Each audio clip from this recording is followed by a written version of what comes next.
found this one.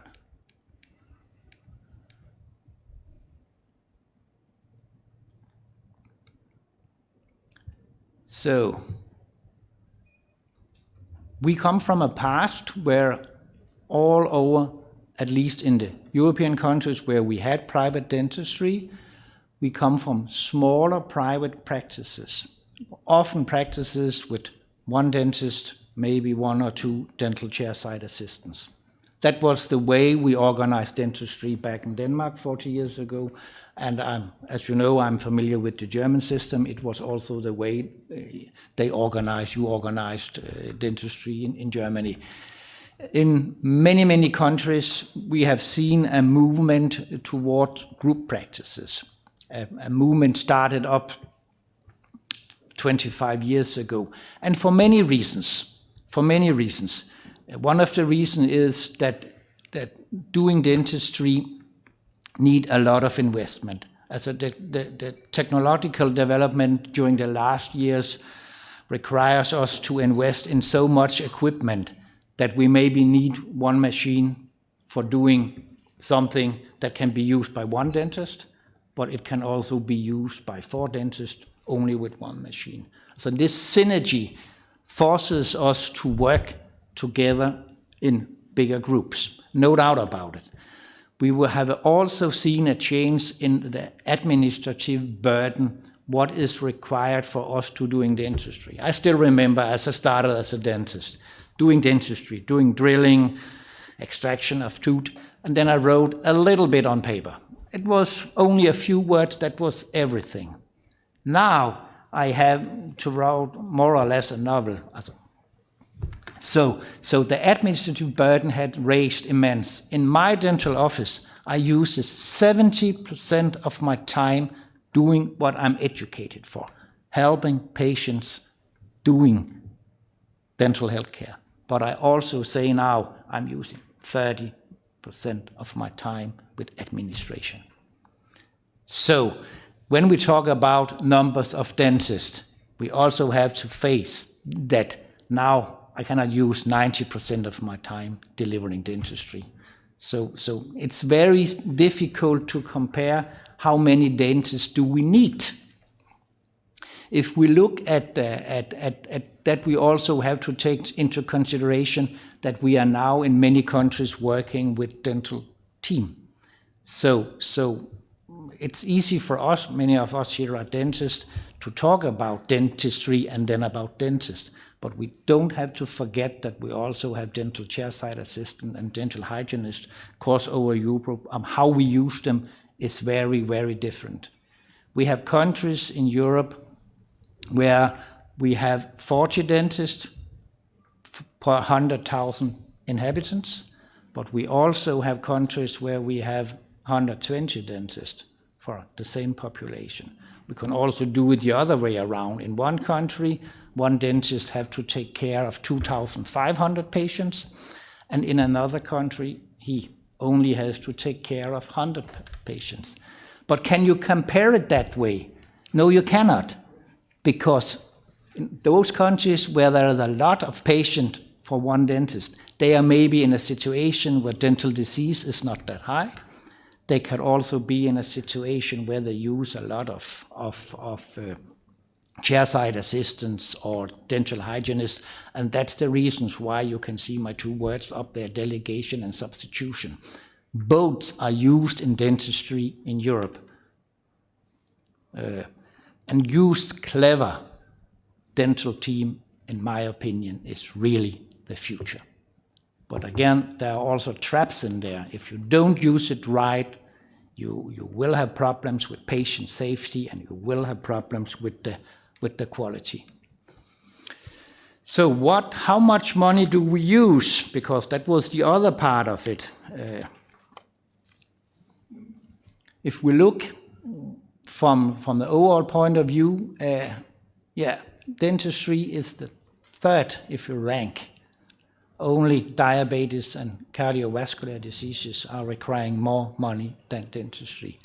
So you are, of course, totally right. If we can do more prevention, if we can achieve more by doing more prevention or with my words, maybe not only prevent but control, accept that we in some kind of way have to do with diseases that are out there that can be controlled, we can indeed save a lot of money.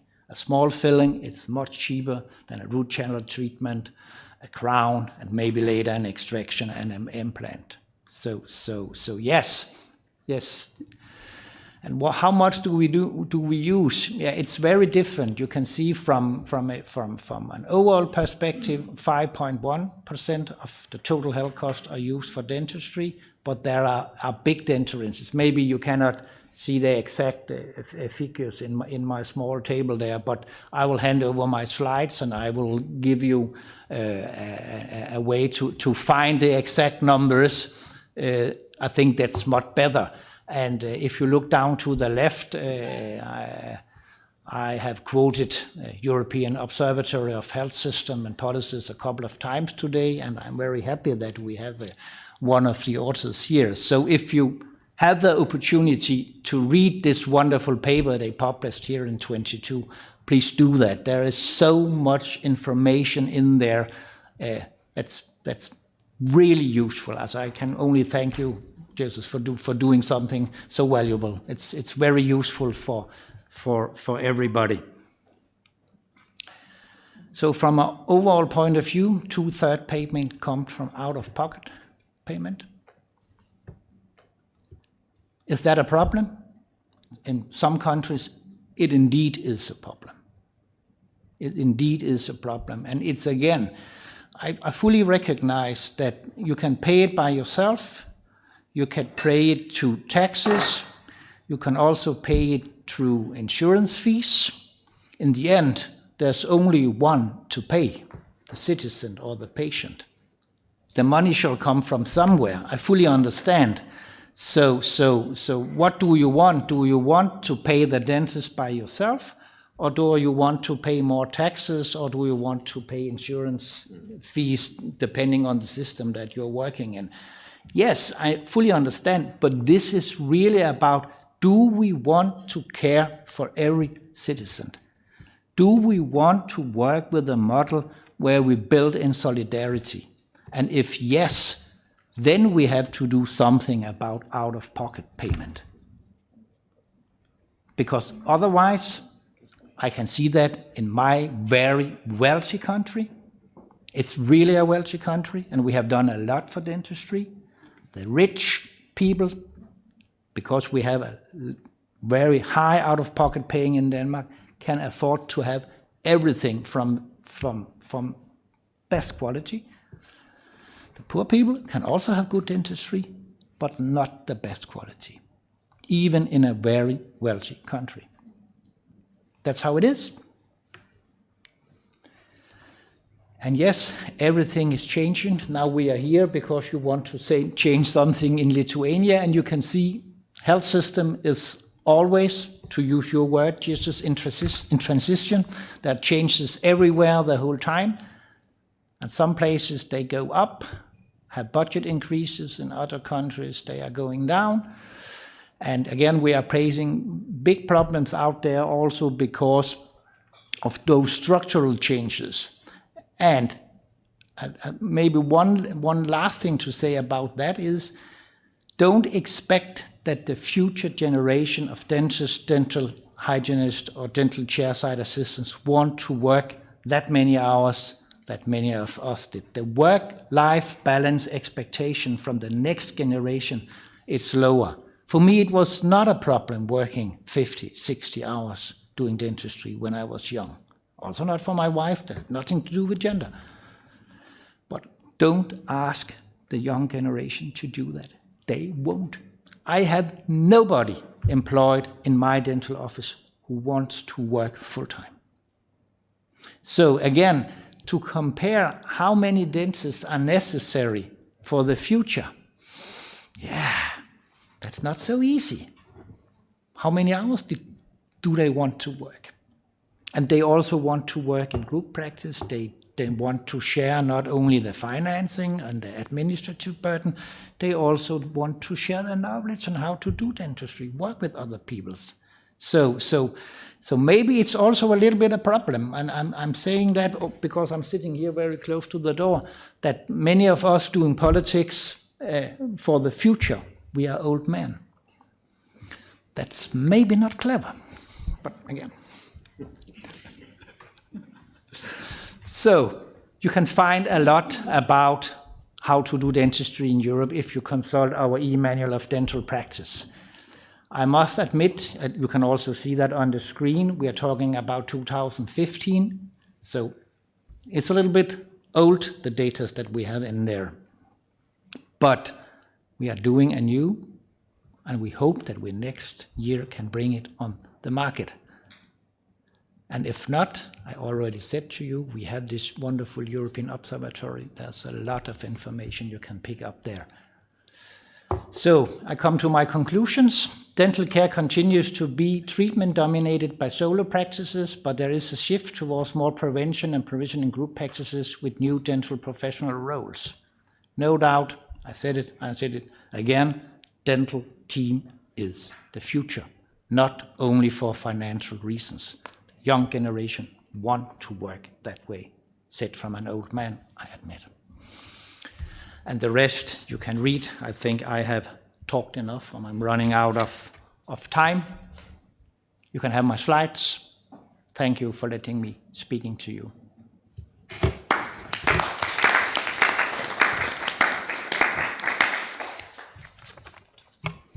Thank you very much for your beautiful presentation, I would say, Dear President. So I would like to remind that we will have a closing and summarizing session at the end of this conference. So please, if you have any comments or questions, so just leave it for later, okay? And as I've mentioned in the beginning, we are very happy that today we have the politicians of the highest level here with us. And I would like to invite for his speech our Vice Minister of Ministry of Health of the Republic of Lithuania, Mr. Aurimas Pečkauskas, and he is going to present financing and legislation of oral health care in Lithuania from the perspective of Ministry of Healthcare. Thank you very much for introduction. As mentioned, my name is Aurimas Pečkauskas. I am Vice Minister of Ministry of Health. And I don't know about technical issues. Can we have my slides on the desktop and the stick for changing them? And while we're waiting that, I am actually very honored to be here in this distinguished event. Thank you very much for invitation. It's not that often we can actually discuss issues related to dentistry in live matter in this high level event. So really thank you for invitation. And what I'm presenting today is the perspective of financing and legislation of oral care in Lithuania from ministry perspective. The presentation will be a little bit maybe from observatory side, let's put it that way, just looking at where we stand now with some insights where we could maybe move later on. So first of all, I want to start with a little bit wider approach of a system of our country about how all the strategic documents are being born in our country and where our part of health and of course also dentistry stands in. And also this slide represents that we are facing quite a lot of issues and challenges as a ministry, because since 2 years ago we have a lot of changes in all the strategic planning of all the projects, all the investments and all the reforms we are planning, we are going through. So this is the schematic slide of how it works. We have a big document, National Progress Plan, which is the main document for the country for a 10-year perspective, and below that we do have a shorter versions, let's put it that way, of plans which are covered with concrete initiatives which are being delivered to take that change, to take effect of the change. And moving forward, so moving to the health part, we do have the task number 2 in the National Progress Plan, which talks about the healthcare in general, and we do have 2 subtasks under that, which talks about, one of them is development program for health maintenance and promotion, and another one is development program for improving the quality and efficiency of healthcare. And this is the part where actually all the healthcare services goes under, including dentistry as well. Because just to mention why it is important what I'm telling you, currently Lithuania is going through the big changes in the healthcare sector. We are in the middle of the major reform of hospital healthcare institution reform. Actually, we just not long ago had accepted, thanks to parliament members, the law which actually allows us to go with that reform, and it is actually a very big issue which requires a lot of resources, not only in the ministry but also in all. It gives a lot of stress to all our healthcare institution network. So this is one of the reasons why maybe we are not so active in other fields of our current areas. So in the slide you can see main problems which we are describing in our strategic document. So ineffective primary health care and all other points. I maybe won't go through all of them, but I believe one which is very related to dentistry is exactly the ineffective primary health care.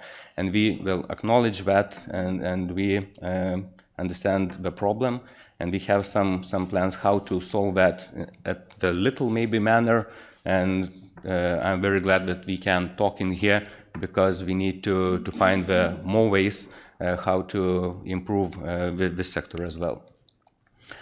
So just one more slide to be added to the maybe more global perspective. So we understand not only in Lithuania, everywhere in Europe, we have problems with aging society. Some of the countries, especially our population, has a declining in numbers. We have a decreasing number of people of working age. Also, some recent problems occurred with high inflation and rising prices, and of course the external situation of war around our walls of the country are these major issues which are actually provoking us to move much faster with all the reforms of a healthcare sector. And of course, one more thing to mention, we do understand, despite that financing of our healthcare system is not enough of the finances in our healthcare system. I think we will account to 6.5% this year from as a part of GDP, which is very low actually. But even with these numbers, we do acknowledge that our resources are not used rationally in the country. So we need to improve that thing first, and then, of course, or together with that, think about higher finances moving to healthcare sector.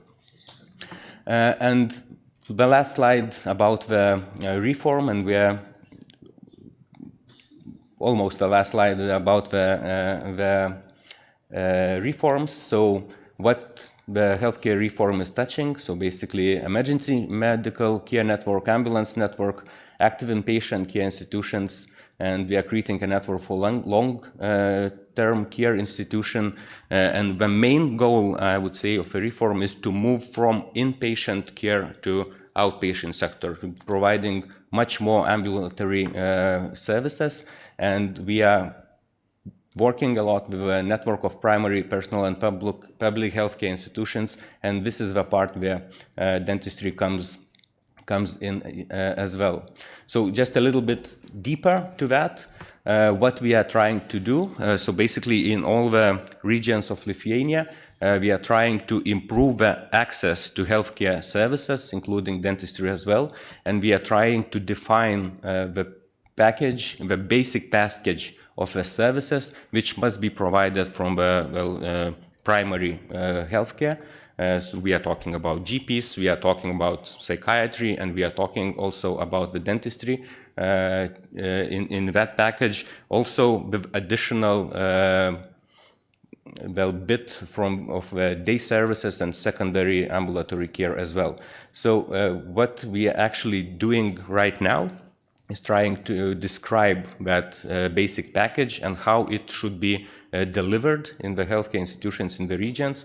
And one of the main, I would say, legislation documents or policy documents are on its way to be provided to the public for the discussions, and we hope it will be in the system in few weeks' time. So also we will ask help from our social partners. So moving from the reform, how the dentistry services are regulated in Lithuania in general. So basically, when we are talking about main regulation, the Ministry of Health is responsible for general regulation of primary healthcare. So we are talking about licensing, establishing regulation of funding. And we are not working alone in this field. We do have the National Health Insurance Fund as from the first presentation. So just to put a link in here, Lithuania has one payer system. So we have National Health Insurance Fund, which in the structural organization has also territorial health insurance funds, which are responsible for the funding of primary healthcare in our country. And if talking about the governance structure, municipalities are the local government bodies which are responsible for local regulation of providing primary healthcare services. Also, in the laws, we do have a statement that all the patients has right to choose healthcare institutions and healthcare specialists, despite the geographical station or other issues. So basically, patient's right to choose his doctor and the institution the doctor is working in. So moving from the policy point of view, I'm sorry that it's not so clear maybe in this slide. In Lithuania, we do have around 2,500 dental care institutions. We do have around 4,400 licensed dentists, and we do have around 1,800 dental hygienists in Lithuania.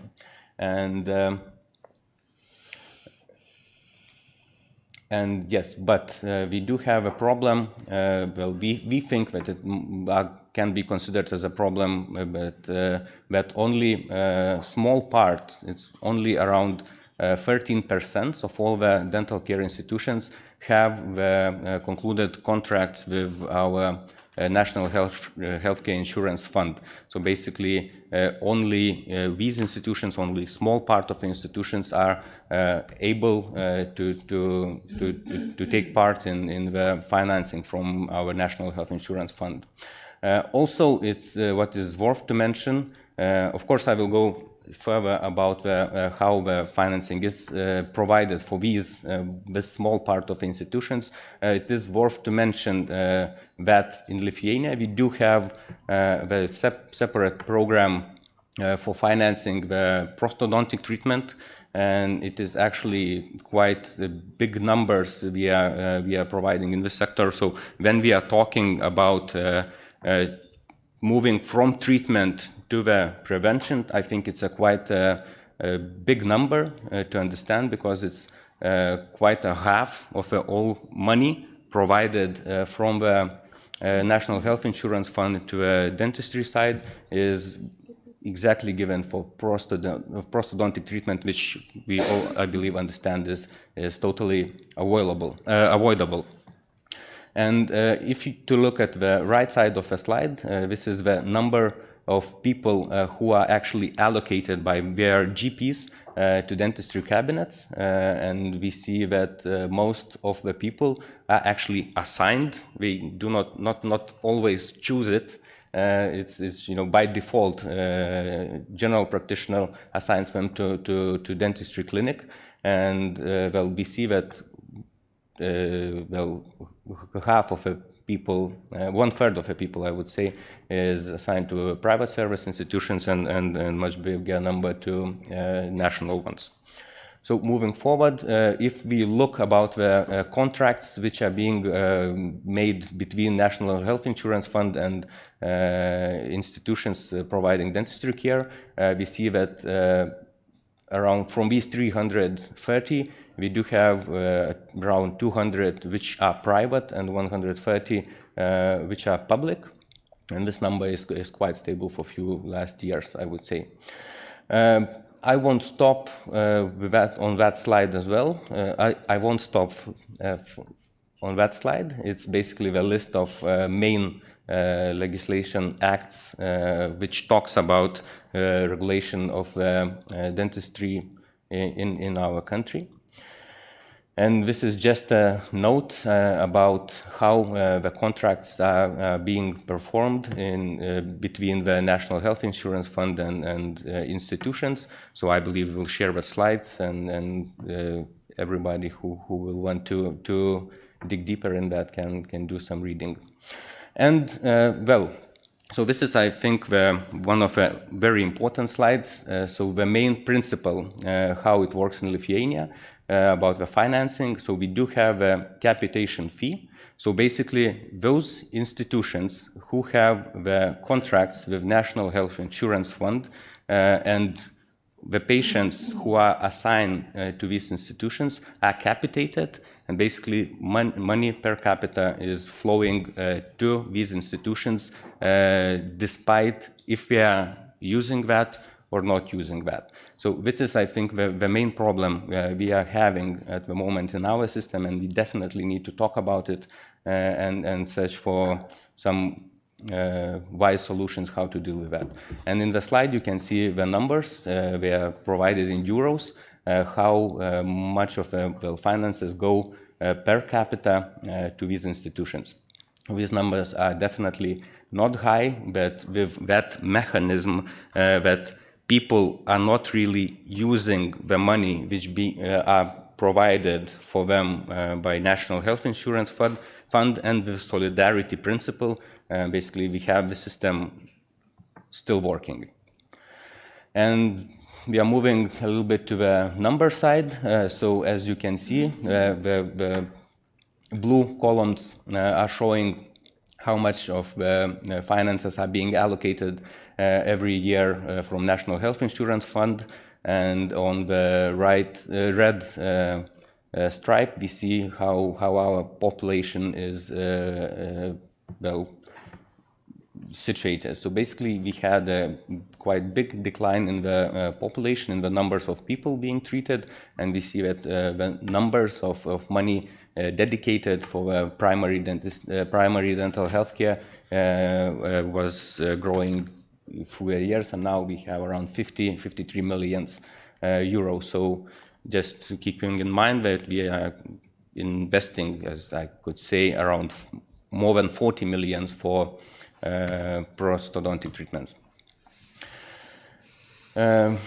Another slide which shows how these millions are being split between the groups of children and adults. And as we can see, it's around more than 70% of that sum is being allocated to the adult treatment, and a smaller part for children. And as we can see, this is also a very important slide. So this is the number of people who receive the primary dental care services. And I'm talking about that one who is financed from the public service. And as you can see, adults reach around 360,000, while children is 270,000. So in sum, we do have around 600,000 patients who are using this money, and as we understand, our population is 2.8 million. So, looking at that, it's quite disturbing. And as we can see, another slide maybe to support my statement about how the system works in here. We see that adults who actually goes to the public financing system uses their dentist for average 3.2 times per year and 2.4 for the children.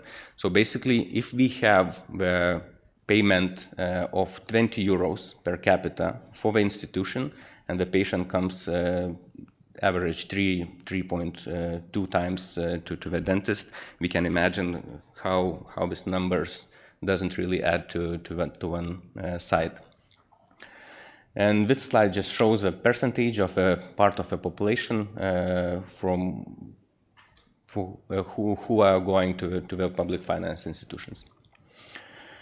And the last slide, I think, about the numbers. This is the actual numbers, how much money are being spent per person in the institutions which has the contracts with National Health Insurance Fund. And as you can see, it is for adults, it's more than 100 euros, and for children, it's around 40 euros. And of course, these numbers also doesn't add up to the rate which are being deducted at the moment. And just to mention, we also in our system have some additional payments who go to the system, so payments for good activity results, and basically these payments are shifted towards the improving, let's say, prevention care. There are few bits and pieces where this money comes to the doctor's office, who also for that who has the contracts with National Health Insurance Fund. So basically, in sites, what are we having? So although finance sum is increasing every year, we are covering only small part of population need for primary dental care, and model of financing is beneficial for only small part of population. Majority of population seek for primary dental care in private sector, which does not have connection with public insurance fund. Current regulatory framework is not really optimal for creating conditions for better access to oral care. Public resources directed towards treatment rather than prevention, and population altitude dentist is needed when there's something to treat, not for taking part to the prevention side. So these are, very open position, open statement which comes from ministry. We really acknowledge that we do have some problems in the place where we can work on, and I think we need to do that together and move forward with that. Currently in the ministry, we do have working groups together with our social partners, and it is a very big thank goes to Lithuanian Dental Chamber for taking part of that. But as I mentioned already in my previous slides, I believe I need to admit that the work is quite slow in these patterns, so we really need to move a little bit faster in here. And what comes from these working groups, we do have some propositions of how we could change the financing model, moving from that capital payment. So maybe we should look at the paying for a resident who is registered in the country, more payment, or changing the proportions for prevention services, allocating some health insurance funds money to that side, and of course moving a little bit with children and disadvantaged people to provide, well, a little bit, taking a little bit of social aspect to the financing system as well. So we need to discuss about that. We need to move forward, and I'm quite hopeful, quite hopefully looking towards the next year, and hopefully we will have results in this part as well. So thank you for the attention. I think my time ran off. So thank you very much.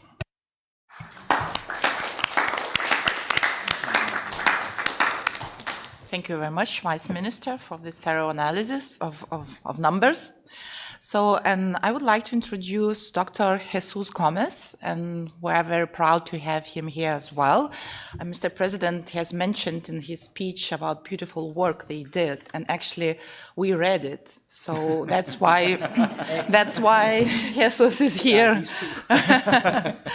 Yeah, and we're looking for the authors, and we found Jesus, and Jesus agreed to come to Vilnius, and we are very thankful for this. Well, because Jesus is going to talk about very important, extremely important thing in nowadays dentistry. It's corporate dentistry. I think it's a rising problem in all the countries across Europe. So we're looking forward to your presentation. Thank you very much indeed. Providing dentistry is complex, is expensive, it's a very technologically demanding medical profession, and sometimes the effect of treatments are not very clear for patients either. What's the value of a single filling? Delivered early is. The cost of prevention is always perceived many years down the line. So that generates sometimes distorted incentives. And I think sometimes corporate dentistry is used as a magic solution, as if it were something that is going to help, in some cases, governments or policymakers to compensate for a long-term lack of strategies in a way. So I want to discuss if that makes sense and under which circumstances it can make sense. So please understand it's a bit of a sensitive topic that has to be said from the beginning, because a little bit about myself. I am a dentist. I'm also trained a health economist from the London School of Economics, there where Mr. Beveridge wrote the plan for a social state in the afterwar period, and that is my focus. I focus on well-being, not only dental, and besides that, I am a professional researcher, data scientist, and I generate technologies focused on dentistry for prevention. Besides that, I had the rare honor of working for the statutory German insurance fund on the side of the insurances, which is a relatively small team, but very relevant in terms of negotiating with other German partners, before leaving to create my own dental practice, consultancy firm, and software development company, where we advise and we accompany many different institutions, insurance funds, governments that have to undertake regulations in this field. However, I remained very engaged with research. I had the honor of co-authoring this very big exercise and effort that took several years to undertake with the European Observatory for Health Systems and Policies, in which we were able to determine in a very extensive report that there were three main core problems that are more or less extensive to the overall European healthcare system. And these are, for the most, that there is no comprehensive dental coverage in most of Europe, mainly because there is no universal health coverage in the area of dentistry, unlike in general medicine. That there are huge differences, secondly, as the access for dental care in many different regions, and importantly, the data is very scarce. We could not find good sources of data for that, because you cannot measure mainly the private sector in many cases, and most of dentistry in many countries is privatized. And thirdly, that there are many people excluded from accessing dental healthcare due to costs. And I think that's important, before we start going through the data on it, that an increasing number of dental corporations entering the market sounds very attractive for many policymakers. This is something I have to now discuss from different angles. It sounds very enticing because it allows, with one very cheap method, a law of deregulation, to tackle what's perceived to be a problem that, that requires otherwise a lot of investment. So in order to provide and to pay for this dentistry, as the president of the European Council has mentioned before. You need to pay somehow, and if you don't pay out of pocket, you will pay through taxes. So raising taxes for paying for dental healthcare is and can be quite unpopular. And because of that, the regulation seems to be so appealing. Now, the point that I want to make now is that there is, so to say, a balance and counterbalance on this argument, and that's what I hope to show you in this presentation. So when faced with these three problems, most of policymakers can think, well, what do we need to do to be able to optimize and to help improve our oral healthcare system? We need more dentists, because also in Germany, in many other countries, so a significant portion of dentists will enter retirement age in the next years. We need more investment in infrastructure, which is increasingly more expensive because dental practices are small hospitals, are very, very expensive to run. We need to generate incentives so that dentists don't stick to pockets, so that they no longer decide to stay only in cities, but they also want to move to rural areas. And we need to reduce the costs of dentistry so that more people can access care. So, what can we do? We can deregularize the market, and we can allow corporate dentistry to happen. And this, as I mentioned before, makes sense from the perspective of simplicity of implementation of policies. So now let's try to argue from both sides. Whether this makes sense or not, there is a logic from one side, and there has to be a counter-argument for the other side. So from a dentist perspective, possibly dental chamber perspective as well, I don't want to overstep, but one can assume that these are the main criticisms that I've collected for the purpose of this presentation. Dentists normally conceive corporate dentistry as something that is profit optimizing, profit maximizing. They normally imagine that there are non-medical investors that constitute big dental chains that enter the market and compete with them because there is a lack of regulation. This lack of regulation constitutes, in some cases, unfair competition with smaller dental practices.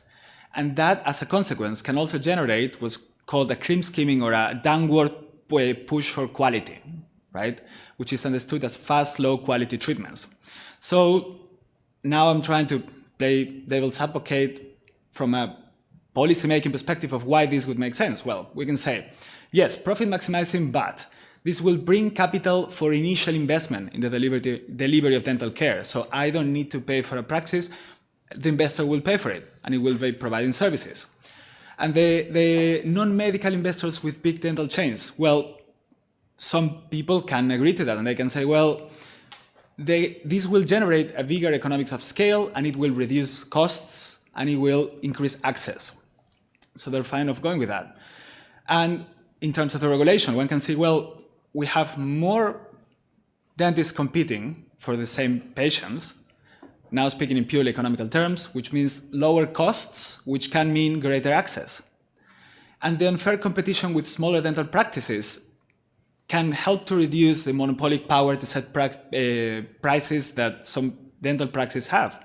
The problem is with healthcare that it has to be delivered very close to where people live, because people cannot relocate, or rarely can relocate, to a different country or city to receive care. So that generates issues of what's understood in economics as monopolistic price setting, which is something that has to be avoided to secure access if it's going to be if it's going to be attempted through the market. And how about quality? Well, from a policymaker perspective, one could say they will normally allow a reduction of unnecessary care, and they will allow greater specialization. But I would like to then pose a question here. Who is right? Which argument is right in this case? So for that, I hope that we can start analyzing in greater detail the examples and the data that we do have, that we published in our recent report. First of all, we're speaking about the most prevalent condition in the EU and actually the most prevalent condition worldwide. Oral diseases are the #1 most prevalent condition affecting over half of the world population. As it was also mentioned before, is also the third most costly one. So this is not a minor neglected area of healthcare. It's a proper failure of policy, I would argue. And when one considers that the access of care for this condition that is so prevalent is so different among European countries, one can see that there are certain patterns that start repeating themselves. So because it's not very easy to see here, I would like to just focus your attention on the following. Here we have the expenditure per capita in blue in 2008 by all these EU countries. And here we have in orange the expenditure per capita in 2019, almost 10 years later. We see that on top of the graph, we have Germany that has an increase of per capita expenditure, followed by Switzerland that has a completely type of system. And we see on the bottom of the table some of the countries that are still nevertheless showing the tendency that expenditure is growing, with some interesting exceptions. The exceptions are Spain, that actually saw a reduction the last 10 years, and Greece. One could say with a possible correlation due to the financial crisis. And why this matters? It matters because the money that people have to pay out of pocket in each country to access different forms of healthcare shows that in the end they end up being more affected by it. This is money that could be spent in the case of a low-income household on sending children to a better school, on better food that can then lead to a lower risk of caries.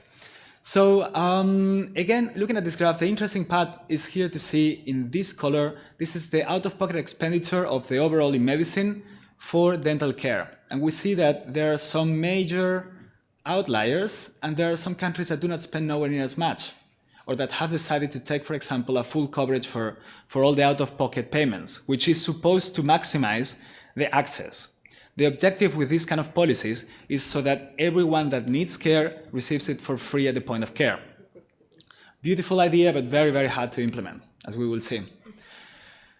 With my colleagues of the observatory, we tried to create an imperfect map of coverage for which we had to define a number of basket of services that were then covered by some countries to create a typology. And with that, we were able to conclude that only a handful of countries have comprehensive coverage of dental services.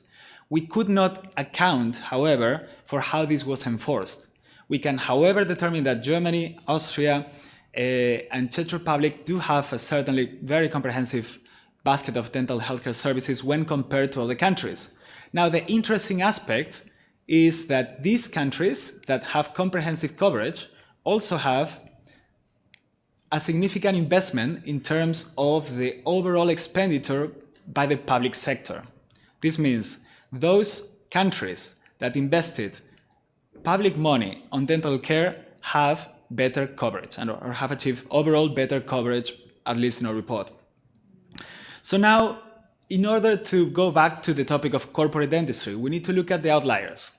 We will take the example of Germany, being the main, the country that has the broadest, most comprehensive form of coverage, which I will not cover in detail because we have the honor of having Professor Benz with us today, who will cover in detail these aspects of the German system. And we will take the other outlier, the example of Spain, to not take into account Greece due to the issues with the financial crisis. So what happened in Spain first? We see that when we compare both countries, the share paid by each country, Germany versus Spain, shows the biggest variability of all. So the majority of the services provided in Germany is pretty much coming out of the public system, whereas in Spain there is only a marginal investment on that. Not only that, but the type of pricing is different. It's not capitation, but it's basically a value-based system that rewards dentists on average with a price minimum, and it also caps the maximum, for the specific service of one specific, for the specific provision of one specific service. So this is a diagnostic-related group for the other economies in here, and it's a very, very rare form of paying for dental care, and very common in other areas of medicine, but very, very specific to the German system still, I would say. When you compare that with Spain, you have free pricing in Spain. That means that dentists can set their own prices, and that can have the positive effect of increasing access, but also the issue of making dentists compete on reducing costs, which is a never-ending scheme. You have that when it comes to the share of importance that public universities have. In Germany, most of dentists are still coming from public universities, whereas the private sector dominates the generation of new dentists in Spain. in order to run a dental practice in Germany, you need to have a contract with the local insurance association, whereas in Spain, in order to own a practice, you need to have that contract in Germany, and you don't have any form of restriction in Spain. Also, you don't need to even have an insurance for liability in Spain, which is very, very different when it comes to the comparison of and type of regulation that's very stringent, also for the areas of prosthodontics. Prosthodontics are very severely audited in Germany, especially for public patients, and non-existent in Spain, and this will have more relevance potentially later. So why did Spain decide to go the path of liberalization, market deregulation, and increasing corporate dentistry? They had a chronic lack of dentists since the after Civil War period. They had an almost non-existent infrastructure of dental clinics. And importantly, they had no comprehensive statutory healthcare system for the ambulatory dental system. So it was a third-party payer system, and they did not have the institutions, mainly, that could facilitate cooperating or partnerships between private practices and the public. So the solution for that was, well, if we don't have dentists, let's create private universities and let's try to saturate the dental market. If we don't have infrastructure, let's just allow anyone to own or run a dental clinic. No clinic has to have any social responsibility insurance. And if we don't have the institutions, we will allow private equity firms to invest in dental clinics, and the prices will go down, and more people will get access, and we will let them set their own standards, which is complicated, as we will see.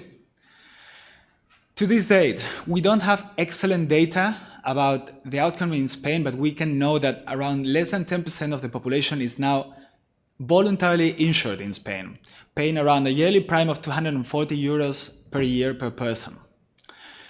The market and the provision of dentistry in Spain is very atomized. We have many different small actors and practices, but we know that the amount of dental chains is growing. It's currently at 5%, and despite being only 5% of the total market, they place 30% of all implants that are high-value treatments. We also know that the top dental chain has 40% of the dental market and 28% of the total number of clinics.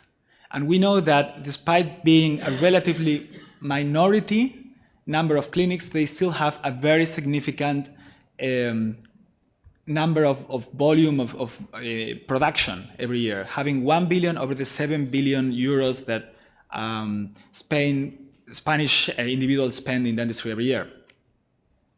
And what's the problem? Well, it's a story of a relative number of failures. So all these dental chains have filed for bankruptcy at one point or another over the last 6 to 7 years.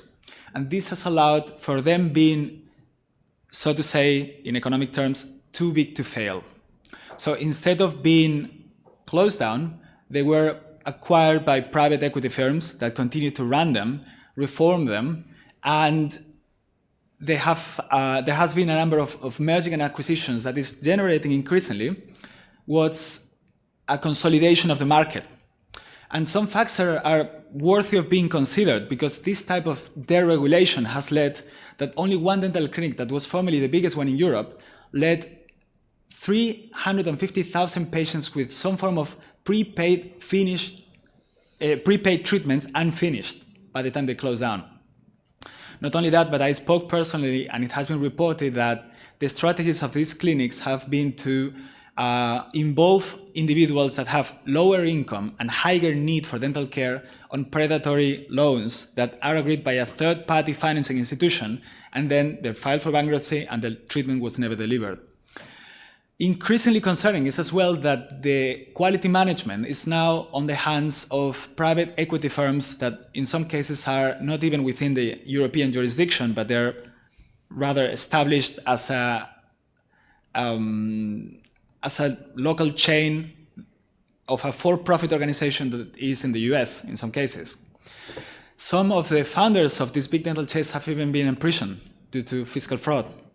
And the working conditions for dentists in these clinics are, for the most, very regrettable, and they involve significantly more work hours than a full-time in Northern Europe.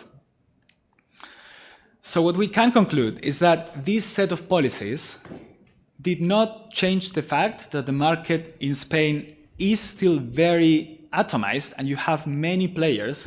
Nevertheless, you can see that it's rapidly consolidating and is due to a purposeful or wishful desire to not participate and not intervene in this market. This was the Spanish choice. Now, we're going to briefly talk about on Germany. I feel a bit that I may be overstepping in the presence of Professor Benz, but Germany also has had and has decided to take not a similar route, but they have decided to start a process of pseudo-liberalizing their dental healthcare system, not only the dental healthcare system, but in coordination with the medical system, the ambulatory system. So for that, there is now a new form of public figure called, we're going to call them MVZ, Medizinische Versorgungszentrum, which are now institutions that can employ an unlimited number of dentists.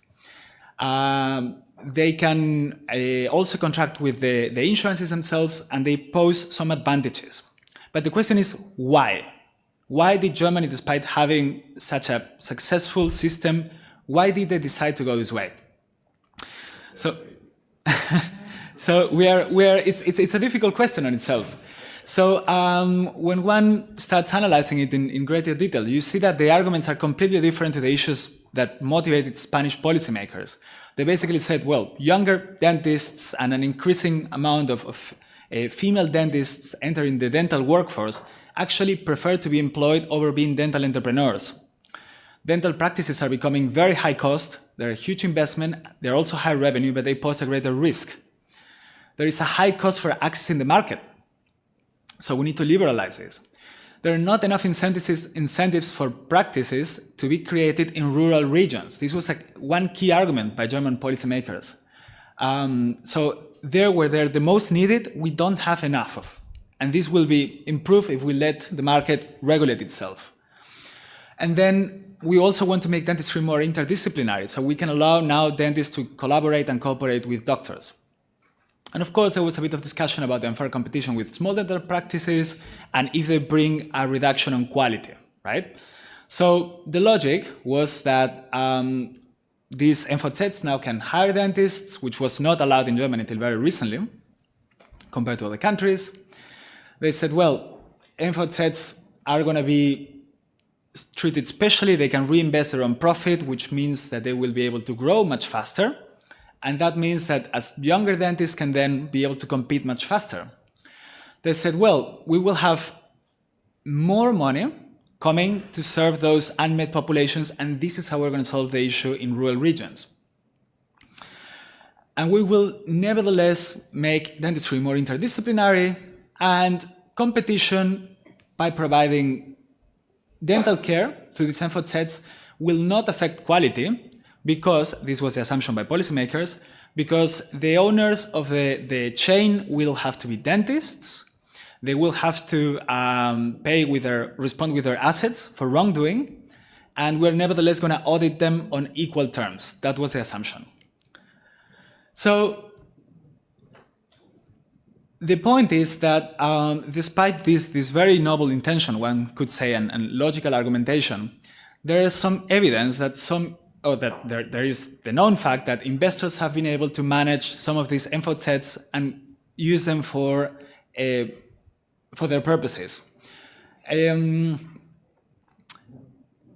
The evidence that we have is that some of these institutions are actually putting financial pressure.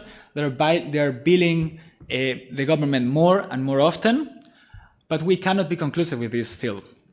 We can, however, already start seeing that some people are looking for dentists to then take the responsibility of an MVZ, which is something that explicitly by law is not fully contemplated, and it poses a risk of changing this dynamic and turning this law into long-term problematic.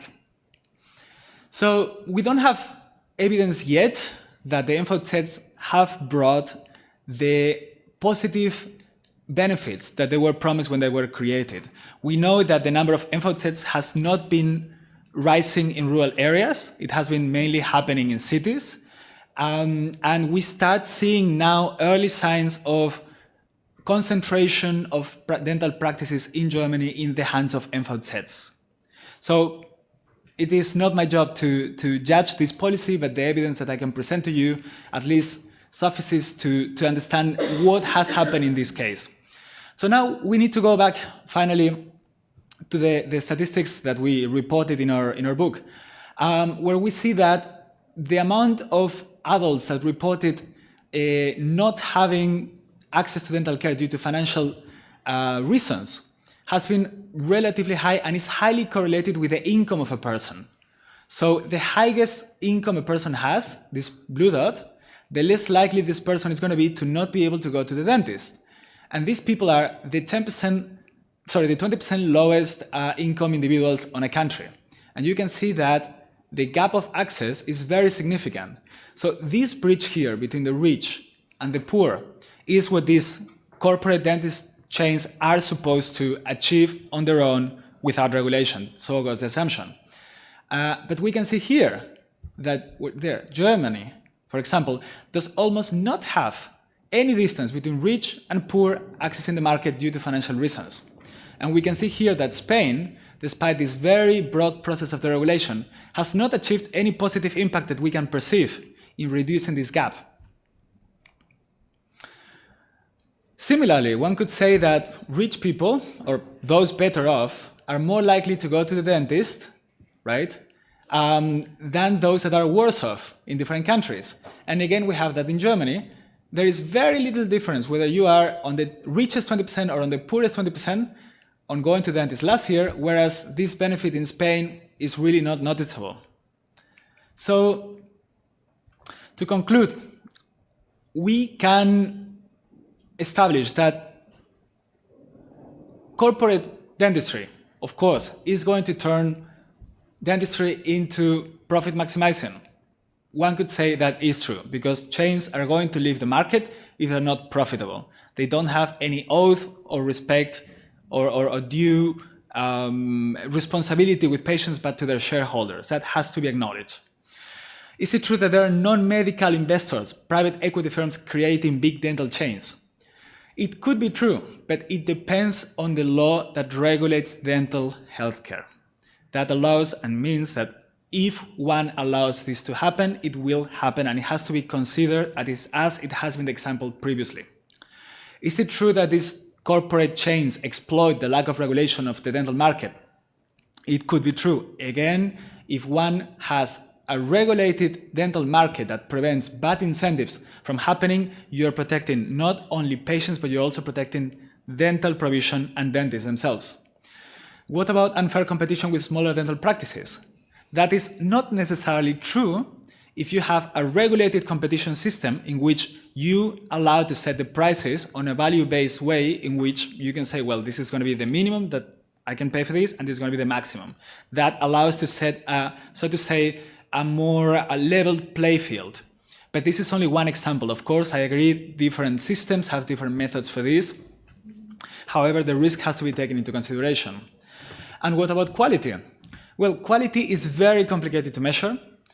However, we have some evidence, including in Germany, where there have been independent reports in the state of Bavaria that have already raised some concerns about the possibility that excessive financial pressure can lead to overtreatment for patients and to excessive financial pressure. So, to conclude this presentation, I hope I'm on time, the thing we can say, or the points we can raise, at least when it comes to dentistry, is the following. At its best, allowing big corporations to invest in dental clinics has not shown to this date, and with the evidence that I have reviewed, to have a better market that compensates for the lack of access to dental healthcare. This is an impact that is not being seen not only in Europe, but it hasn't happened in other areas and in other countries. Famous examples such as the US come to mind. There is not a degree of deregulation that will, for its own, close the gap in dentistry, and at its worst, if one allows deregularization and market management without the appropriate auditing, also for quality and dental services, it can be very counterproductive for everyone involved in the dental healthcare system.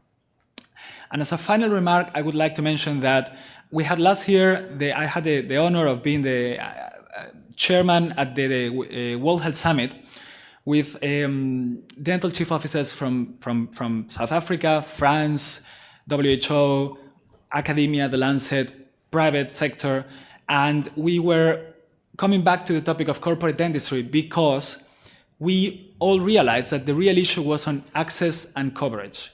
If one can frame the question as a universal healthcare problem access, as we have done with medicine, we're more likely to be successful to not repeating the errors that have happened already in the past when it comes to over-liberalization and deregulation of the dental healthcare system market.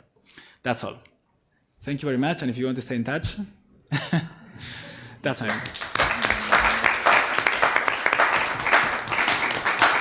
Thank you very much for this exciting presentation, Jesus, and I'm sure we will have a fruitful discussion and interesting discussion in the afternoon. And now I must announce a coffee break for half an hour, and we will be back at 11 a.m. Thank you. Thank you. Fantastic research.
ladies and gentlemen, and now we will start to share experiences from different European countries. And we will start from Danish example. And I would like to introduce Dr. Pia Sloth Lisbier with her presentation about oral health care from the Danish perspective. Thank you very much for inviting me to speak about the Danish oral healthcare system. I have been looking very much forward to visit your country and will enjoy a day of sightseeing tomorrow.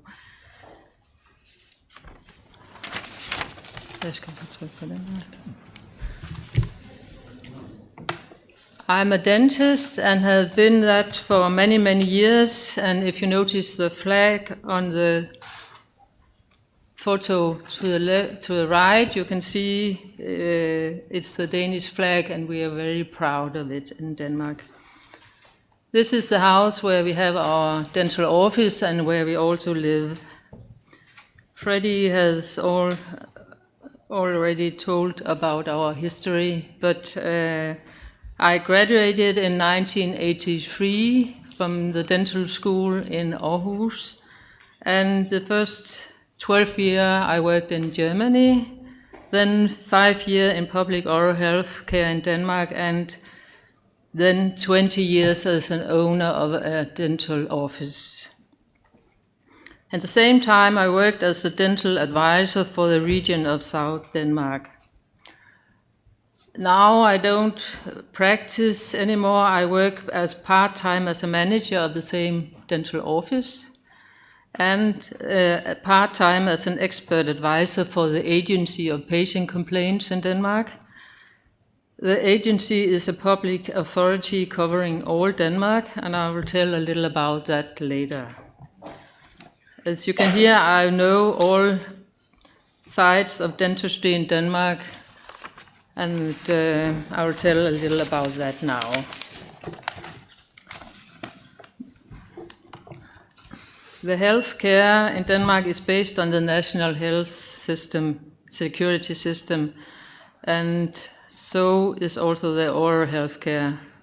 A large number of people also have a supplemental voluntary health insurance, about the half of the adult population, and more companies offers health insurance, including dentistry as a benefit for their employees. The national government makes all the planning and decides on the overall budget. The regions and the municipalities are responsible for the detailed planning of delivering and makes the prevention programs for healthcare in general. Clinical guidelines are made by the Danish Health Authority, which also makes supervision and inspection of public and private healthcare providers.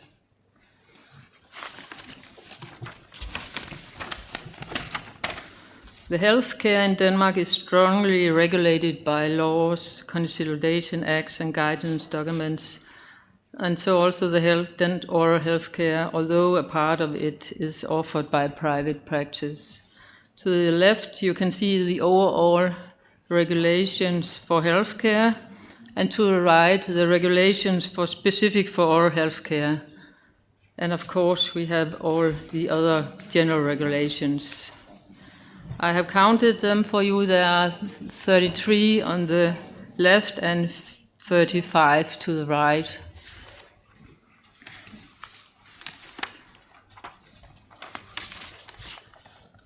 The oral healthcare for children and young adults until the age of 18, recently altered to 19, and in 24 it will be altered to up to the age of 21, are provided by the municipalities in Denmark.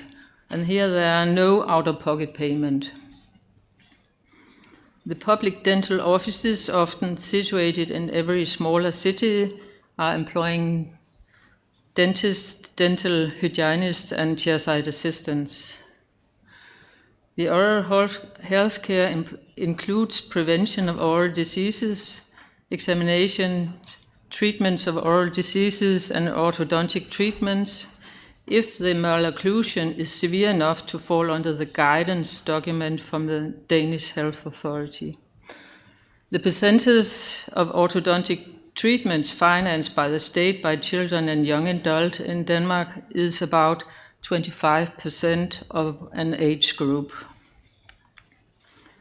Young adults from the age of 16 also can choose treatment in private dental offices and still get a subsidy of 100%. The offices gets around 200 euros per capita and must provide the care for this amount of money. The public dental health system for children were established in 1972, and gradually all age groups between birth and 21 are integrated in the system. With the prevention, which in the first many years was given as group prevention, has resulted that we, for the group of 12-year-old children back in 77, only 5% were without carriers, and now in 21, 84% is without carriers. And therefore we now don't make any group prevention anymore, only individual prevention. The oral health care of adults is provided by private dental offices. There is a subsidy of approximately 40% and fixed prices for examinations, scalings, periodontal treatments, and extraction. We couldn't call it basic treatments. Dental fillings and root canal treatments, we have a subsidy of approximately 10% and free pricing. That means that the price of these treatments can be very different depending on which dental office you visit. Implant, prosthetics, orthodontics, and cosmetic treatments is 100% out-of-pocket payment and have free pricing too. We have a very liberal marketing and advertising rules, but also an obligation to declare and publish the practice structure and pricing on the market portal called Sundhed.dk, which means health.dk, owned by the government.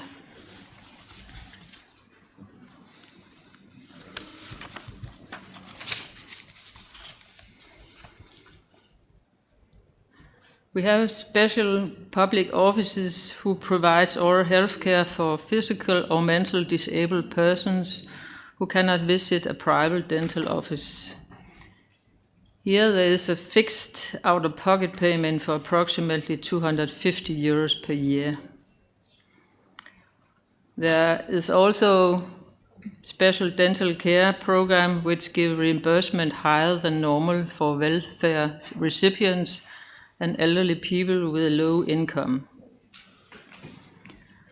A number of diseases with higher risk for all diseases gives access to a program which secure a maximum out-of-pocket payment for 250 euros per year. These are rare congenital diseases which gives a higher risk for all diseases. For example, dentinogenesis imperfecta, also damages after radiation against throat or mouth cancer, and damages after chemotherapy and Sjögren's syndrome.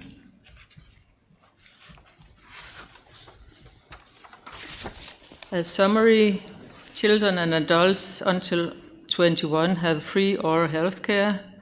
Adults overall gets 15% reimbursement by the government. If you have a voluntary private insurance, they pay around 15%, the rest is out-of-pocket payment. In average, every adult visiting a dental office invests around 300 to 350 euros per year for oral health care. Note that is for people who are visiting a dental office.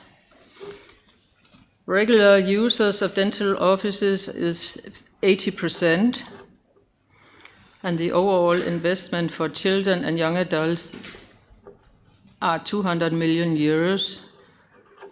The adult out-of-pocket payment, 1.2 billion euros.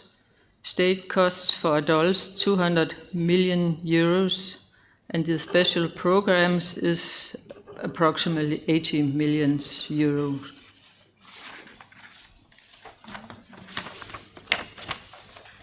Healthcare costs of GDP in Denmark is a little above average in Europe, which is 10%. But the percentage for dental healthcare costs of the overall costs is a little below. The European average is 5.1. For all inhabitants in Denmark, the overall costs is 250 euros. All, including the people who doesn't visit a dental office. We have a situation in Denmark with not enough dentists, especially in the smaller cities. Therefore, we use both delegation and substitution. We have 75 dentists per 100,000 inhabitants. Our dental hygienists have their own authorization for examinations and periodontal treatments. In some dental offices, they make other treatments on delegation. Our chairside assistants don't have an authorization, but are educated and trained in supragingival scaling to take X-rays and impressions. They work under delegation, which means that the dentists have the responsibility and the duty to supervise. In fact, in Denmark, it is legal to delegate all kinds of treatments as long as we are taking the responsibility and makes written instructions.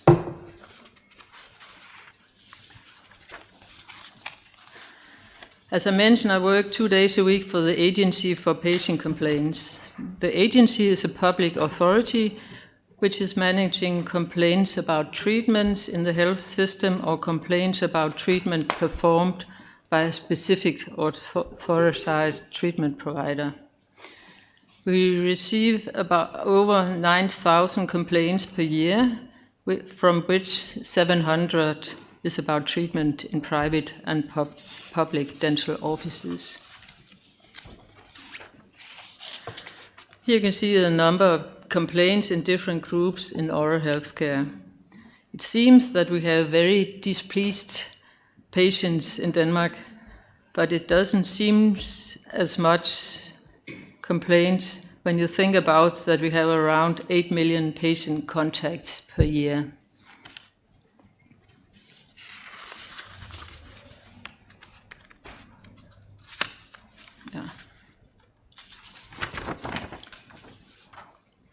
Here's how the complaints are settled. Of course, there are rejected complaints, complaints that are dropped, and voluntary settlements. But when you take them all away, you can see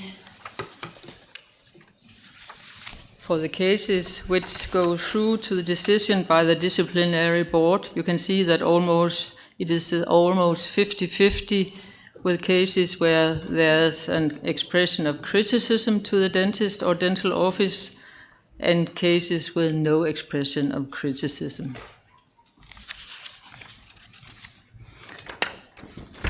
I've also been asked to tell about the recall system in Denmark. It is regulated by law, as always in Denmark, and based on a guideline by the National Health Authority. The health checks for adults is voluntary, but mandatory for children and young adults. There's a green track for patients with no active dental disease. They require examinations every 12 to 24 months.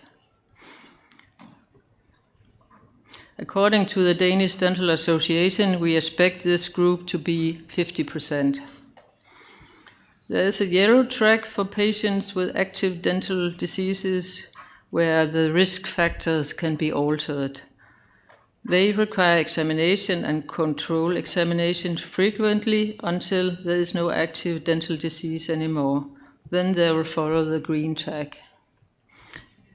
And according to the Danish Dental Association, we expect this group to be about 30%. And the red track is for patients with risk factors such as diabetes, polypharmacia, patient with anti-resorptive treatment, and so on, where the risk factors cannot be altered, and we expect it to be at 20%. The average visits per year in Denmark is 0.8. We can't say anything about the overall cost for prevention of oral diseases because it is an integrated part of the examinations and control examinations. We have no group prevention programs, only individual prevention. The idea is that we don't use money and time on the healthy people.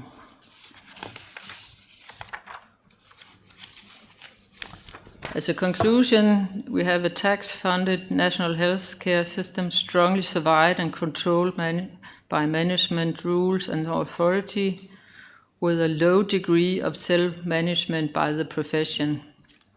Until 2018, it was based on negotiation and dialogue and consensus with the profession.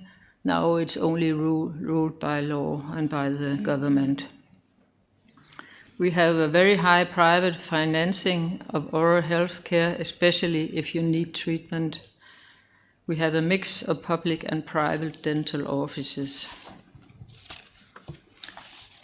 And then I will say thank you for your attention, and here's my email address if anybody wants to ask some questions and have more details.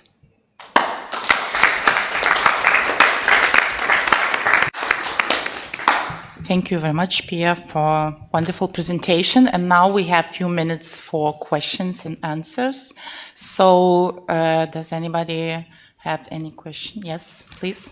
I would have a general question, if it would be possible to receive on the read slides of the presentations. Because a lot of very much interesting information. Yeah, yeah, of course we will share. And I have a question. Previously, it was mentioned that dental education in Denmark is not enough. I mean, you lack dentists. So what could be... I am dental educator as well, so I'm interested in this topic. So what is the reason that you, let's say, do not produce enough dentists you need? So do you feel that there's a lack of interest in young people in studying dentistry, or there's not enough financing from the governmental side? It is so that all education is free in Denmark, and the government don't want to invest more. So government feels that it's enough of dentists? Yes. The number is enough? Okay. Maybe I can add a little bit, because I, for a long time, was the president of the Dental Association and was in close contact with our government. As you know, and you can see from the presentation, everything is very ruled in Denmark. Mm-hmm. The government takes control about everything. You can like it or you can dislike it, but it's how it is. Yeah. And you can also see that the Danish population is maybe the most happy people in the whole world. So we like to live in this country, although everything is controlled. And our national health authorities had made a prognostic planning for how many dentists we use for the future. So we also already, for now, have a plan how many do we use in 2040. But they miscalculated. Also, as you heard in my presentation, you cannot expect that the dental disease and the way dentists work. So they have worked with this long-time planning, expecting that the disease would go to a lower level, and that decreasing the number of dentists by replacing them by dental chairside assistants with the use of substitution, with the use of delegation, could solve the problem. What they didn't take into account was the changed work-life balance. The people want to work less hours. So this is about doing planning. One thing, they miscalculated the plan. We have in the Danish Dental Association been saying for 10 years, you are educating too less, you're educating too less. But as you know, educating dentists costs a lot of money. In Denmark, we calculate between 120,000 and 140,000 euro to educate a dentist. It's the most expensive education at all. So that's the reason why we have very fixed numbers saying we only educate 140 dentists a year, and we have done that for 20 years. As I also said in my presentation, there was a reason why I moved to Germany. We come from a time in the 80s, early 90s, where we have an overproduction. You see? So we first went down with the numbers, thought by making a planning we would have enough of them, also because we changed the way we work with dentistry. But it's not easy to calculate how much people you need. Also because the people were expecting that the prevention program would take so much over that it wasn't necessary to do treatment. And as I also said to you in my presentation, yes, of course we can achieve a lot about doing prevention. But you also have to understand doing small treatments will always be necessary. That's why I prefer to use the word, you cannot prevent dental disease, but you can control it.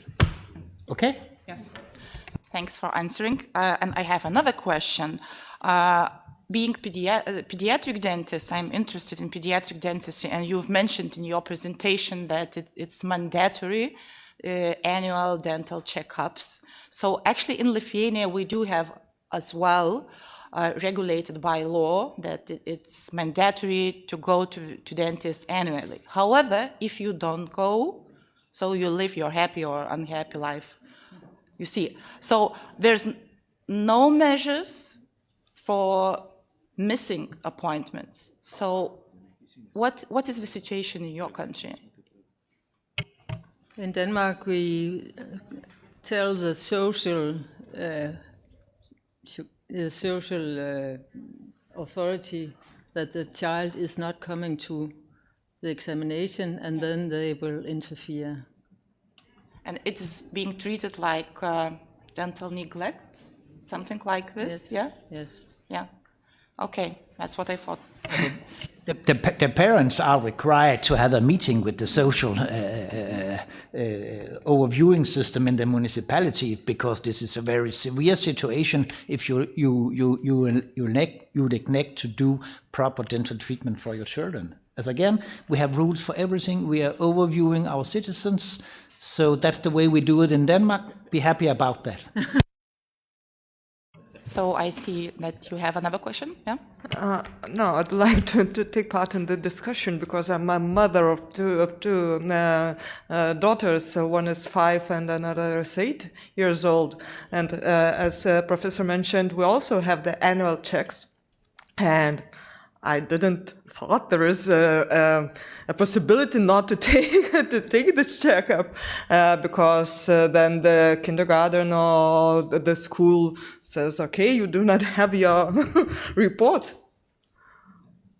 Yeah. Well, actually, this certificate was introduced several years ago, but before, and still, if you don't go to kindergarten, for example, there's no control at all. So what you do at home and what is your dental status and in general health status. So that's my problem. And I would like to stress the attention of our Lithuanian politician that actually untreated dental disease should be legally considered as a dental neglect. Okay, this is my suggestion for changing the law. So, okay, thank you very much once again. And now we will have a presentation for our neighbor from Baltic states, very well-known Professor Mare Saag, a board member of Estonian Dental Association, and we're looking forward to hear about your financing of oral health care in Estonia. Thank you. As Vilma already said, I'm working as a full-time professor at the University of Tartu. I have been active in Estonian dental organizations for 40 years and having had lots of international contacts and cooperation as well.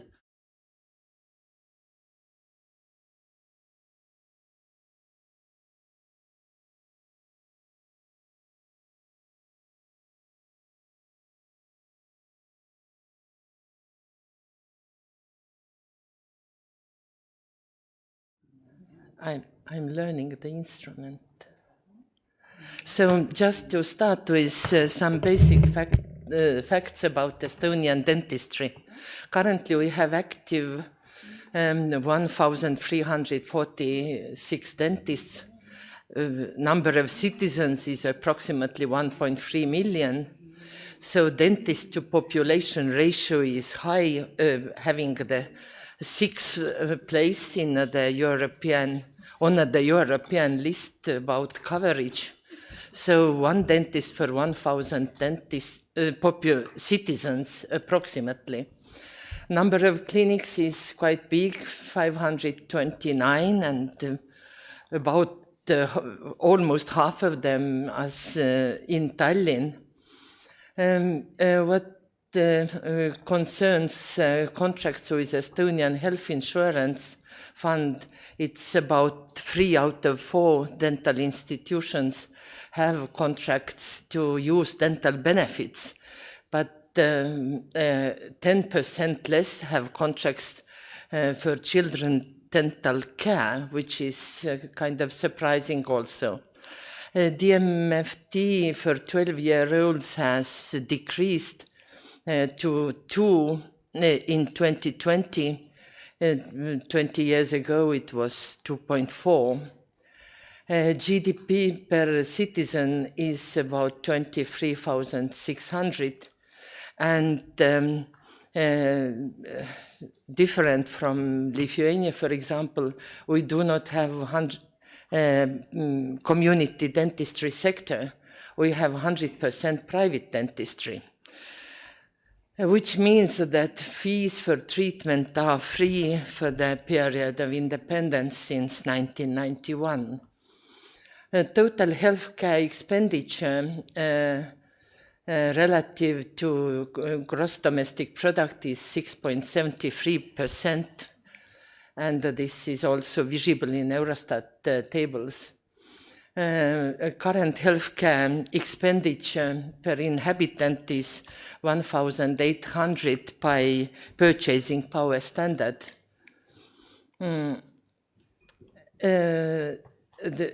The dental care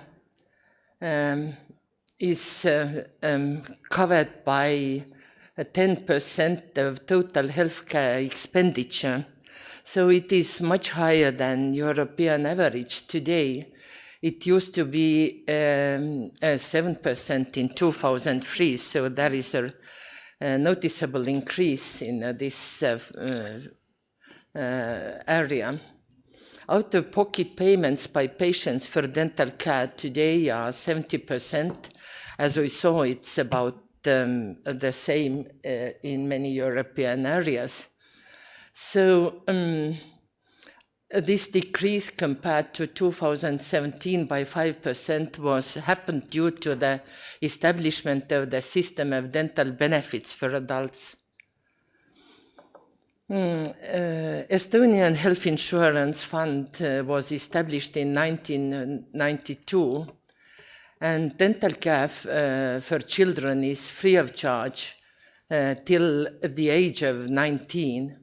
Free dental care is still provided for 1 more year after the age of 19, if the treatment need was fixed before reaching this time limit. What is special treatment free of charge can be provided only by those dentists or dental institutions which have concluded the contract for financing medical treatment with this insurance fund. A dental checkup and treatment is recommended once a year, but it is not well regulated like you have it done in Denmark, so that's something to be done. In 2021, 59% of children visited a dentist, so where were lost those rest 40% is the question mark for us. Total cost for treatment is not limited. We do not have like some kind of fee per head. But what is limited is the number of cases for one dentist and the number of visits a year for one dentist. So it is kind of contract limitations, and but it can be negotiated if there is a need for additional financing. If we look at the proportions of as you said, treatment of neglect and preventive procedures. So this is where we can see that priority is treatment and operative dentistry compared to preventive aspects of dentistry. Orthodontic treatment for children is free of charge only in severe malocclusion cases. And here you can see the list. It is about 9 groups of diagnosis, which I consider to be severe.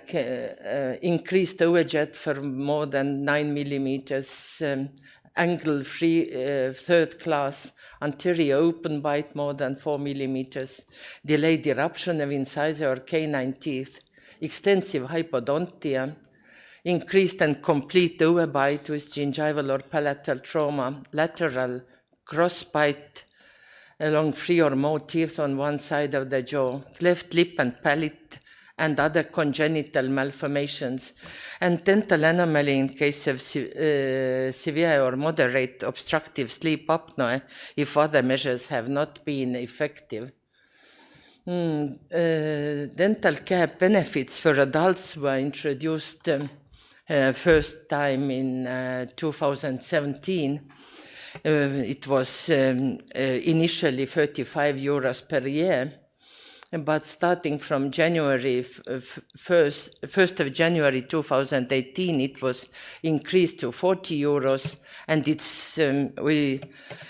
it has been a promise that it will be increased even more. The trick is that it should form 50% of the medical bill presented to the patient, so there is 50% of self-responsibility for the patients out of 80 euros total. Yeah? The medical invoice is prepared according to the fixed by health insurance fund price list. So about 1 visit a year is, let's say, covered by insurance for 40 euros. Other visits can be already billed according to the price list of the dental clinic. There is a group with a larger dental care benefit for 85 euros a year, and that is meant to be used for pregnant women, mothers with under 1-year-old children, people with partial or no capacity for work, and people with the age of over 63 years. And persons with increased need for dental care. Also unemployed people, if they have been unemployed for more than 2 months, and they are registered at the unemployment insurance fund can also have this kind of benefit. There is also left 15%, which is 15 euros out of 100 euros for self-responsibility. Once in every 3 years, health insurance fund will reimburse 260 euros for the cost of dentures to the patients receiving a pension for incapacity for work. Also old age pensioners, it is like older than 63 years, and people with reduced capacity for work. So these all fees are according to the dental clinic sales prices. And dental benefits can be used as only for primary treatments, and of course by the dentists having contract with insurance fund. What is remarkable is that patients can always check the remains of benefits on the web in e-health system. What are the primary services that are compensated? This is like first and repeated visit, like base cost of the visit, diagnostics, temporary and permanent restorations, tooth extractions, opening of an abscess, endodontic treatment, supra and subgingival removal of deposits, and local anesthesia. Of course, only according to the limited sum and using limit prices. There is also a possibility to use this larger benefit for the patients for whom dental need for dental care has arisen as a result of the provision of the following health services or diseases.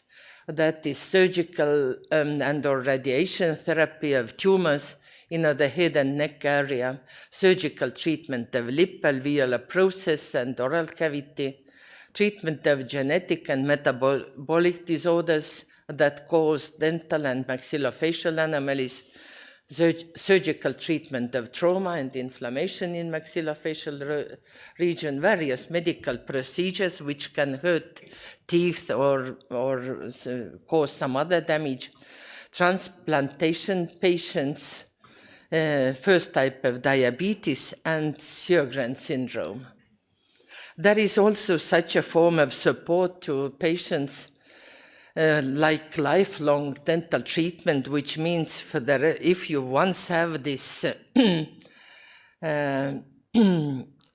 status, you can have treatment free of charge for all your life, and that is patients with psychological disturbances and physical disabilities, psychological disturbances like intellectuality disorders, dementia, autistic spectrum disorders, and some other psychological severe disorders.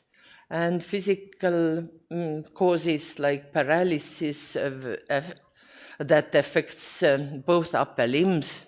You cannot clean your teeth, or you have a disease of the central nervous system, movement disorders like Parkinsonism, generalized dystonia, severe Down's disease, and congenital or acquired physical characteristic like absence of the limb or similar. This year, some other conditions were added, like patients who have been diagnosed with malignant tumor in the head and neck region, and those patients who have received radiation therapy or chemotherapy and who have received anti-resorptive therapy with biphosphonates or denosumab. And some hematological conditions like myeloma multiplex or malignant tumor of lymphatic and hematopoietic tissue. Yeah, and we have a special code for those patients. Once you have received, it's for lifetime. Describing availability of dental care for adults, I bring you data presented by Kantar Emor, which is a leading data, insight and business consulting company in Estonia, and is providing studies for about 100 countries around the world. But this is based on questionnaires presented to citizens. And if we look at this, it looks brilliant that there are no dental or oral health problems in almost 95% of citizens. And only 5% complained that treatment was not available. What was surprising, 10% of the population did not know that child dental care is free of charge. 58% visited dentist once a year or more, and 87 were satisfied with dental services. From those who did not visit once a year, a dentist, they commented that there was no treatment need, approximately 40%, and economic reasons like 32%. But when our institute carried out a clinical study, it became apparent that treatment need was not so nice as by this obtained data by questionnaire from citizens. The treatment was not needed, only about 20 to 30% of cases from those patients who came to examination. It will be soon published in international journals. We have seen some risks with this fixed price list by Health Insurance Fund, and that is that it can reduce the time to perform the procedure, that those institutions are inclined to use cheap equipment, materials, instruments, focuses on symptomatic treatment because it's more expensive. They prioritize restorative instead of prevention, as we saw from the former graphics. It can reduce also costs for investments and quality. So this is something which can be a threat from a fixed price list, but currently we have to use those limited prices only in cases when health insurance co-funding is the case. We also have a private dental insurance introduced in Estonia, but to be honest, it has not become very popular. Concerning prevention programs carried out in Estonia, something to remember is that these programs, it is not a national program like you are planning to introduce or is in most of the countries who have good oral health status. It is project-based, and it's paid like this starting from 2009. It is approximately 300,000 per year, and it's used mostly to finance oral health education in children and also now in adults. We have a very good database and source of information about oral health on website, SuuKool, which means Oral Health School, and this is designed and constructed, funded by Health Insurance Fund. All of the preventive measures can be coded in for the health insurance fund, they are paid in full amount. So that is not an obstacle, it's the understanding and a kind of prioritizing by every individual dentist.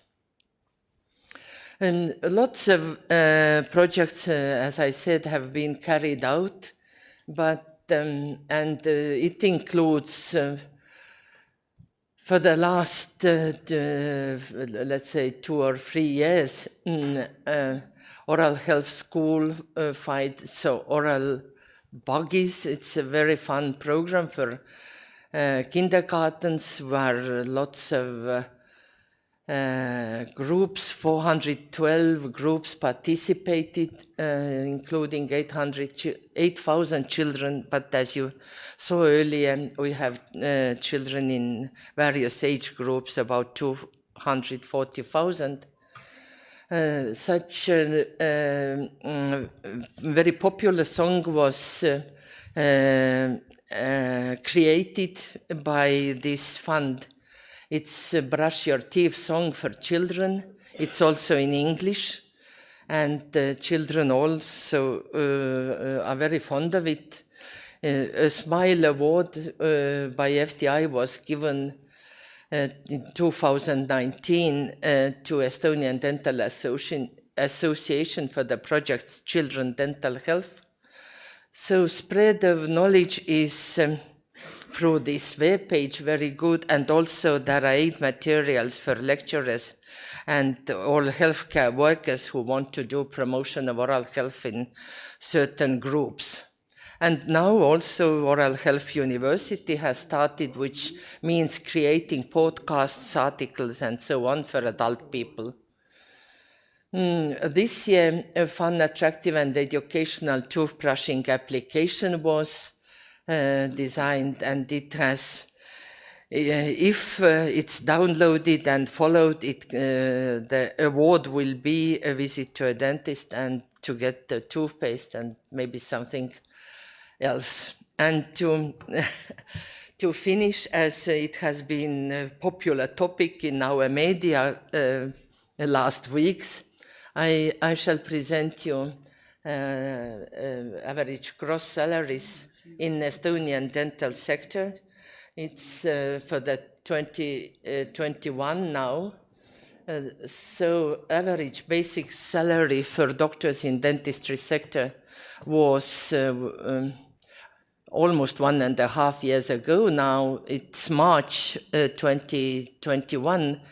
It was 4,252 for general practitioners, 3,900 for prosthodontists, about 5,000, oral maxillofacial surgeons, 6,177, orthodontists more than 9,000. Annual increase was in 2021 versus 2020, 6%, but this year we already have fixed increase in salaries for 17%.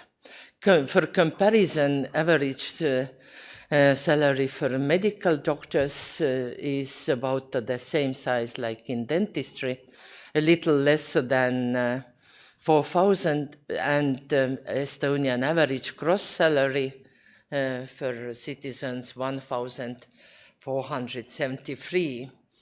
And there is similar increase compared to dental sector. What is nice about it is that this increase in salaries has stopped migration towards Finland from Estonia. And me as a teacher at university, I'm especially happy because we don't have to educate for a more for a better economic country dentists nowadays. So that's about to finish my presentation, and I'm waiting for questions or remarks.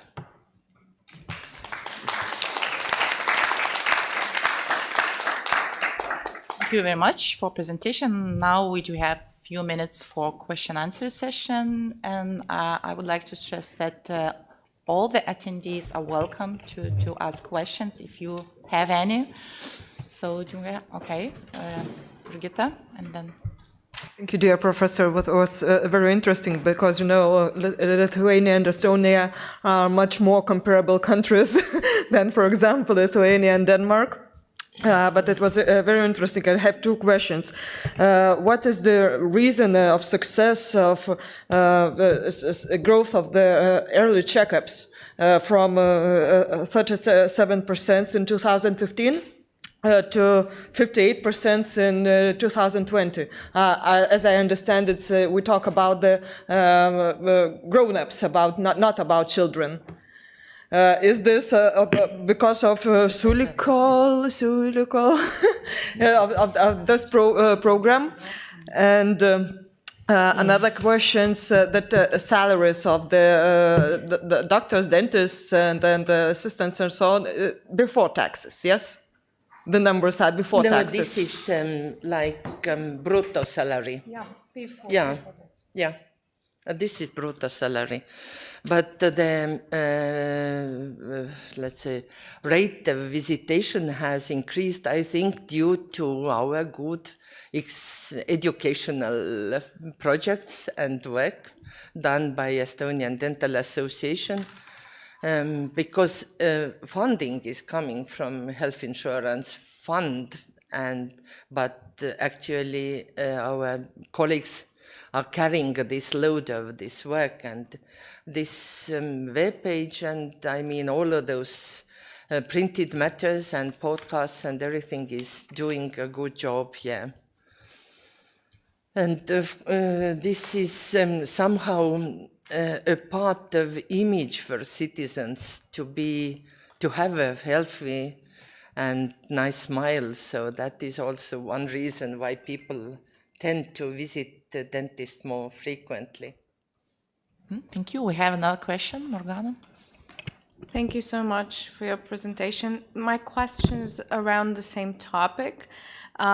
Well, in Lithuania, we have had this problem for many, many years that we invest in something, but then we forget to evaluate the results. So when you were presenting and talking now about different tools you use to educate adults and also children and the app development and other measures, have you evaluated the actual results each of these measure produced, and do you know which one of them was the most effective, less effective, and so on up to this day, or are you still where we are with this thing? Because now you're sharing your opinion, like saying you think the education helped, but do you have data for that? No, sorry to say no. We have not evaluated, each of those measures carried out during these many years. But I think, though not always so realistic, these counter-remor questionnaires, they are carried out with a certain time difference, and that it reflects something, at least attitude towards treatment, the importance of oral health as part of general health. And I think that treatment need has also increased due to better economic situation during those last 5 years. Piret, will you add something? I just wanted to add a little bit about this children prevention program. And this is a project. And this I think has been years run by the basis of projects. The problem with projects is that project is starting and then it is ending, and there will be another project. And what I think we lack this kind of strategy, which is for long-term and continuity, and this kind of long-term strategy for oral health. Because we have had we had a project years ago. It was to implement the oral passport. So every mother, when the child was born, received a passport where it was mentioned where it is basically like almost mandatory to be filled by dentist. that the patient and the mother knows that then I need to go, and then the child goes to school, he has this passport, it needs to be filled. It's not that everybody sees that we have not been. But what happened, this project ended. Sick Fund was not anymore interested about it. Nobody asked what was the result. We wanted it to be more mandatory, really to continue it. At the end, we had in our association teller the boxes of this because nobody wanted them anymore, and even the hospitals were not interested anymore. So I think that's this reason why we don't have this kind of feedback. What would be really important. What we know that this song was very popular. We can see how much it was watched. The children know it from their head, they sing it. It's millions. It's really millions, and this is popular. This app is growing, so it is up to dentists now to all the time really promote this kind of tools to be used, and this part of it. And what Professor could not mention is that the part of the private practices who are not in a contract, these prevention issues are totally missing in the statistics, because this is not statistically as it is from the Sick Fund, which is very clear. Sorry about so long.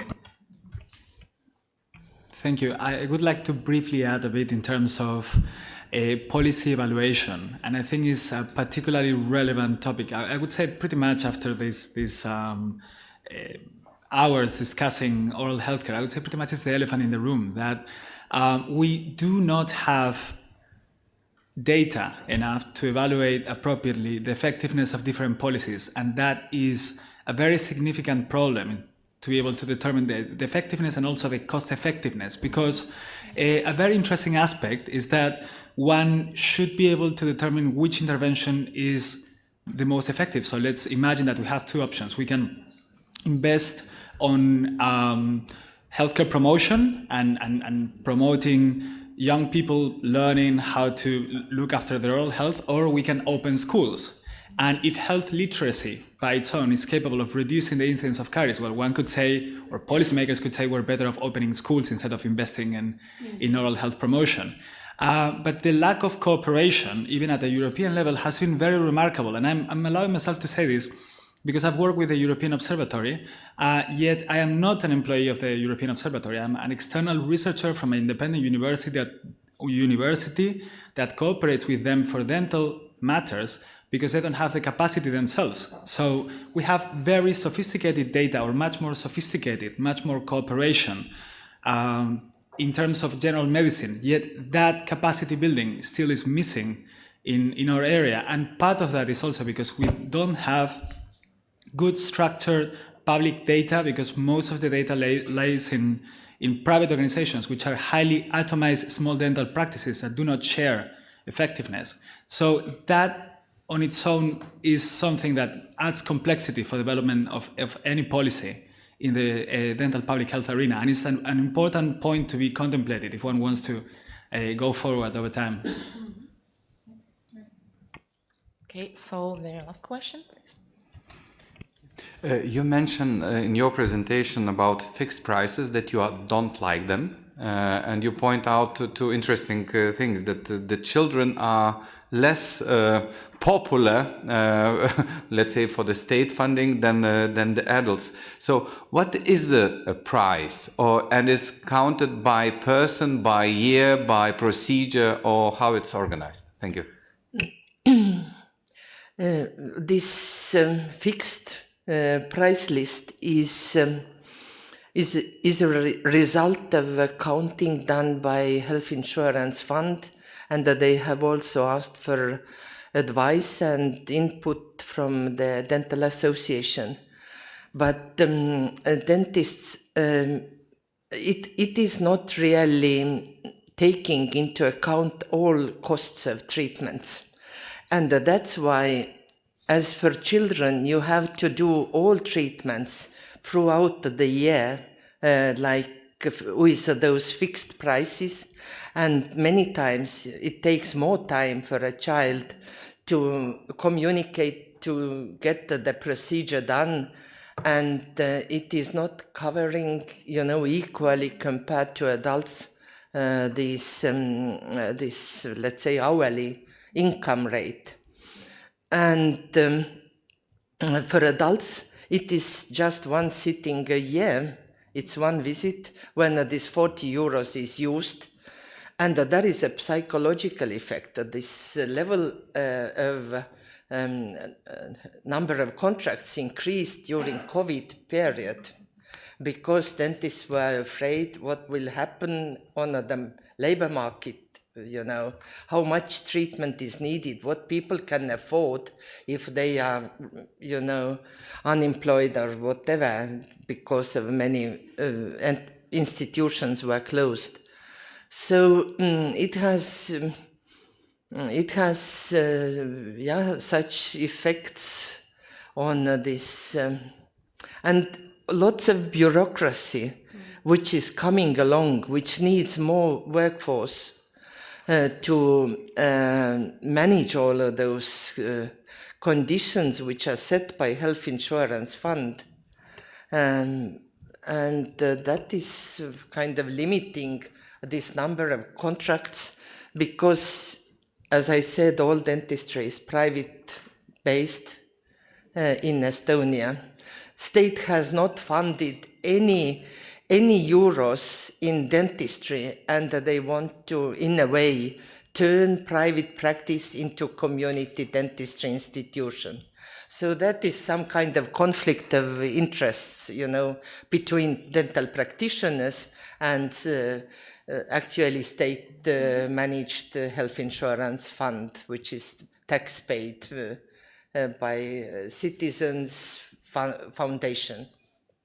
Actually, it's a very, very actual topic, and we will come back in the afternoon to the same topic. Well, please don't forget your topic and your question, but we need to stick to our timetable. And now I would like to invite the president of German Dental Chamber, Professor Christoph Benz, to present oral health care financing system in Germany. Thank you very much. It's a great honor and pleasure for me to be here, and thank you for this Congress organization, and thank you for the invitation. I have to apologize a little bit for my English. I lived as a child in Canada, but my English became more and more rusty, so words are missing. I hope you will understand at least a little bit of what I'm talking about. So. My agenda should be 2 points. One being figures and facts about Germany, and the other one very strange situation. Dentistry is changing quite a lot, going from mechanical treatment to prevention and many other things in Germany. So the dentist in 10 years will be quite a different person than it was when I studied 39 years ago. So, next slide. Figures and facts. We have 72,000 dentists in Germany, and working dentists. And this number is perfect. We analyzed this in 2009, taking into account all relevant aspects. And this number would be perfect if the distribution of these dentists over the space of Germany would be correct. But because of these private equity idiots that employ people in the big cities, we have the number of dentists in the rural areas is too small now, and we have to change this. And as this wonderful presentation told us, these MVZs don't go to the rural areas. They promised it to the politics that they were working in the rural areas, but they don't. So the problem is distribution, not numbers. And yes, there is a trend to female dentistry. The number of students is 2/3 women, 1/3 men. I think it's not because of the lacking interest of men in dentistry. It's just because of this more or less stupid system to have good grades in school as a situation that you can study medicine and dentistry. It's stupid. There is no reason, but the people in the universities love this because students with good grades are always calm and don't talk against something and so on. And the situation in the offices is not quite there, but of course it's changing too. We have 66, 2/3 of the dentists are working in their own surgery, self-employed. 70% are in training. In Germany, you need 2 years of training in order to be able to work for a special insurance system. And almost every dentist works with this insurance system, so they all need this training, 2 years, and afterwards they can decide whether they go to their own surgery or stay employed. And this employment is possible since 2015, and it was quite a stupid idea to make this possible. In Austria, for instance, it's not possible to be employed for a longer time in dentistry. I think the DNA of dentistry is not employment, it's self-employment. The average age of dentists in Germany is around 50. So we will lose some of the old guys and get some of the new women. And I hope dentistry does not change too much in this course. We have 2 insurance systems. One is a statutory or public or whatever you want to call it, health insurance system. It covers most of the Germans. 89% of the Germans belong to the statutory health insurance systems, and the other system is a private health insurance system, which does a very strange trick. It's cheaper for the younger person to pay those fees, and it delivers more. Quite strange trick. Doctors, medical doctors love private patients more than patients belonging to the statutory system, which is not true for dentistry. Because we have a special situation, we like both groups of patients very much. And this is the situation of earnings of the average dentist. He gets 53% of statutory out of the statutory health insurance system, and he gets 24% more from these patients because for treatments like ceramic crowns or implants and so on, the statutory health system does not pay. So if you want this as a patient, you get an additional bill from the dentist, and then you have to pay it out of your own pocket, or you have an additional insurance, which is possible too. And the private patients pay 23%. So you see, the private patient still is very interesting because it pays twice as much as the patient from the statutory system, because the number is so small. Only 11% of the patients are belonging to this private insurance system. Maybe one additional point, a large portion of this 24% out of the pocket is prevention now. Because patients, 84% of German patients go at least once a year to a professional cleaning of their teeth, which they have to pay for themselves. And I think it only works because the patients pay for themselves. The general medicine shows us that prevention does not work if it's for free. This is a situation we cannot change. It's in our hearts and souls. We are lazy. Okay. Dentistry is only 0.8% of the gross domestic product. Medicine is 12%, much more overall health. So we are very little apart, about $453 per person. Medicine is about $7,000 per person and year. Our share in this statutory health insurance system is declining, not in absolute figures, but in the portion, in the share. It's a declined from 1980 to today about 58%. And most of the reason for this is professional cleaning is prevention. This is the reason for this, and the reduction shows in many figures. I can show you in the following. Dentistry is changing. When I studied in 1983, dentistry was crowns, fillings, prosthodontics, and no prevention. Prevention was almost nothing. In 1983, it's crazy. And in the 1970s and 1980s was the El Dorado of the German dentists. I'd like to call it the heavy metal dentistry, because we took tons of gold and amalgam in the mouths of our population. And what was the outcome for the oral health? Nothing.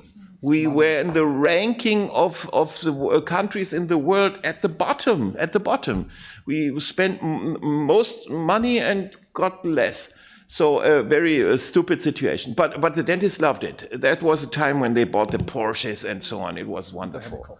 And the helicopters. And we have some of the old guys who are still dreaming of these years. In 1989, we performed the first nationwide oral health study, and I didn't develop it, I don't work for it, so I may say it's the best study in the world. It's not conducting telephone interviews, it's clinical investigations, it's representative for all parts of Germany, of all, for the complete population, so it's one of the best studies in the world. And and it was following studies in 1991, because after the reunion with the German Democratic Republic, we wanted to see how things were there. And then in 1997, 2005, 2015, 2024 is under work. And this is the publication for the 5th phase, and this means the V means 5 in Roman numbers, I think. And it's a very big book. It's perfect. You asked scientific evidence. This is not opinion. This is science. But of course, a cross-sectional study is not able to answer all our questions. Of course not.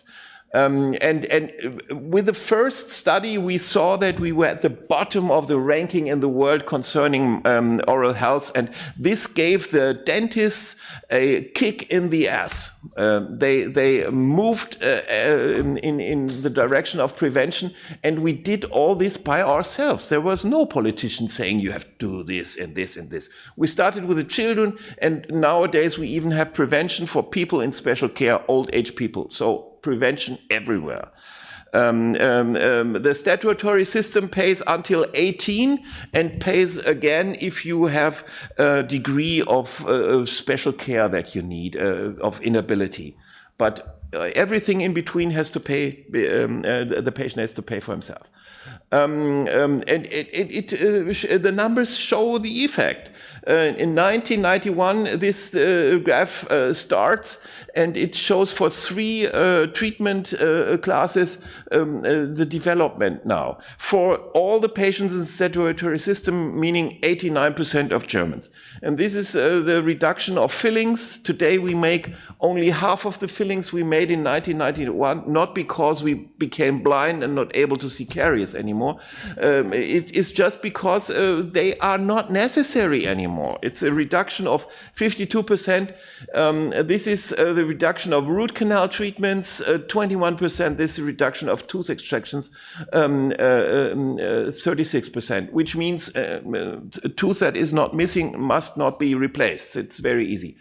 And this is, you see the speeding up of this, and you can give a underlie a mathematical model, and it shows that between 2040 and 2050, these figures will reach 0. which of course will not happen, but it's speeding up, as you can see. So prevention works, and it works in prosthodontics too. There is quite a good study just showing, looking at the years 2012 to 2017, and Germany is one of the most aging countries in the world. There is only Japan more a number of old age people, and nevertheless we have a reduction of prosthodontics of 10%. And this figure, it's crazy. If you follow this over the years with a mathematical model, it reaches zero between 2040 and 2050. I will not live there anymore, so very good. No more mechanical treatment anymore. So the situation we have in Germany is diversification. This is showing one of the most modern German inventions. No, not just a joke. This is an old age drill. We grew up with a drill in our hands, and it's very difficult for us to think anything else than drilling. But we have to switch, and this is not for just employing more girls who clean teeth. This is a job for us because we have the overlook. All the health aspects are necessary. This is a very old idea. 100 years ago, when the dental hygienist name was developed, no dentists wanted to think about cleaning teeth. So this guy, Alfred Phones, he just said, we have cleaning women for the floor, so we take cleaning women for the teeth.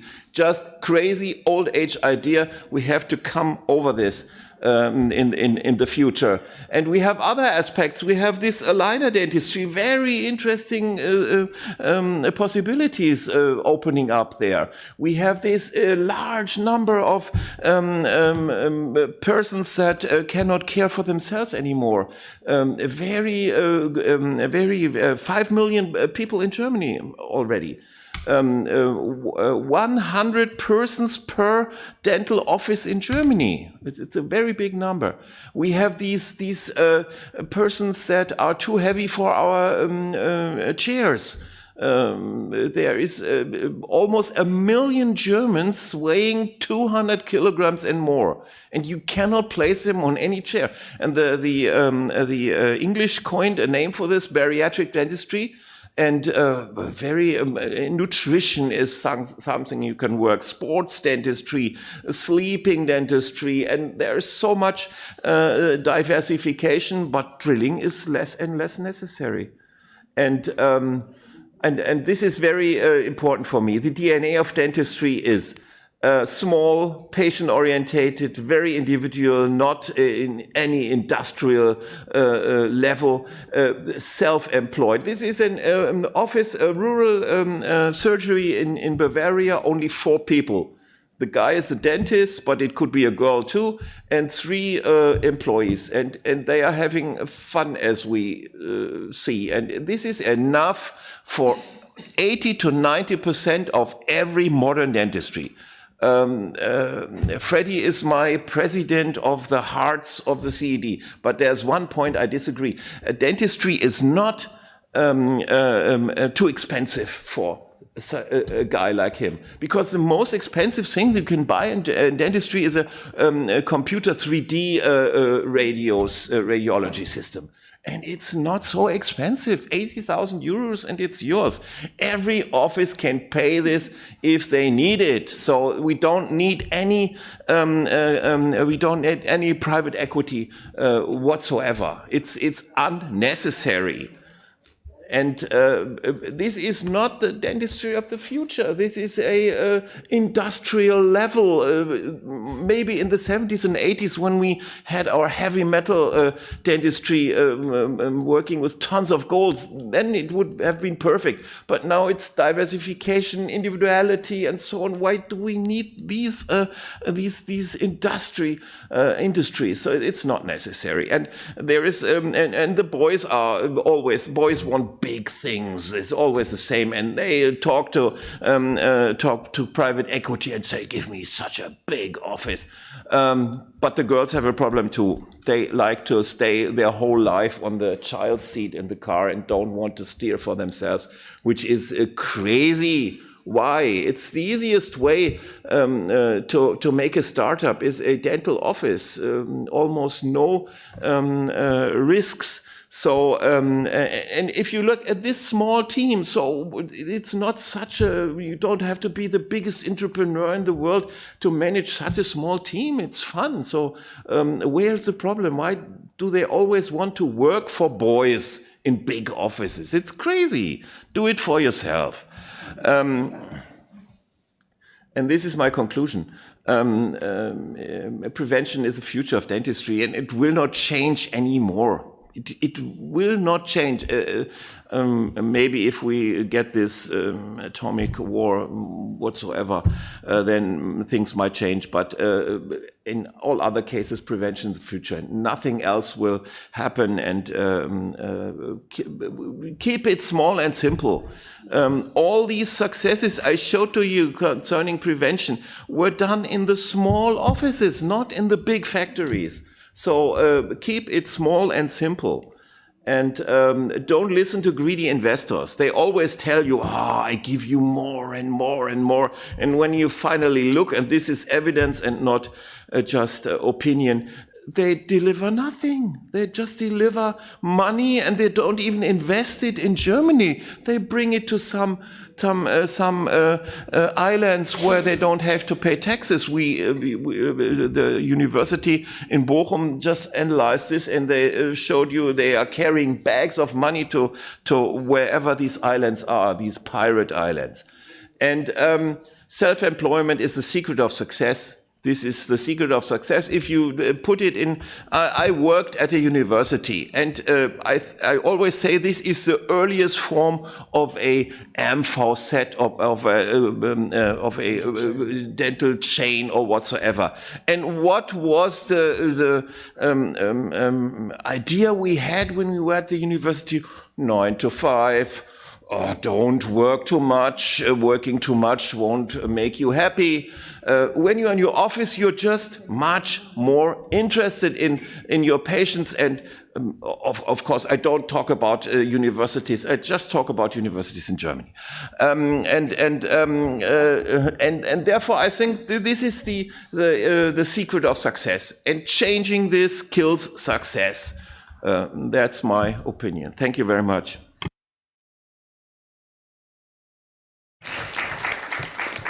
Thank you very much, Professor, for such inspiring educational speech for young dentists. Yeah.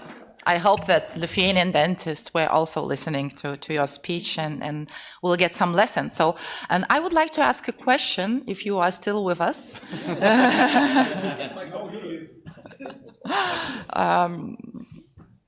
I forgot my question.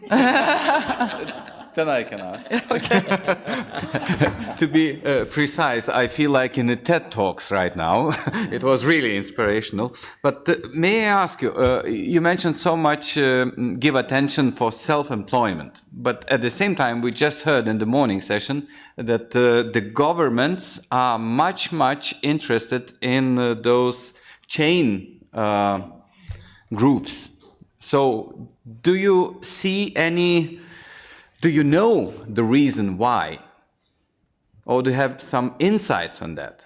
Because it's very important. Everybody understood the big chain one or another day will bring down the quality, make cheap prices, but then the complaints, and then it's not good for the market and not for the people. It's a very good question. In Germany, we have the situation with the hospitals, always problematic. They don't have enough money during the maybe gas crisis. Now, some of them will go bankrupt. It's always tight with the money, always problematic. And now these stupid politicians try to take this system in the outpatient system. Why? You can only speculate. Maybe employees are easier to handle. Maybe They don't give you contra words? Maybe. I don't know. But you won't get success. You will be. You need to fix the outpatient system like you have to fix the hospitals now. It's just more work. It's not the better way. You know, I've been following these trends in Europe long time. So what comes into my mind, why they want it? You mentioned this deregulation. There was happening this deregulation, or they wanted to investigate, are these professionals, so-called greedy professionals, maybe they are over-regulated. Maybe we can reduce the cost if we could implement different systems to employ somebody who is not educated as much. So this kind of process, I think, starts from there.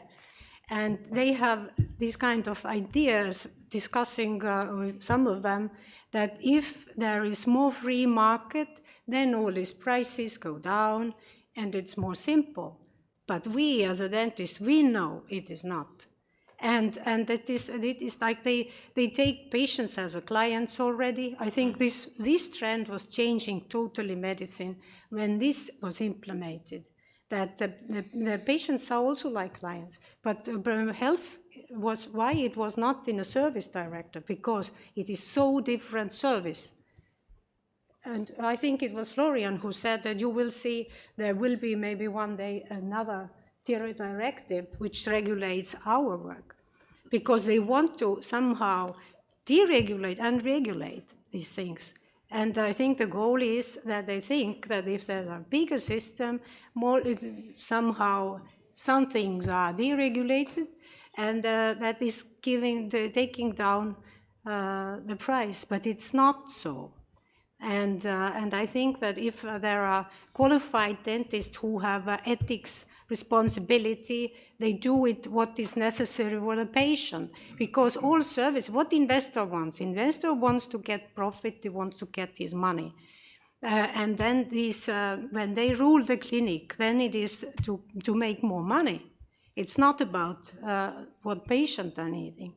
But health services are by the needs of the patients, and not by the needs of investors. But I think that there is a big gap in between on this understanding. They think more and more that, okay, this is like another service. We can just do it this way and have a more free market. I see it in Estonia. We have a very liberal country. They want to liberalize everything, and everything should be, by responsibility and of the patients or the professionals who are doing it. And even if you give your work to some undereducated person, you are taking, like you said, maybe in Denmark it is more like this. But I think that if it concerns health, the quality and the patient safety needs to be guaranteed. And this is something that maybe we need to stress on this, but the meaning why they are in favor or have been, it's more to reduce the cost. If I could add, we could now open up a discussion, then we will run out and we will have no lunch. I will not do that, but I hope we can come back to that in the afternoon, because as you heard me saying in the morning, please be careful and don't think the system that you have in your own country is the only system working. There are a lot of systems out there that works very pretty. So you have to be open-minded. It's not only about the system, it's also how the system is done and the people working in the system. So I really would like to have a wonderful discussion about that in the afternoon. And I will really like to tell you about why I think dental team is the future, also seen from the side of the dentist. But the question was here, why do the governments, why do they want this corporate model? We were at that time, where I was the president in Denmark, in close dialogue and connection with our government. I went there so often that I was allowed to go in and out with all without the security procedure for normal, because they said, Freddie, you've been here so often, you know the procedure.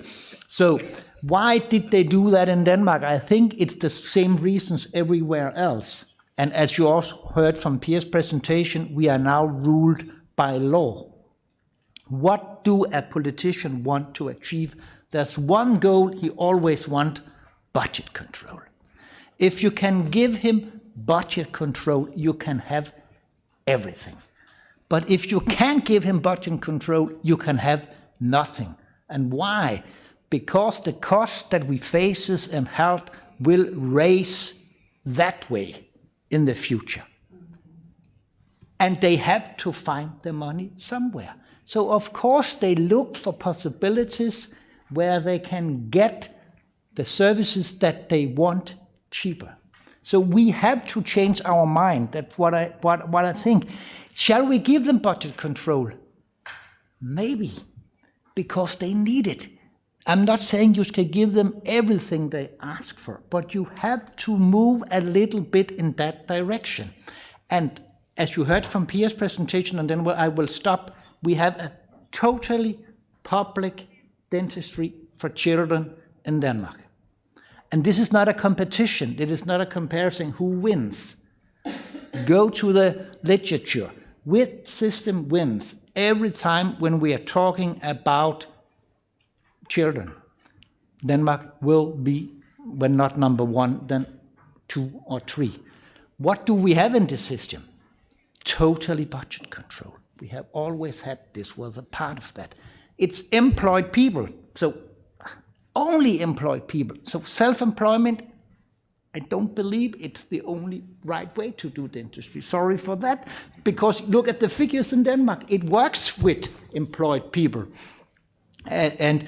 And then it works because we evaluate our system every year. We had a central register where we report for every year for the children, and we have done that since 1972. So we know everything. We know what works.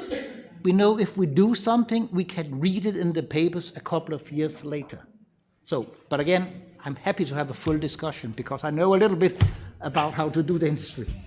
What happened to Denmark? In earlier years, you were gruesome Viking warriors, and now you're obeying law. Okay, We can also read features and see that it works.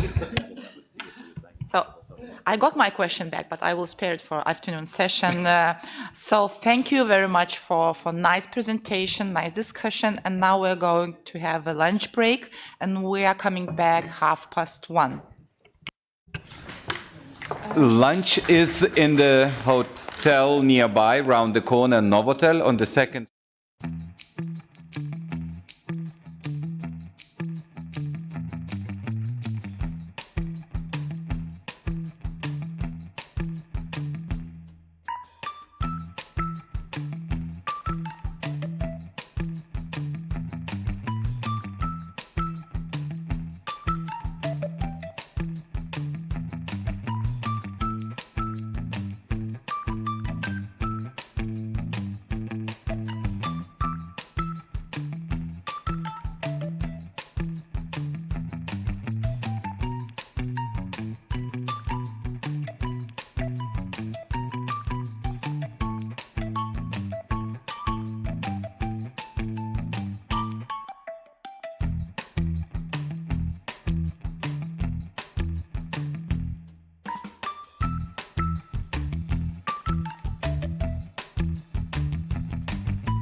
So, dear colleagues, welcome back after break.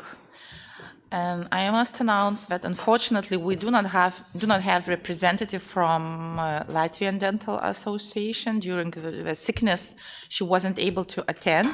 So we are going directly to Lithuanian representative, Bronius Einars, a board member of Lithuanian Dental Chamber, and he will present the accessibility and financing issues of oral health services in Lithuania.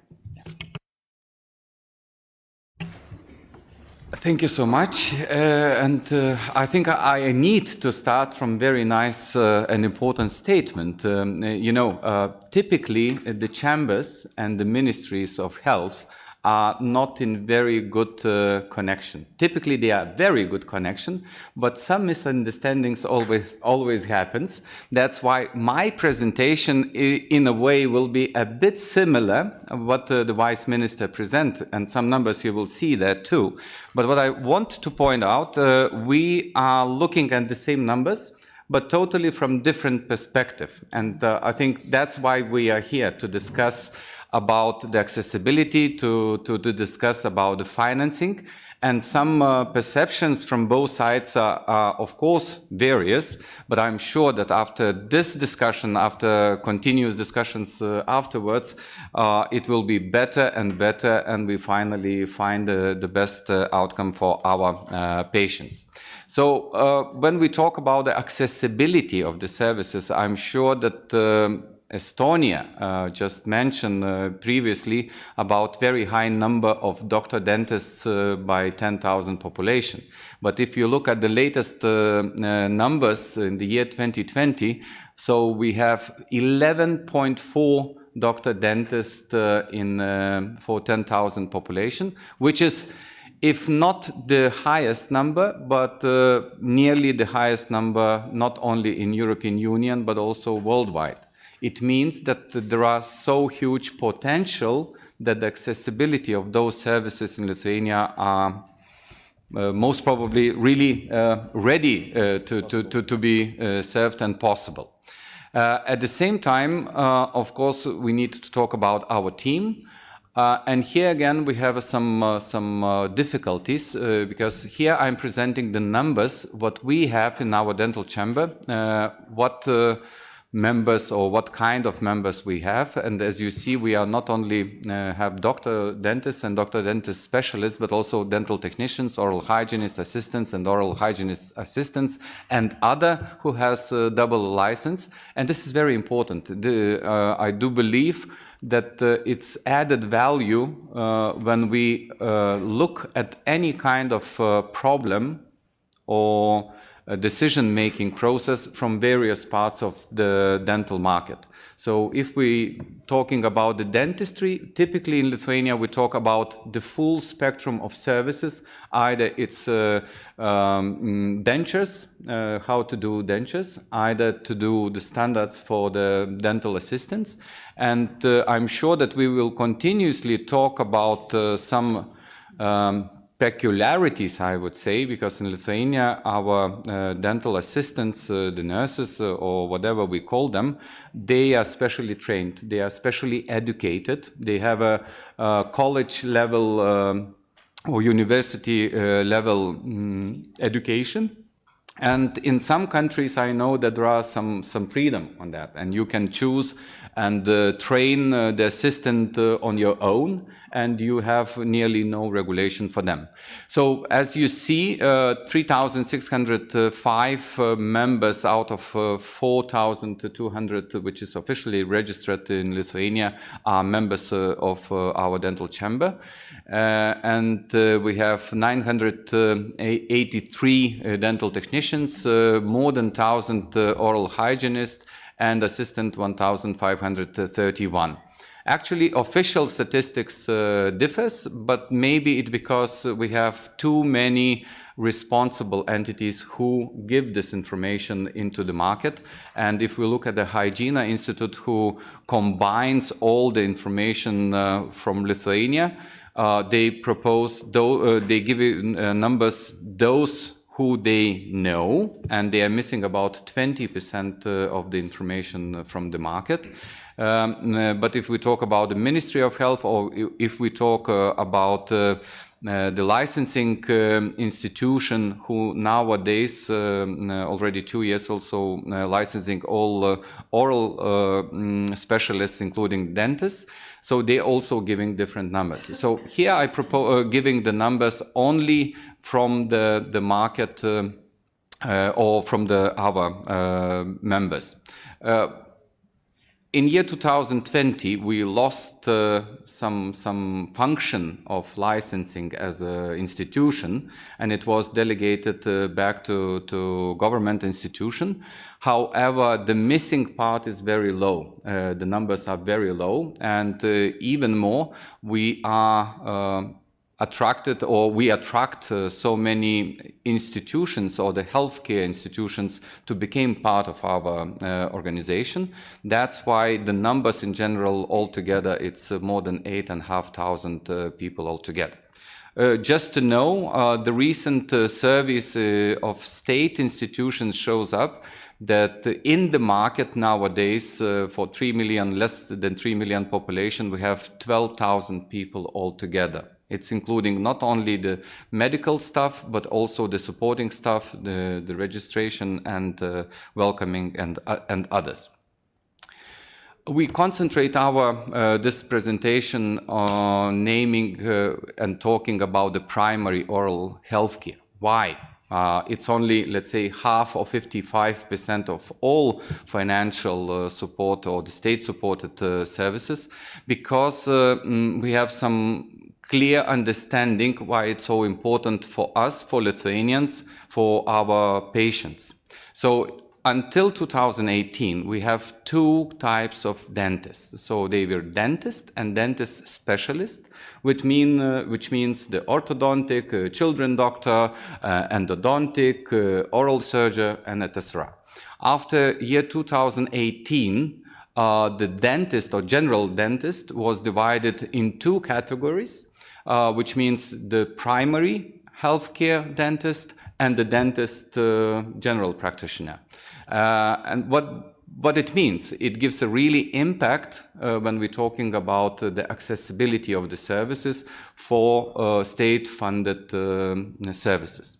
So primary oral healthcare, of course, you know, it's non-specialized primary oral dental healthcare services, which includes the treatment of dental caries, treatment of pulpitis, treatment of some periodontitis, and so on. So I will not go deep in this, but just to have a general view on what kind of services we have.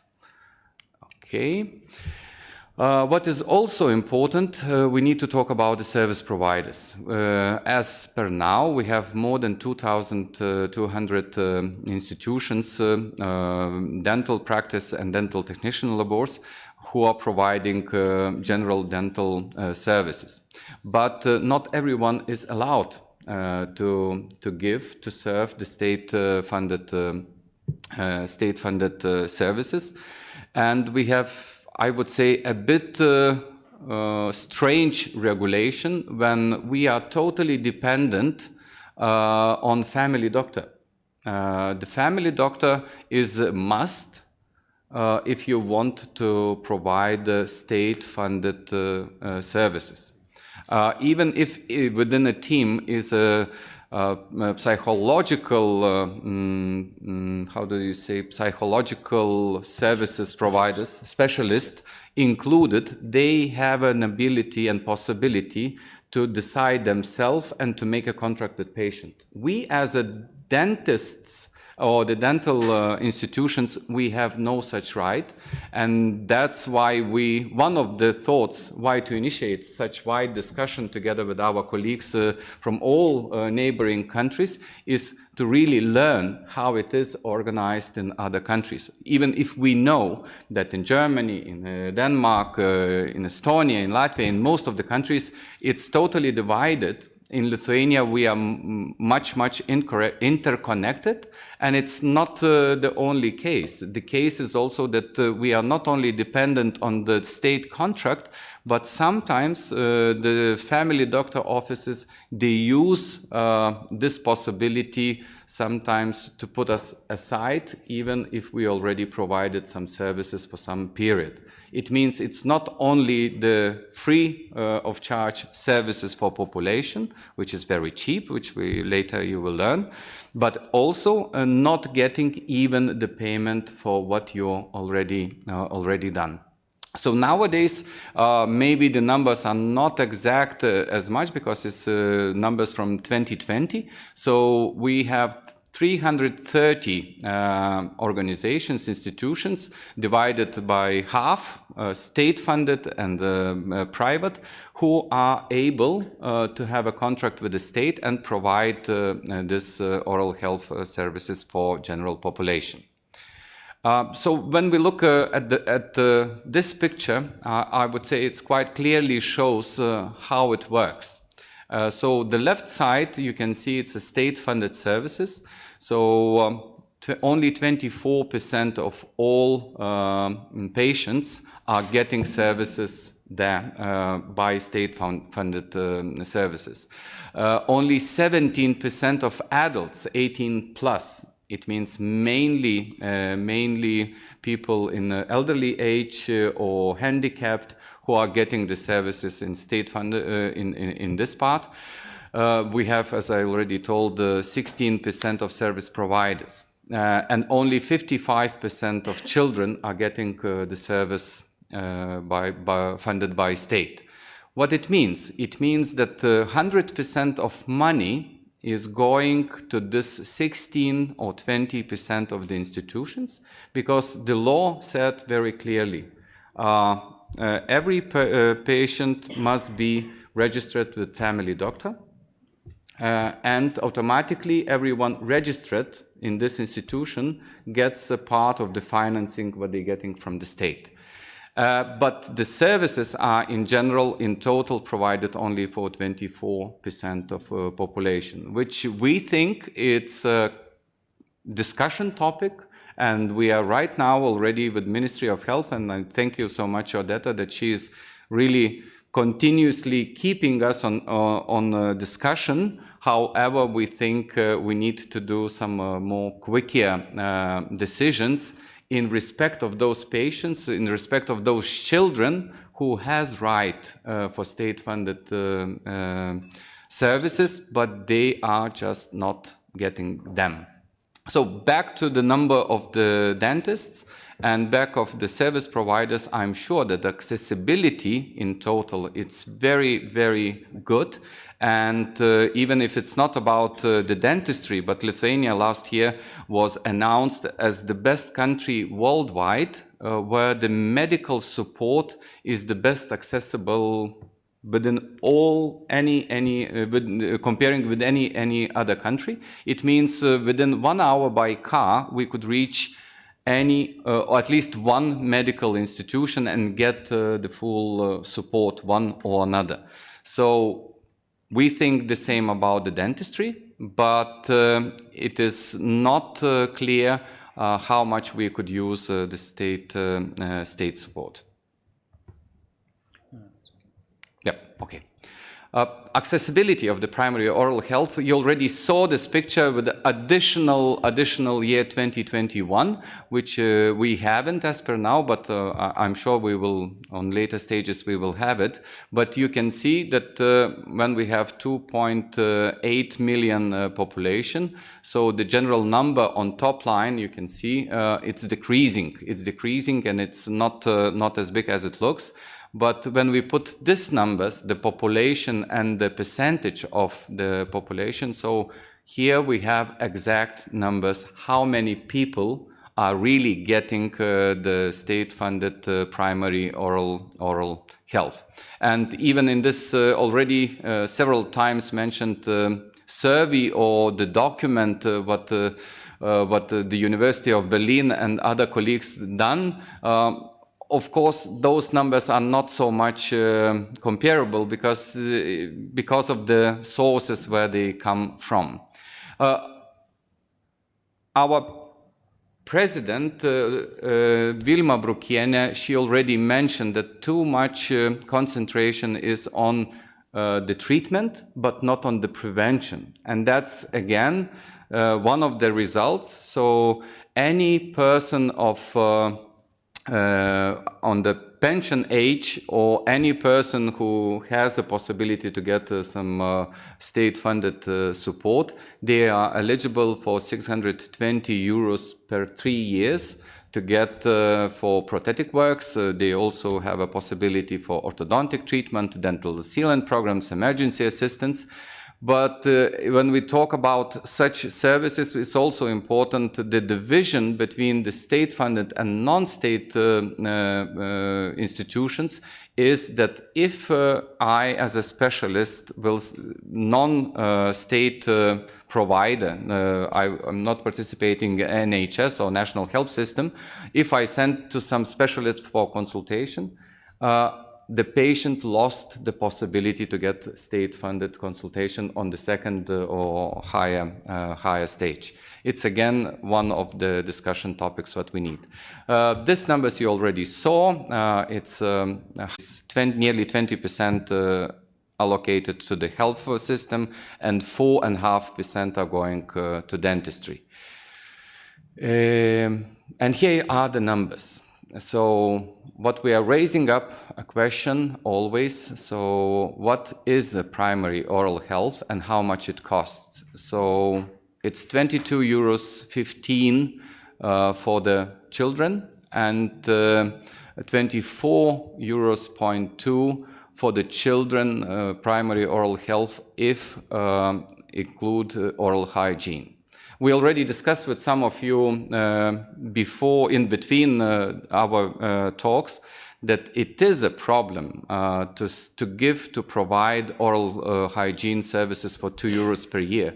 It's impossible, because there is economical calculations when the 1 hour of the oral hygienist costs round about between 50 to 60 euros. And if you want to ensure good quality oral health services, you need at least 1.5 an hour, or I mean 2 times, 1 hour and 1.5 an hour. So 24 hours, it's not possible, and maybe that's one of the reasons why there are so small number of the participants in this NHS field, because nobody can't assure. And the second important thing is that if you agree or do the contract with the state, it means you can't refuse to give all services. It means there is a special list which you need to fulfill 100%. If you don't do that, you have no chance to have this. So again, another point where we need to discuss, of course, emergency assistance has some amount of money, but that's it. When we talk about the primary oral health and the financing, it means it's quite complicated. If we talk about elderly or adults, the amounts are much less, but of course it has some additional costs which the patients could pay. I will not stop so long on this slide. Here you can see the development year 2013, year 2021, how much money was allocated for the oral health. So when we start in 2013, it's 31.1 million euros, and last year was 54.5. And as a final remarks, I would say that the high number of service providers, dentists and oral hygienists is a great benefit and the base for a better oral and overall health status. However, the shortage of primary care providers results in low accessibility. And when we talk about inequalities, which is on the last years is so much on the all health politics table, we need to talk about this. We need to make sure that the bigger part of population are able to get state-funded oral health services. And you already mentioned during a previous session how much important, and like the German examples, you don't need to have so expensive prosthetic or any other medical or dental services, because you invest much smaller amount into prevention. So low intensity of financing and unhealthy dependencies from primary oral health care centers is not attractive for service providers, and we are better to choose do on private level and attract persons to come by our professionality, by ability to propose quality of our services, and they do that. And they do that, as you saw the numbers, it's quite clear. And what is really in this, especially, crisis, one of another COVID, economical, Ukraine, energy crisis right now, also always asking to save money whenever it's possible. So when we talk about a household, so it's the biggest amount of financing is going on the household, and we think, again, we should find some better ways together with our politicians to support our community in most as it possible. I think that's very short, but hopefully informal.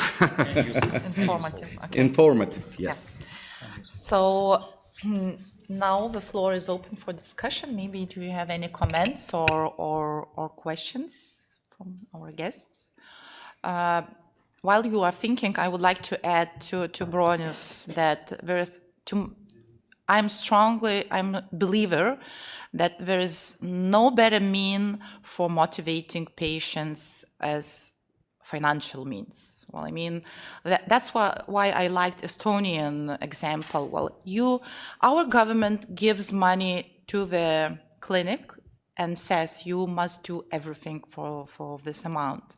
And your government gives directly to the patient. I'm not saying physically directly, yes, but the patient has right to choose how to spend this money on his or her own needs. So what we are doing now, we are offering to our health ministry to not even, if you don't give us more money, but we suggest to reorganize this. Because I think that we are one of the last countries in Europe declaring that dental treatment is for free for everybody. So, and we suggest that maybe it's better to leave only dental hygiene or dental prevention for free. Well, nevertheless, the German says that nothing what is for free motivates, yeah. But still, and working and physically healthy adults, they should pay for everything with regards to restorative treatment. Well, because now they are paying only an additional for disposable, for dental materials, and of course, it's very, very difficult political decision. But maybe it's time to do this, well, because we see our neighboring countries and their examples. So we are the last ones who paying for everything. So, and let's do better oral care for children, elderly, I don't know, other compromised, socially compromised groups. So of course it's very, very, it would be a very brave decision from the side of politicians, but I think that it's time to do it. Well, because we are ruining our oral health care in Lithuania. So maybe some other comments? I could have a comment on that. As you can saw from the presentation, what we have done in the past in Denmark, we are now in a situation where there is a lot out of pocket payment from the patient. Almost every kind of treatment is paid by the patient. Why did we do that? Yes, because we, in our negotiations with the government, said, please understand, you don't reimburse the dentist. You reimburse the patient. You are not paying us money. Maybe we collect a part of our money directly from the national health insurance. Fully understandable. The patient doesn't have to pay and wait for the reimbursement. We do that automatically. But you reimburse the patient. Please understand that. You are not paying me a fee. I'm not an employee. I'm an employer, I'm self-employed, I own that. So I think this is very important to stand on. What you are doing not for the dentist, for the patients. And you cannot have all for nothing. That you can always also learn from the Danish model. Is it a problem that the patient shall pay out of pocket? Maybe I can only tell you what happened in Denmark, and then you can do your minds yourself. Back in 2008, there was more or less a ban of the use of amalgam in our countries, which means that we needed to do composite fillings. It was very cheap for the patient to pay for an amalgam filling. It was only a few Danish crowns for that. The prices went threefold high as we started only doing composites. And everybody said, oh, you cannot do that. You have to do a bigger reimbursement for the patient. Otherwise, there will be so many untreated teeth out there. Did that happen? No. Didn't happen. The patient paid the bill. Oh, yes, you can say, Freddie, you live in a very rich country, so it's easy to say that people have a lot of money. I fully understand, but you also have to understand the pricing in Denmark is on a total different level. If you go to my office and you want to have a filling in a molar, MOD, as a three surfaces, and an injection, you pay 250 euro. Do patients do that? Every kind of patient? Almost every. So you can say to the government, you maybe have to learn it. As I also said this morning, you cannot copy, but you can learn from what we have done. And then you can find a Lithuanian way to come there. And you can maybe not move there in one step. You also heard Pia saying, we don't do group prophylaxis in Denmark anymore. Maybe you cannot start doing that immediately because you are in a total different situation. If I shall compare our DMFS with your DMFS, we are below 1 when we are talking about 12 years old. When we are talking about 15, we are very, very low. That's the reasons why we maybe can have a system like we had. So don't copy, learn from it, and find your own way through. Because as you're also hearing me saying, I know both systems, the German system and the Danish system. Both have good sides, both have bad sides. There's not one system beating them all.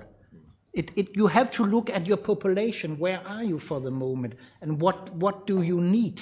And then you can learn. It's easy to say learn from the best, maybe. Yeah. So that's why we are here. Yeah. We try to learn from the best our colleagues. But one of the proposals, what we proposed for the Health Ministry, for Ministry of Health, that maybe it's a time to let the patient go whenever he wants, and just say that you have such amount of reimbursement of your services, all the rest you pay yourself. In most of the cases, even of the children cases, nearly 50% of children, they do so. So why not to implement that on the whole market, and then you have more players in the market who provides such services, and then we really could say, and we don't need to hide that we have not enough money as a country to sponsorship all the medical stuff. Even if we talk about the adults, we are saying, no, it's not free of charge. But it is, every patient needs to pay for material, for everything, but the cost of the doctor is the highest bid in the general price. So it means looks like, in a way, we became one of the most richest countries in Europe because we pay the cost of the doctors when you're getting the state-funded services. But of course, we will find a way, and I'm sure the more findings, the more we talk, the more findings will pop up today. And I would like just to add that I believe that this way of financing sends the message to our patients that you are not responsible. You don't need to take care of your oral health. Well, because if you are not taking care and you need extensive restorative treatment, it's okay. We will give you much money because for prosthetic. You saw the numbers. There are almost nothing for prevention. However, huge amount of money for prosthetics. So it does not motivate our patients to take care of their oral health. And I think that we still have some misbeliefs left from Soviet times still. Of course, with generation, they are changing. Well, because in Soviet times, the person was... there was no must to take care of oral health, well, because the government took care of oral health. Yeah. So, and we still have some peer and some, of course, they getting older, and we do have new generation, but still the misbelief that I have to do nothing for taking care of my oral health. So it's still vital, and this misbelief that oral disease is inevitable still is vital. So, but we hope that things will be changing soon. Birgitta? Me too. I have a few remarks due to patient basket. As you said, of course, we should look, and the National Patient Fund should recalculate, and the patient basket should be fixed not to the institution, for example, primary healthcare center, but to the service. Yeah, to the service. And if the patient doesn't use, for example, primary oral care, then that the doctor doesn't get this payment. If he uses also the calculation per capita per year, I think that's it's very effective in primary health care, but not in dental care. And those prices should be relooked and recalculated. And of course, that prophylaxis prevention should cost more than prosthesis than treatment. It's a big work for the National Patient Fund. And of course, we shouldn't expect the very quick changes, because the mentality doesn't change so fast. Thank you. If we're on time, I find the discussion about income replacement, which is providing patients money to be able to choose their provider, very interesting as a potential solution moving forward.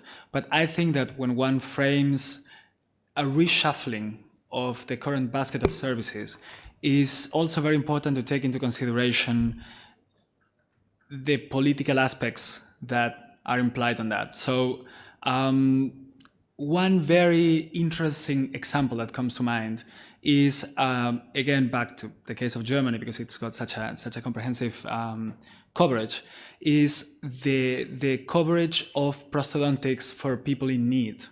And I believe that the exemptions, the cases in which the law is broken for people that particularly require it, also help to balance the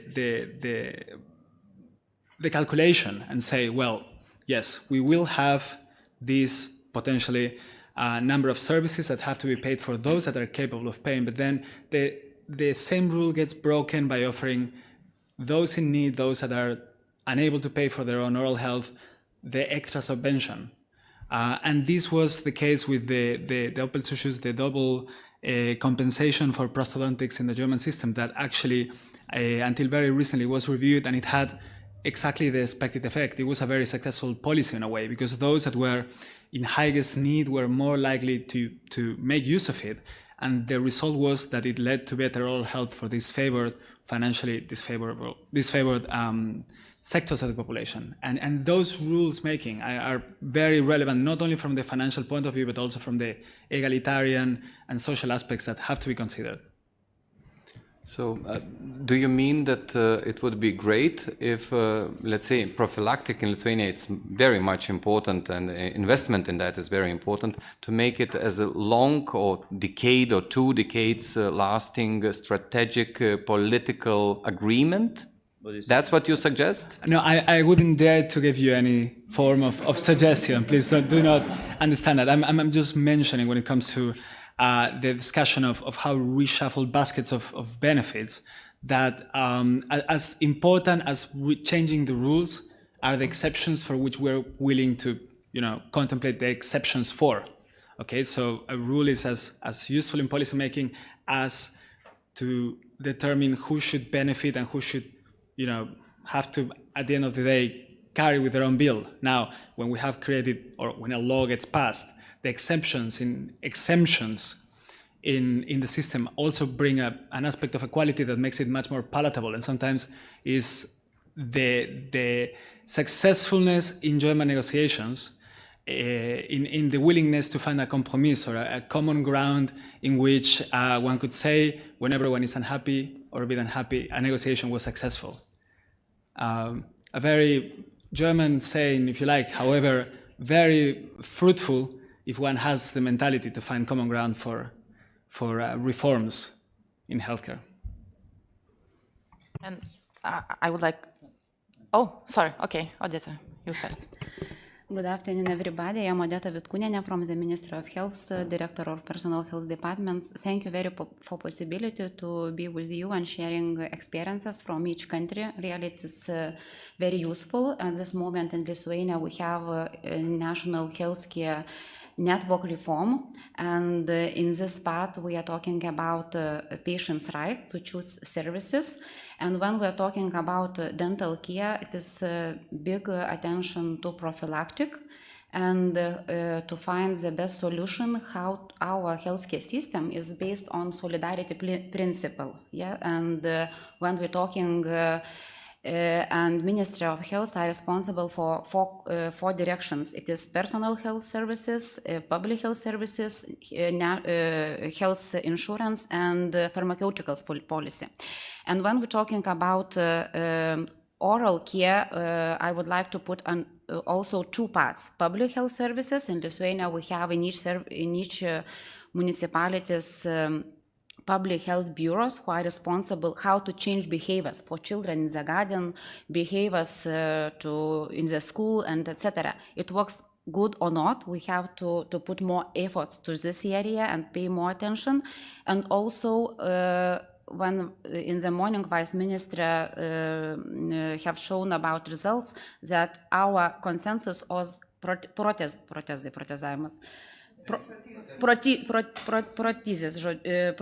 It is result of our healthcare system, how it works 1 or 2 decades. And I agree that we are on the step of the changes, and we need social, social partners together, and with political also efforts to do that, because of course we are on the step when changes is needed in our healthcare system, especially in this oral care. Yeah, thank you for possibility. Thank you for your comment. And I think the changes are needed also in the minds of a dentist. So, and here comes my question, which I forgot previously, and for you, Professor Benz. So you've mentioned that in the 90s, you have switched dramatically to preventive dentistry. And my question was, so what was the driving force for dentists to change? Were German dentists so conscious and preventive driven at that time, or something or somebody forced them to change their activities? A very good question. It were the chambers who gave some driving forces, but I think it was the being ashamed that dentistry didn't work. It didn't work. You made fillings, and 1 year later you renewed the fillings because there were caries and nothing worked. And we have had the same problem with periodontitis, which we actually only now really brought to a newer level. It didn't work, periodontal treatment, and colleagues said it's completely ineffective to clean the roots and so on. It does not work.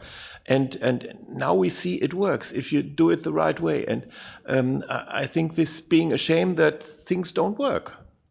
We made fillings and fillings and fillings, and you saw the patient again, and everything was gone, and you had to pull the teeth out, and everything ended with prosthesis. And this is not the way that I think. A very good question. I really never thought about what gave the impulse. It was not politics. Yes. Yes. I worked in Germany at that time, so I also have a little bit of self-experience from that time. And as you know, I came from Denmark, where we have another kind of approach. I think it's of course about how we are educated. That you are totally right. That's about the mindset in the head of the dentist, no doubt about that. But you never have to underestimate which key point indicators you set up. So if you run a dental office in a business environment, and that's how it's often done, you always have to take care about how to earn the money. So if you pay the dentist a good amount of money for doing treatment and prosthetics, and a low degree of money for doing prevention, then you have, in my opinion, a key point indicator that doesn't work. Because what do you want to achieve? Prevention and sickness control, but you pay the dentist for doing treatment. So if you want to do something, you have to change the key point indicator. And then you have to pay the dentist or the dental chairside assistants or the dental hygienist for doing prevention. Because if you don't do that, they will continue doing treatment. Sorry about that, but that's the word. Yeah. Maybe I could add something. I'm not quite sure if money really was a starting point. Every dentist had to have his own billing for this, and which was not used. The colleagues were not used to this in the early days. So there were many dentists thinking that this is not a good idea. Prevention might kill everything else, and you have to give the patient a bill which he is not used to. So there were many forces against this, but nevertheless, it grew up and it worked. And I'm not sure, but maybe it's just this good feeling. You look in the mouth and say, wow, my filling from 2 years ago, still looking fine, no caries, and oral health is on the rising. So maybe it's that. I'm not sure if it started with money from the beginning. I'm not sure.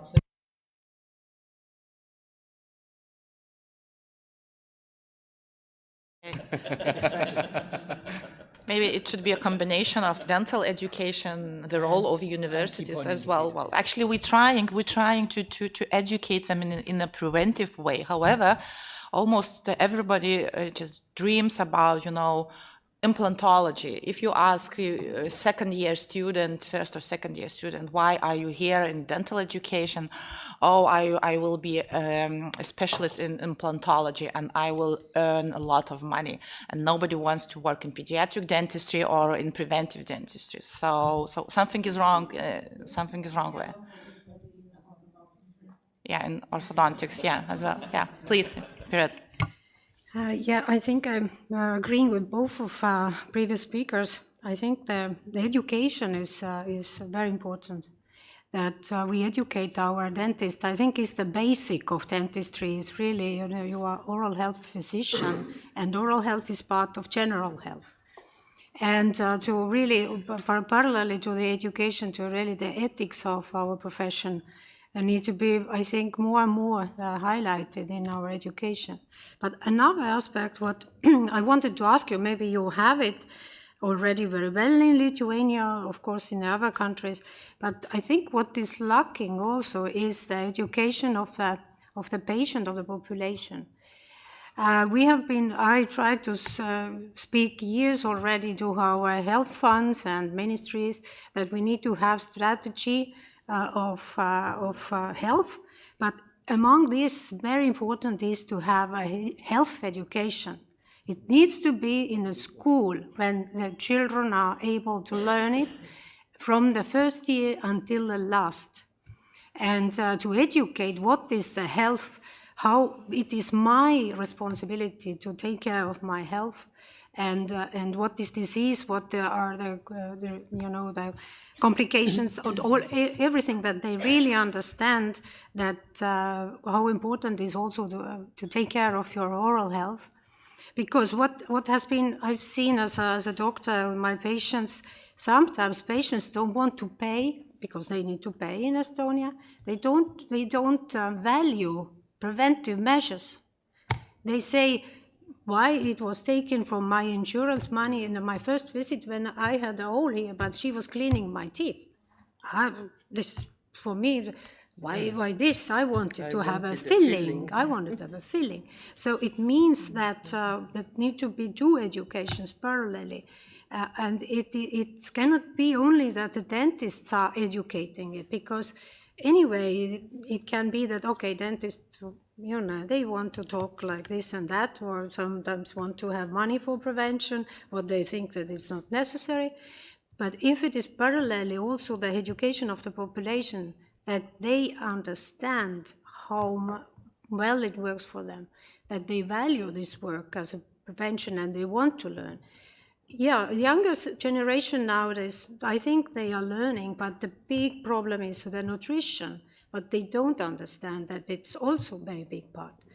That all these soft drinks and sweets and these things.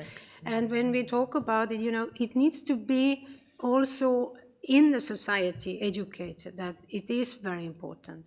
We try to even talk about the sugar tax and our, I think, food industry association was attacking in a public TV dentist, our previous president, for that, because he said that there should be a sugar tax to really put this money to prevention, to use it really for the oral health and to have it, and also part of it is the education. I think, I don't know how it is, but in Estonia it's really missing.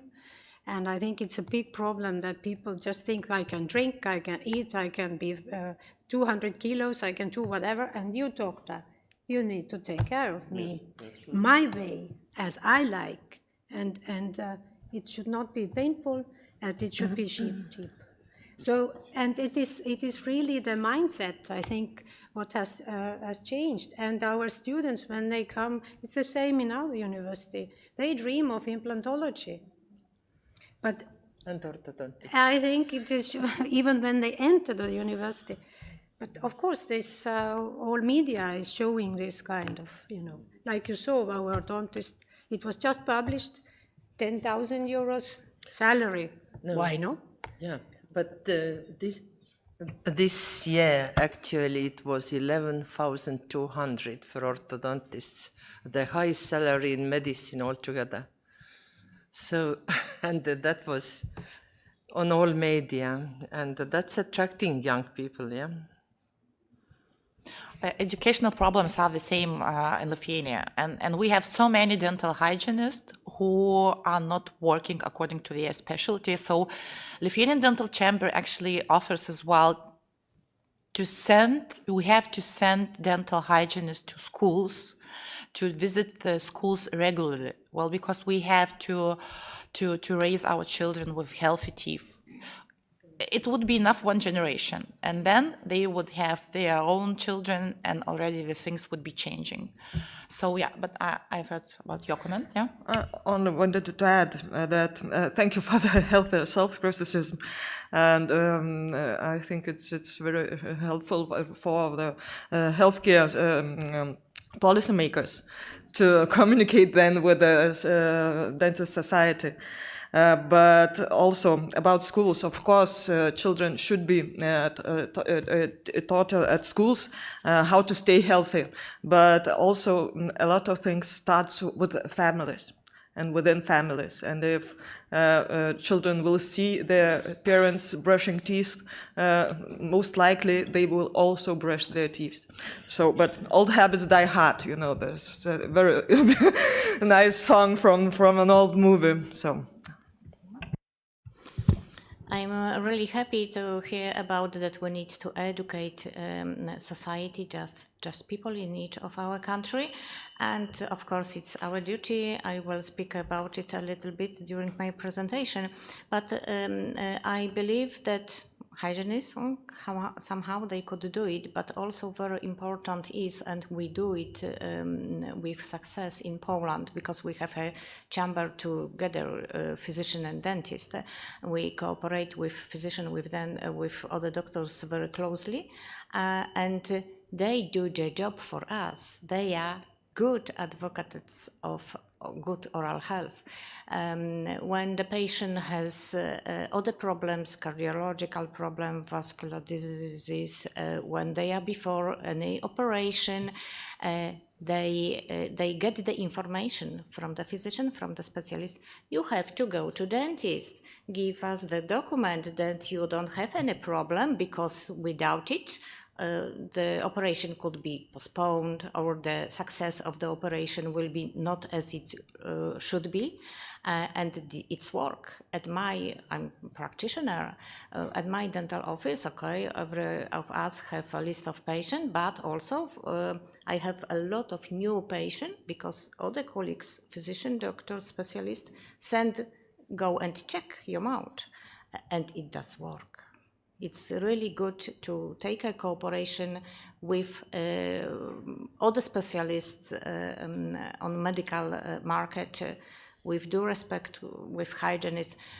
When they go, we did it in Poland in past, and it was not successful, because when the hygienists go to children garden and they say, oh, you should do it like that. It's okay. Children are fun with that. When they come back home and the parents, what you are doing, who told you? It stopped. So it should be education with entire family, and examples should go from parents, grandparents, because just a visit by hygienist children, it's work for a very short time when you don't have background from the family.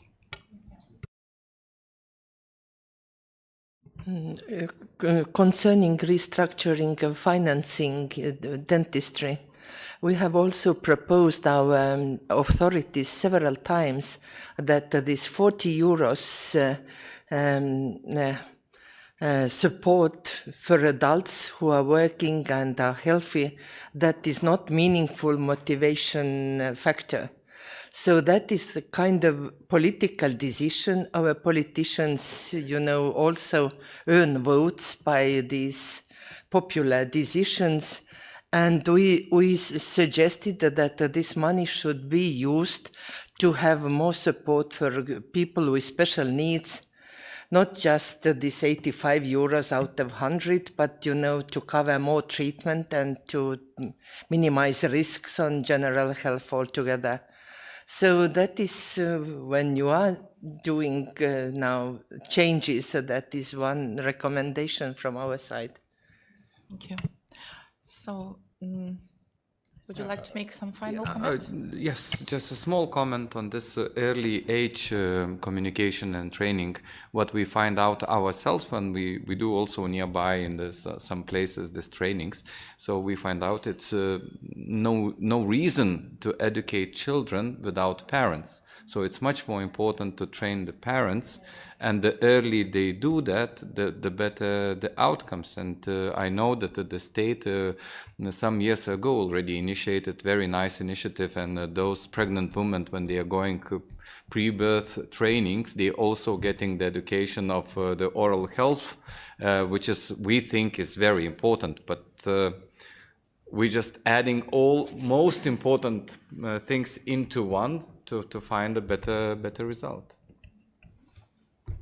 Mare was showing before, we now established this kind of oral mouth university This is basically focused on adults, because we have seen that if we educate the children only in the kindergarten, the parents say, at home, and they don't care, but then we need to parallelly have this education. But I think what was the strategy meaning was that the future, we should have started like this, that these children who are today in school, they become parents, and they are already these parents who are responsible and who know. And they know that this is their responsibility to educate their own children, and then they have a healthy children. So yes, of course, I agree. But the whole family should be targeted. Yeah, but unfortunately, we wanted to have a special videos which could be in the media, but health insurance it's not very actively supporting financially, I would say. Okay, so thank you very much for all of your insights. But let's finish with Lithuania and go to Poland. We have the last presentation in this part, and I would like to introduce Dr. Anna Lela, a member of Supreme Medical Council and Center for International Cooperation, Polish Chamber of Physicians and Dentists. Please. Labas rytas. At least this I could speak in Lithuania. Dear colleagues, to start with, I would like to thank the organizer of this conference for the invitation and for the possibility to speak. One more sentence in Lithuania. I'm not sure it will be correct. Ačiū už pakvietimą. It's my pleasure to be among such a group of experts of representing the National Dental Organization as well as regulatory institution. At least at the beginning, they attend to this meeting. As we all knew very well before this conference, and as we heard during the previous presentation, the financing of oral health care and its delivery is a very complex issue which involves many stakeholders, not only dentists and the dental teams. We have different approach among European countries to how the oral health system should be organized and financed, what was stressed many times during this day by Freddie. I will give you a brief information how the situation looks in Poland. As people before me introduce a little bit apart from my activity on Polish and international organization, I'm just a dental practitioner. I'm self-employment dentist with two specialty with general dentistry and periodontology. So I'm not a theoretical person, I'm just really practitioner. I will give you, of course, some data which are needed, but I will rather try to formulate some general remarks from the point of view of the country where the oral health has not managed to find its proper acknowledgement with the general health system when it comes to, of course, public money. When we start the discussion about oral health care, we often begin with analysis of the finance aspect. We ask ourselves, should dental care be financed from public sources or rather from private sources? And already we discussed a little bit about it. The scope of public finance dental care, in other words, what dental procedure, if any, should be paid for with the public insurance scheme is continually being discussed, especially in times of crisis, when cost of living are quickly going up in every of our country, and other issue than healthcare gather public interest. And of course, we dental practitioners would always like to be able to provide care to our patient as often and as extensively as possible, as we know how important oral health is. I think we may draw a general conclusion that almost all systems of public financing of healthcare have in common is that they allocate scarce resources for dental care. Maybe Germans are a little extension, but it's like that. We could ask why it's go like that. Most probably because oral health and as a result delivery of dental care is often neglected, sometimes regardless, more likely a kind of cosmetic activity than a real health care. Even we have a CD statement that dental care is not a luxury, it's a must. Dentistry usually stands at the end of the line following other more important fields of medical care. When we discuss that we need money for dentistry, they always give example, cardiology, oncology is more important because people are dying, and about dental care, nobody is dying, almost nobody, because we have some cases.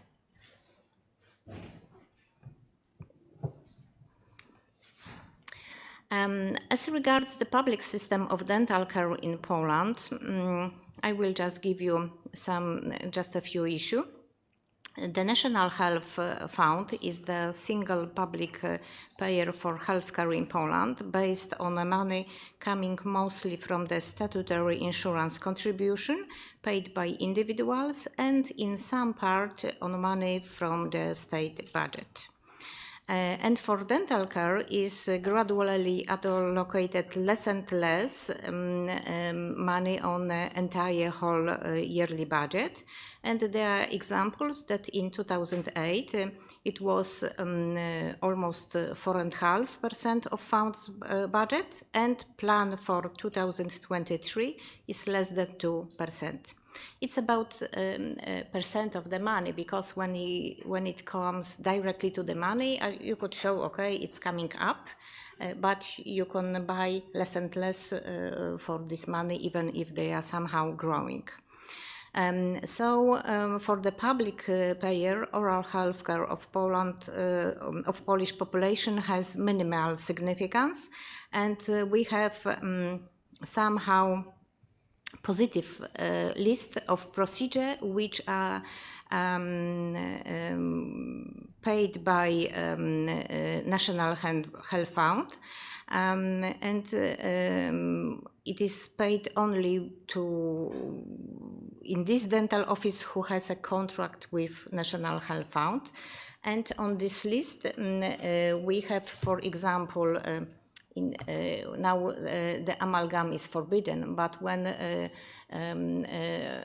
amalgam filling was existing on the market, you could take only front teeth with white teeth fillings, and molar and premolar were only with amalgam fillings.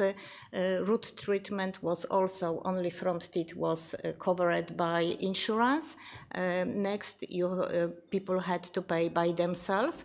It was an extension that pregnant women or children, they could receive any endodontic treatment when it was needed. When it comes to prosthetic treatment, partial denture could be covered by public money, but when you have over 5 teeth missing, when it's less, it's not from the service, and such prosthetics, very basic one, could be changed, replaced every 5 years.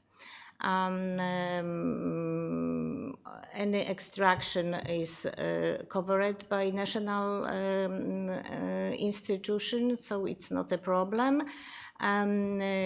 Also scaling, just very basic removal of tartar. And what else? When it comes to orthodontic treatment, on the positive list is just orthodontic treatment with removal applies up to 12 years. When children are older, it's not covered. You have to go to private orthodontics, and there are some preventive procedure, but absolutely they are not satisfactory for us. And when it comes to money, it's we could say that per person is per year something about 20 euro, but it's somehow it's not true, because just a few people go to public service, so finally they could receive more, and those who are not visiting, they don't touch this money. And also somehow it works at rural area, because at rural area when there is dental office who wish to be just private, maybe the citizens, there is not enough citizens or not rich enough to pay privately, so when they have a public service and the money is given by insurance, they exist in such rural areas. So somehow it's work, because when there is a question about number of dentists, don't kill me, I am not able to answer. We have too much or too less. It's a constant discussion. It's when it comes to public money, we could say we have too much dentists. When it comes to private market, we could say, oh, strong competition. When it comes to rural area, there is not enough dentists. When it comes to big cities, oh, it's too much dentists. When you ask one dentist, you know, maybe they want to increase prices and they don't want to have a competition. They prefer to have a long list of waiting patients. When you ask, oh, it's enough dentists in your city, oh, no, too much. But why they send children for dentistry? If they say like that. So it's very, very complicated. Whenever we discuss about number of dentists, it's really very, very, very complicated. So the public payer oral health of Polish population is, as I said, not very interested in that, but also they have excuse not to pay too much for dentistry, because we have some kind of tradition that people go to private dentists. It's not that it changed very much. It was always like that. That when you when you want equality, you go to private, and dentistry, even as you mentioned, Soviet time, it was the only branch of medicine that it was always strong private. So it's like that, approximately 20 or less of dentists have a contract, percentage of dentists have a contract with National Health Insurance, and everybody and other dentists work only on private market. And the Polish dentists don't want to sign a contract with National Health Fund. First of all, because the money are not very much attractive, but it's not only the reason. Even I believe that the more strong reason that they are not going to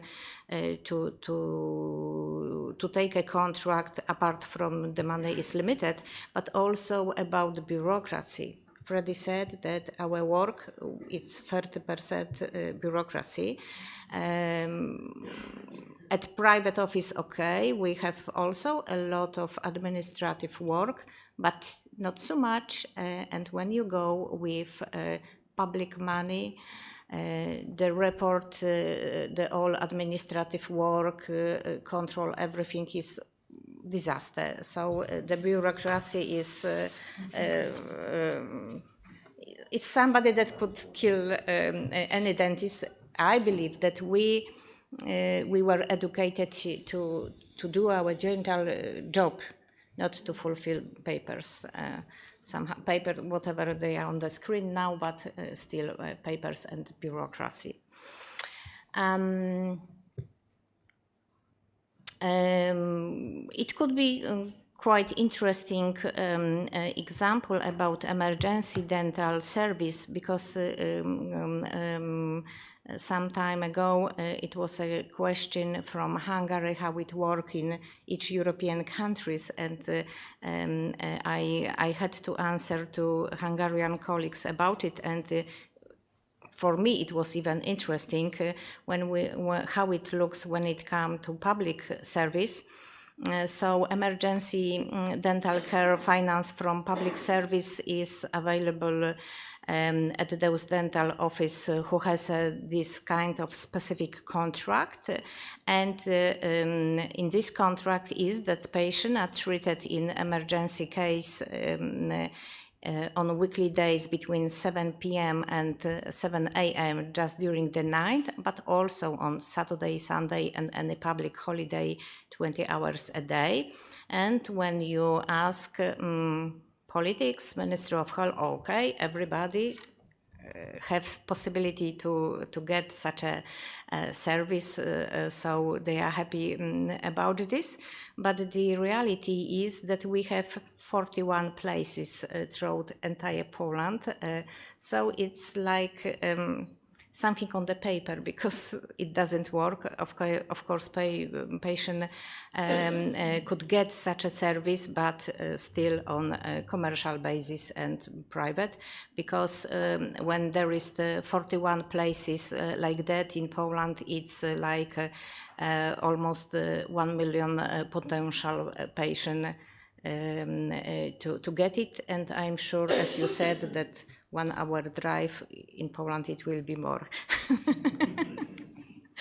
In my view, regardless of the healthcare system we have, it is essential to raise awareness of the significance of role of oral health, both among the authorities and the society.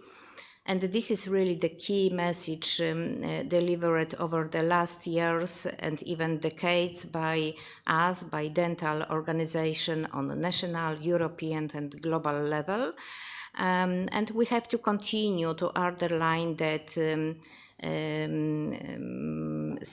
securing good oral health of population really is cost-effective measure in general healthcare delivery, and we should, especially with authorities, talk like that. That when they somehow spend money or do any promotion among citizens to go to dentist, finally it will be cost-effective, because they will spend less money on other branch of medicine. From a number of studies carried out in the last year, we know that for the majority of Poles, good health is one of the main values of everyday life. And they are also aware that they are themselves responsible for taking proper care of their health. So we just talk about it. But also we know that even if they understand that they are responsible for their health, somehow they forget it when it comes to visit a dentist, and approximately half of population visit the dentist once a year. But even though we know it's not enough, but it's like that. Basing on my long experiences practicing practitioner and as a national and international advocate of oral health, I can say that we, dental practitioners, are the only group of people who are seriously taking action aimed to raising awareness of the significance of oral health and its links to the general health care, how they exist. And I believe that it should be done in the first place by patients themselves, but of course we have to teach them. and it is in their best interest to receive good quality, comprehensive and regular dental care, not only treatment, because treatment is not okay, but any prevention.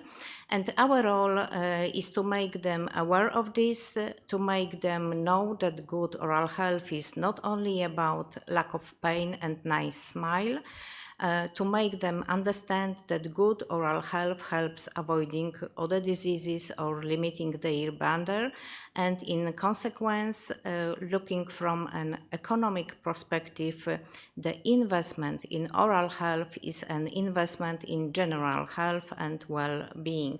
And I believe this argument could be very important to our patient. If we achieve this, or maybe I should rather say when we achieve this, we can expect that public authorities and insurance will be forced to pay more attention to the prevention and funding dental care within insurance schemes. And patients who become more attentive to their oral health and starting treatment is as one of their life priorities, will be ready to accept the cost related to dental treatment. Proper awareness of a significance of oral health and its influence of overall health spendings is crucial for satisfactory development of oral health. So I believe we should repeat it over and over again. And that's all when it comes to the presentation. If you have any question, welcome.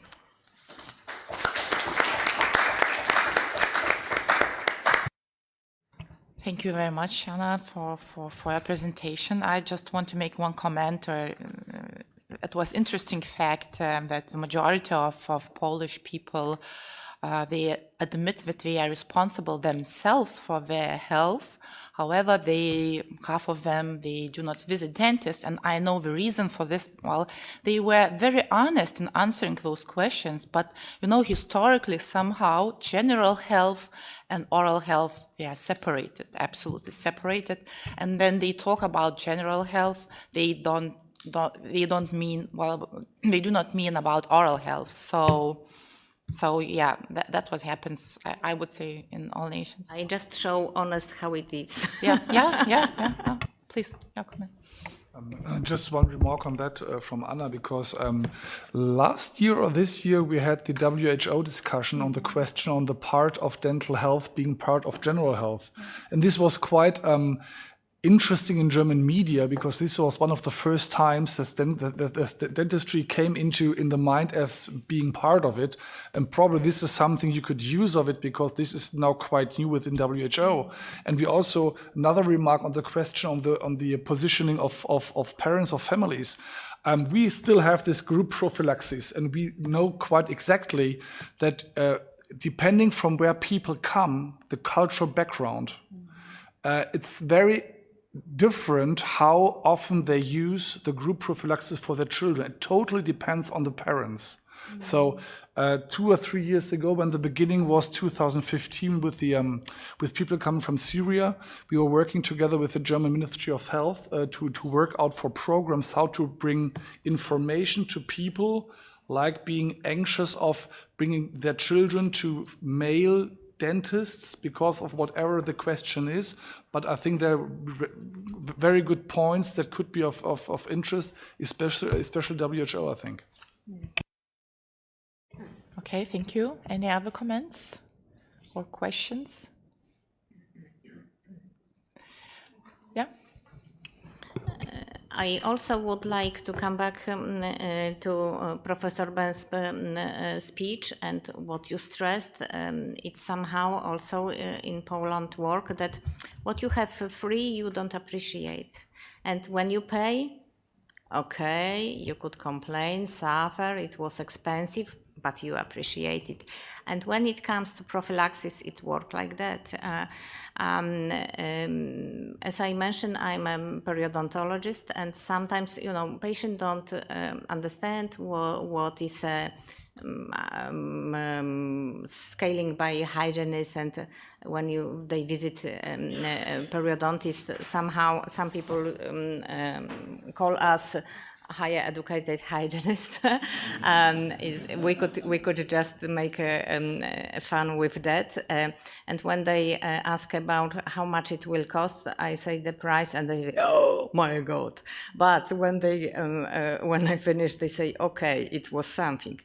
So they feel the reason, the difference, and they are ready to pay when they see the quality and they appreciate it. So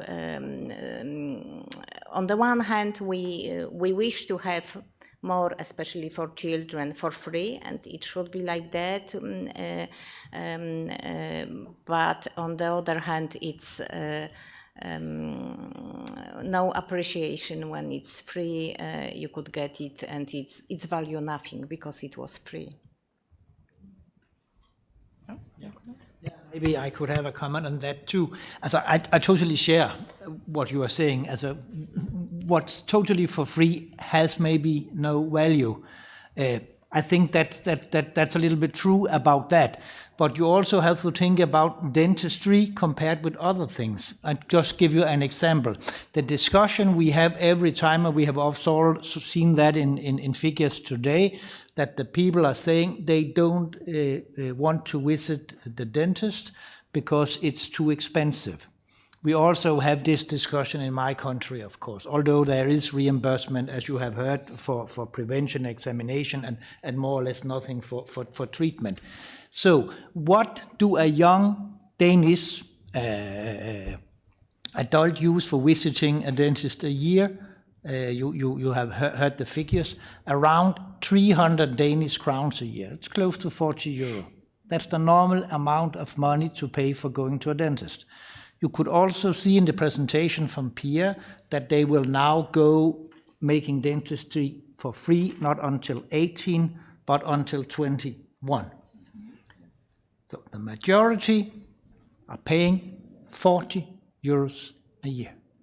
70% of this young generation, we asked them to pay by themselves 40 euros a year. Now they will get it for free. Maybe that money could have been used clever.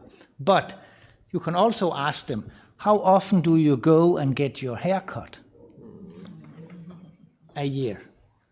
How much money do you spend for that? How often do you, in the weekend, go as a student earning a lot of money, not much money, you go to a cafe, drinking a beer, a glass of wine, which is very expensive in Denmark. How much money do you use for that? And in both cases, you can multiply with 10. We have done that in the Danish Dental Chamber. So you land about 600 euros a year are they using for that. But they find 40 euros for dentistry too much. Why? Yeah, it's not only about money, they don't see the value. So you also have to work with it. So if you come from a country where having dental disease for decades for the biggest part of the population have never been a problem. And it was for free, because the dentistry, as you know, in Denmark for children are for free. We don't see the value. We have never paid for that. And now somebody asks us for pay for it. We don't go. And what happened? They don't come. They come when they are 25. And then we can do again, in the young generation, root canal treatment, tooth extractions, and what do I know, although they are well educated from school time. So it's not so easy to work with prevention. They will learn and go to prevention later on. So some people have to learn. So do you mean that you are going back to group prophylaxis soon? No, I certainly don't think we will do that. We will not, but we will also have to understand that we have a small group where we have to do something else that we do now. But let's find out what we will do. We have to teach the government that you cannot prevent it totally. You can control it. So you need to use money also in the future. But the nice thing with dentistry is when you neglect it, it kicks back. Okay, so thank you. Oh, here's one more comment. Yeah. Maybe a comment that's complementary to the whole discussion is the economic perspective of this discussion, because it brings me back in the day when I was studying as a health economist, not only as a dental practitioner. And I was learning from a proper authority of the NHS that dentistry was a luxury good, because the demand for it grew when the income of the person grew. That means that you expect people in an economy that is not particularly developed to not consider that a priority. And therefore their willingness to pay is very, very small. But this willingness to pay starts to increase very rapidly as a country starts catching up also financially. And that triggered a very interesting discussion on my end that was looking at also the clinical component of it. We had a very interesting discussion going for many, many months.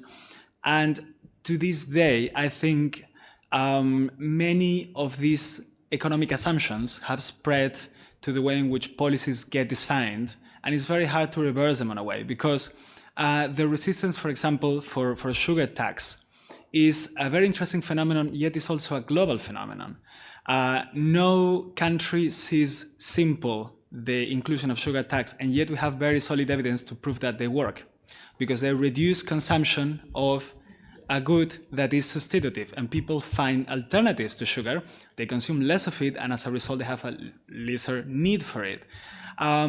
So, to bring it back on the same topic, the difficulty of merging together the educational aspects, the financial aspects, and the healthcare aspects is what requires for every healthcare system to also accompany by the side of the dental chambers the, so to say, growth of policymakers to develop the right policy at the right time. And that is, I think, a very, very complex aspect that, going back to my previous point, requires that we have good institutions independently assessing and also good data, without which we will not inform in absolutely anything. We will have in the same discussion in 20 years' time. Thank you.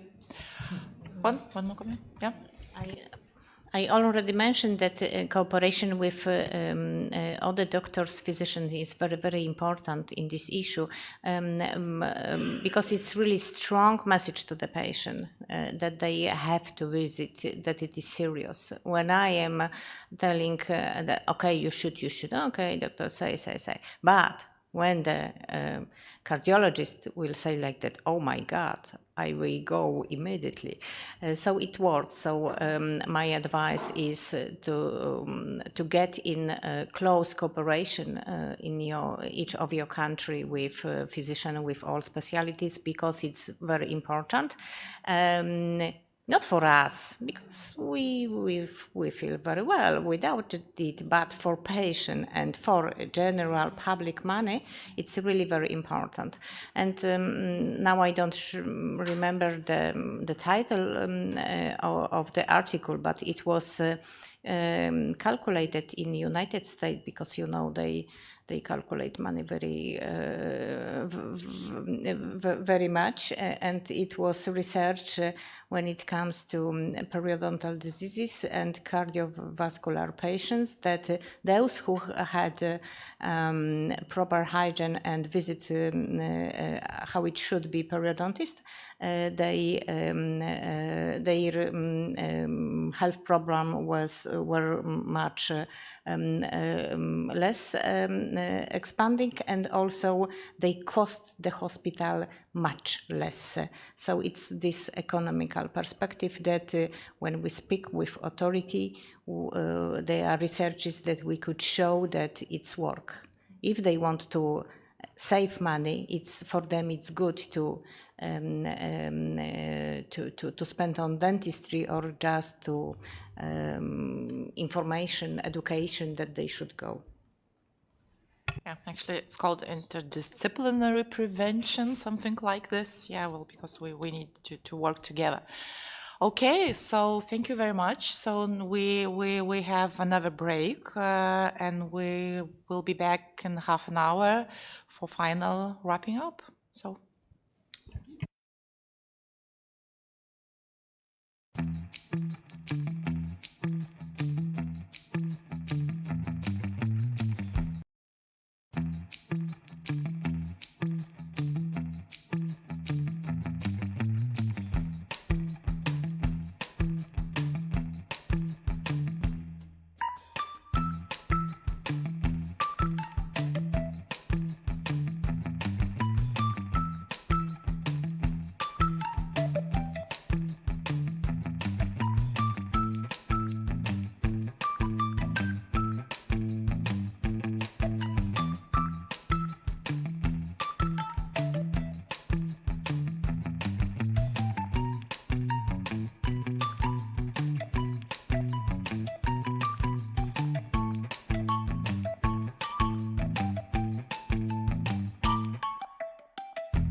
coming to the final stage, the last hour of our talks, and I think it's mandatory once again to say everyone who is participating, thank you so much that you join us. For anyone excluding, anyone including, for us it's really very much important, and we already spoke with Piret how we miss such meetings because it was stopped for some years, and not only because of COVID but also because of different other circumstances. And we talked with Florian that we had some intensive period when we discussed so many important issues, and one of those quality of services, indicators of services, and it's really would be good in the close future continuously to discuss such topics in wider circles or in a smaller circles. But the experts of WHO is also for us so important, especially after your great survey what you have done. However, we still have some questions not clearly and covered, yes. And one of those, the very special topic of today was financing. I know that Germany has a very strict, clear and simple financing model. Could you be so kind and shortly just present how it is? Thank you.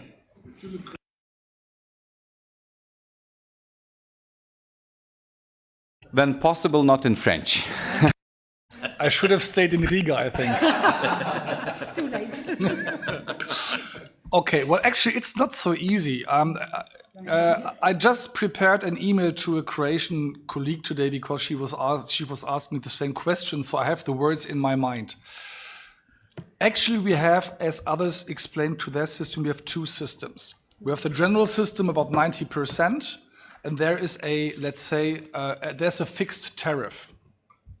So if you are, after a period of 2 years practicing in a general clinic, you are able to be member of this general system, and you can work, and you're paid by the system, by the general insurance companies, but not by the patient themselves. So normally there's no money going from patient to dentist directly.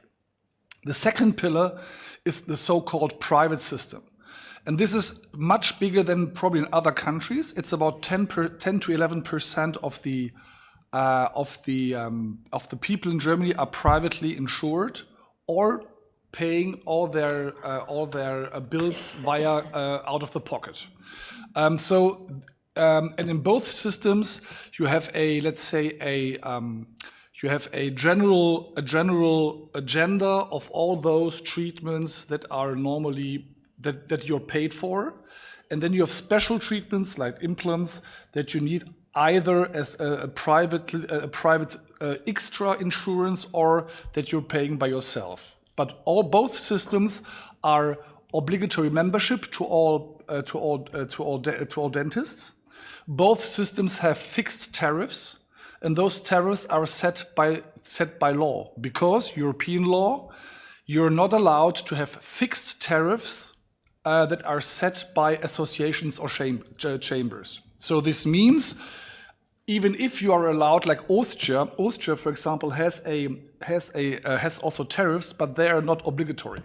So they have something like there's a suggestion how to be paid, but you have not the right to make the bill concerning that tariff. So in the end, and that's the very interesting thing, and there you can see how important this private sector is. Even when we only have 10%, 11% of privately insured people, the income in the practice is about more or less 42, 46% of the whole income. So it's more or less half and half. Within the tariffs, you have the opportunity to say you have a price for a normal treatment, and if the treatment is needs more time, is more difficult, you can higher your income. You can say, okay, I have 10 euro, but because it's so difficult, I say it's 2 times, so it's 20 euro. Then you have to explain something, then you get the money normally. But you always get the money either from the private company or a private insurance company or from the general system. The financing of the two systems is the general system is tax paid. So if I get my money from Christoph Benz, then the state says, okay, 14 point something goes to the social security system. This is the social system, and if I would have a private insurance, I would not be forced to pay this, but I would have to pay the other insurance by myself. So that's the financing, that's how the money comes out. And normally, instead, the only exclusion is the out-of-the-pocket money treatment. This is something where no system is within. And that's more or less what we have. Please, can I maybe complement something? This fantastic explanation. The statutory system is incredibly complex. I had to learn it by heart when I joined the government myself. There were many things that were not clear, so I even had to take an additional course on law to be able to understand it. And it's very, very complicated because we have 104 different insurances in Germany that are public ones, and you are able to choose. So there is a catalog of services that all these insurances have to cover. And these public insurances are represented by one top institution that sits together with another institution that represents the insurances on the dentist side, which is the National Institute for, so it's a KZBV. So it's the insurance on the dental side. So they sit together with patient advocates, and this committee regulates, and they determine that if a certain treatment is positive, it has to become part of the positive catalog. And that means that it has to be offered. And there is also the mandate of being able to be self-regulated. So it's a system in which these two institutions, the insurances and the Dental Insurance Association, sit together and negotiate an appropriate price based on time and materials necessary. And this price is negotiated. Once it's fixed, the price for the technician is managed at a federal level. But the one that is managed at a national level is done by this statutory association. So then what happens in practice is, because of data protection, also these institutions don't have full access to the information. And in practice, all the money goes to one big bank account that's publicly disclosed.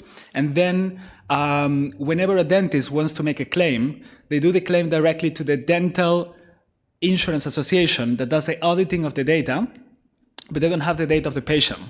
So this association very strictly controls that every single position that has been created on the value-based care system is requested in due form and time. And normally they can claw back money.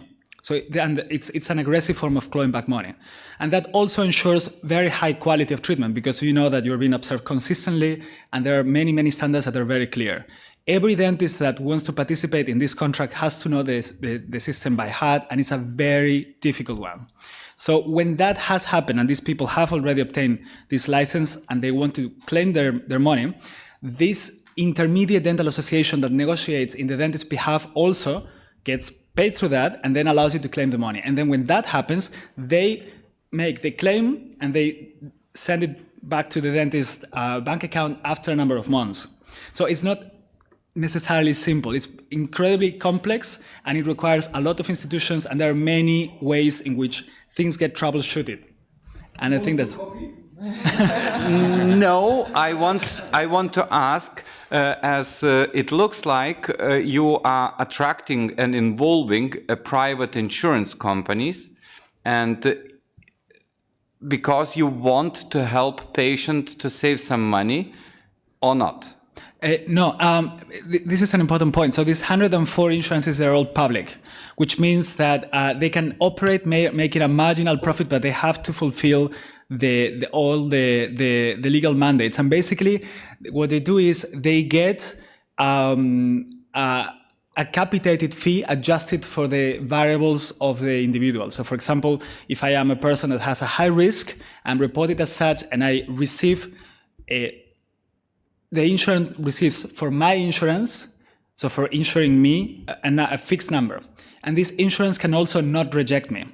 The problem is that 90% of people are insured through these public manner, and this taxation contribution to the public system is progressive up until 5,000 euros, I think. So it's like 60,000 euros. If you make more than that amount, you can opt for the private system, in which case you get reimbursed.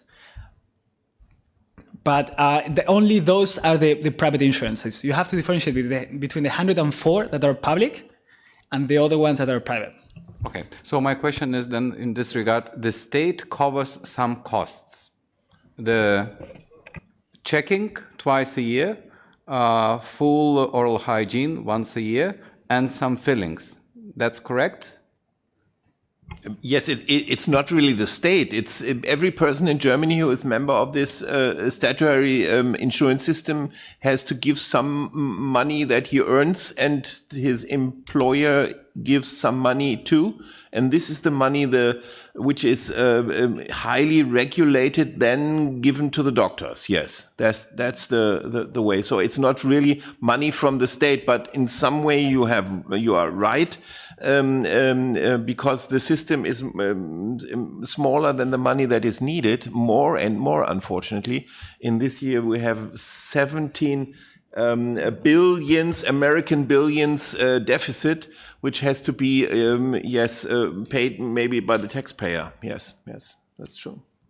Thank you. And I see there is some comments. The way I was a little bit laughing was you were asking somebody to explain maybe the most complicated system that we have in all Europe. But there are similarities, and there are especially things you can learn about it, because we have a total different system in Denmark, but the way it is built up is more or less the same. If you look at the services that they have in the catalog in Germany and that we have in Denmark, more or less, basically it's more or less the same. But the way we are getting paid are different.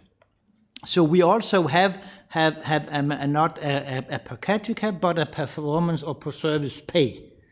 And we have three categories of services. We have the services where we have examinations and tooth cleaning, where there is a reimbursement for the fixed prices, which means the patient will always get a bill for his 60%. The last 40% is paid by the government, more or less. But in Germany, it's maybe for these specific services 100%. By fixed rate. By fixed rate. Then in Denmark, we also have root canal treatments and fillings, where there is a fixed reimbursement that is paid by the government, but the patient gets the full bill, but the prices are very different. But there is a reimbursement. And more or less, if you look to the German catalog, you will see the same services: crown, splint, removable. And so it's more or less the same with the catalog, but the way you have made the financing of the system is absolutely complicated, and you're totally right. You have to have another study to understand that. Great, and we will invite Jesus to show the system, or maybe the Ministry of Health will invite, or the Parliament will invite him for this. But for me, is the most interesting part on these cases to ask. The money goes after the patient, after the procedure or for the service, not per capita, not per yearly annual billing or something like that. Normally, for example, I'm in the general system and I have a second private insurance for special treatments. I never see any bill. I go to the dentist, I go to Christoph, and he treats me, and that's it. I go back, and that's all. The only thing I see is that I have to pay 40.6% of my income to the social security system. Yes. But that's why for people, I think it's quite interesting, because they don't have to deal with it. They just go there, they get their treatment, okay, they have their pain probably, but the rest for them is quite easy. There is no bill they have to check. In the private system, you have to check everything in advance before you get the money reimbursed afterwards. Thank you. there are any other But only if you're interested. Well, we have one presentation in our office where we tried to explain the system in English. So if you're interested, I can send you the 127 slides. Really? No. Yeah. But you just okay. Yeah, that would be a great advantage. It's a long night reading. Okay, and after that, of course, then we plan the visit to Berlin to see how it works. Before we have a big treatment, because you said when you go to Christoph, you always get free of charge treatment. So it's something.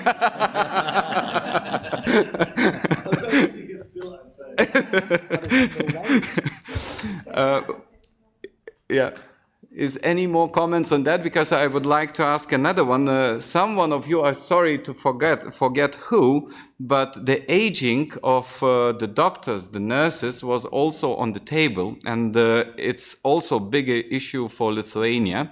We have some numbers, we have planning system, and we have a colleague, Povilas, who is participating in some planning process. But it's quite complicated to explain for the politicians how necessary it is to have a dental assistant nearby, especially when the Danish example shows that there are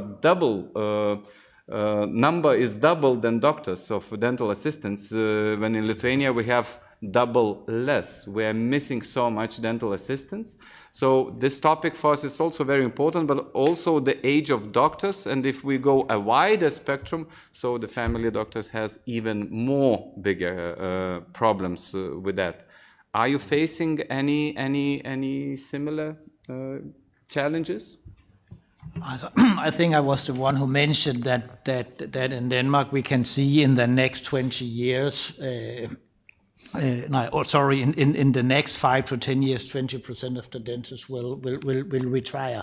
So I also told you that we are working with planning. So the health minister has a very good overview over how old are the dentists. So yes, we know that in Denmark, and I also heard that in the CD world, as from also European countries, that we are having a situation where we have a lot of elderly dentists who will be expecting to go in retirement in the next years, and the new generation is not that many. So yes, that's a part of the problem, no doubt about it. But you also talked a little bit about dental team, because you are totally right. That's the reason, in my opinion, why it is so difficult to compare between countries. You can see from our country, we are using a lot of dental hygienists. We're using a lot of dental chairside assistants. You exactly do the same in Germany, although we have a different financing system. The way we work with dentistry are more or less the same. And without it would be not impossible. The way we run our office, we are 2 dentists, we are two dental hygienists, and we have 5 chairside assistants in our office for 4,000 people. So, quick question: do the chair assistant need to be somehow educated additionally, by formally or informally, or how it works? Yeah. So in Denmark, if you want to be a dental chairside assistant, that is education from 3 years. Yeah, 3 years. Then you are also allowed to take X-rays. You are allowed to do supragingival cleaning, and you are allowed to do impressions, and because that's a part of your education. So again, it's very difficult to compare, because we are using our auxiliaries totally different as in many other countries. If you go to the figures, you can see in some countries there are absolutely non-dental chairside assistants. Then of course they need maybe more dentists. So that's the reason why I say we also need to talk about dental team. Also because it was you saying here, the new generation of dentists, why do they want to be a dentist? Yeah, so without thinking about prevention, I don't think they shall be a dentist. No doubt about it. But on the other side, I also think we have to accept that some of them choose to be a dentist because they want to work with high technology. They want to do all that stuff that is really a dentist. I also wanted to do that kind of dentistry 40 years ago, so I fully understand that. So maybe, and that's, I'm again happy I'm sitting very, very, very close to the door because I really am a dentist and I'm president of the European Dentists. But I really think we have to think about the future dentists should maybe have a different profile, also because the next generation want to have another profile. I'm really not saying that prevention is not important. Absolutely not. I'm also not saying that the dentist shall not take care of prevention. That's not what you're hearing me saying.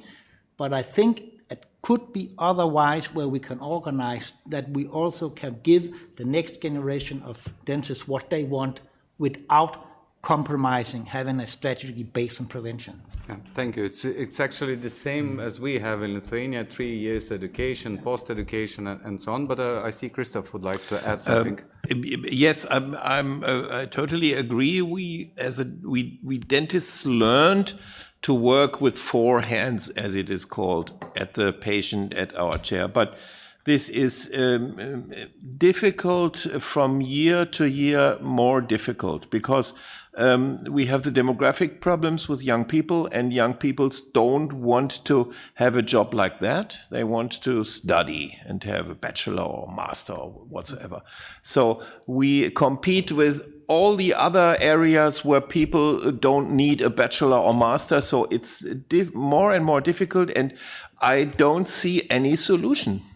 Doctors have to adapt to the situation that we work 2 hands on the patient, which is already in France usual and in Belgium.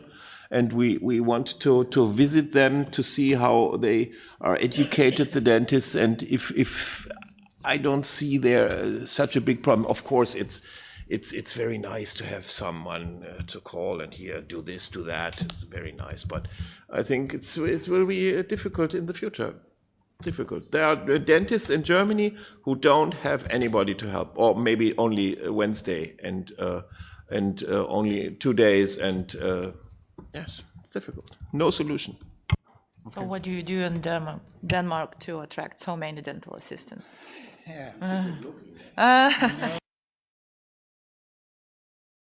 I'm not saying that this is very easy to do. We have also been through a situation where it wasn't that attractive, but it also maybe has to do about that we are giving them the possibilities to do something else, but not only sitting next to the dentist,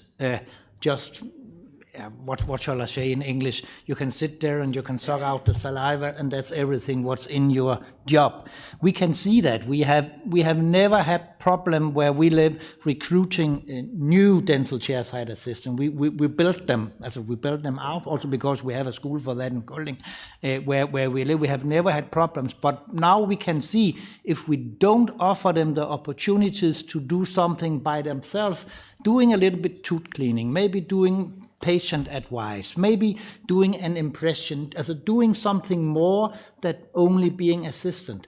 Those practices who don't offer them a broader content of their job, they can't recruit them. But the practices that work more or less than we do, we can. That's one side of it.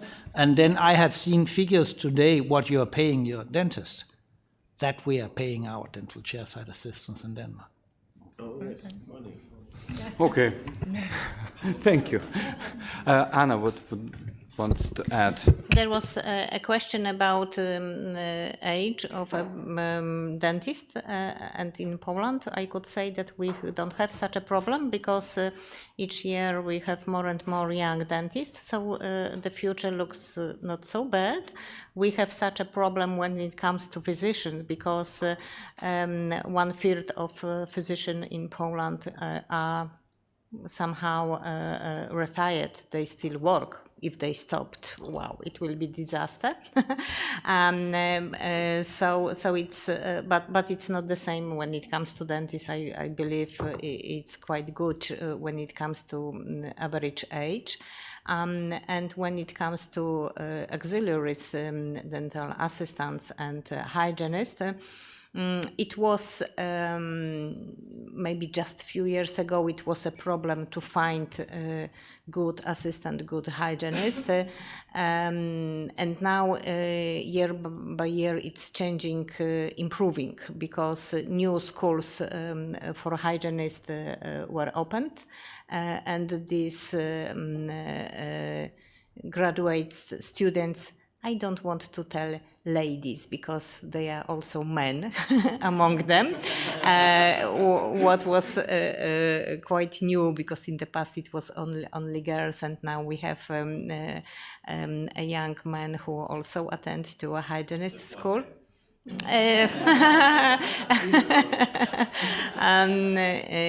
And now this profession become more attractive. It's also about money, because we as a dentist, we pay the money, and if somebody is good dentists have a long list of waiting patients. He and she understand that without support, it's no way to do it. So it's worth to spend quite a lot of money to have a good cooperating hygienist or chair assistants.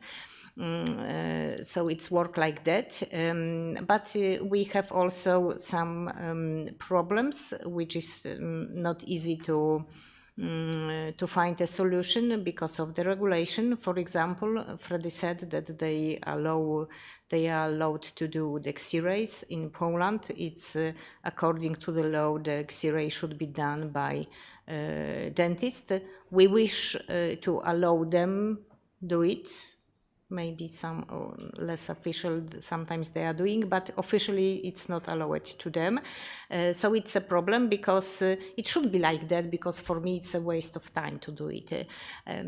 But according to the regulation, they are not allowed to do it. And the second problem is, not only in Poland, in many other countries, now hygienists, some of them, of course, not every, some of them feel like a dentist and they want to be independent and open their own offices.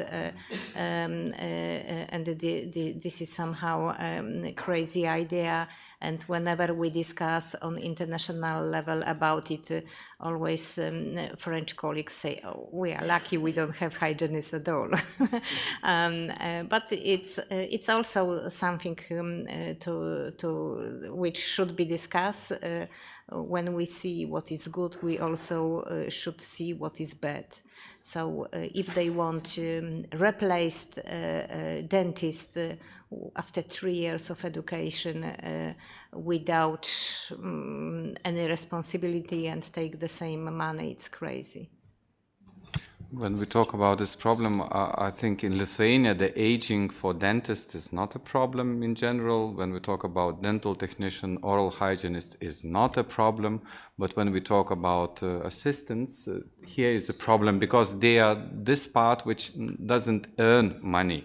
And automatically they're very dependent of from the doctor.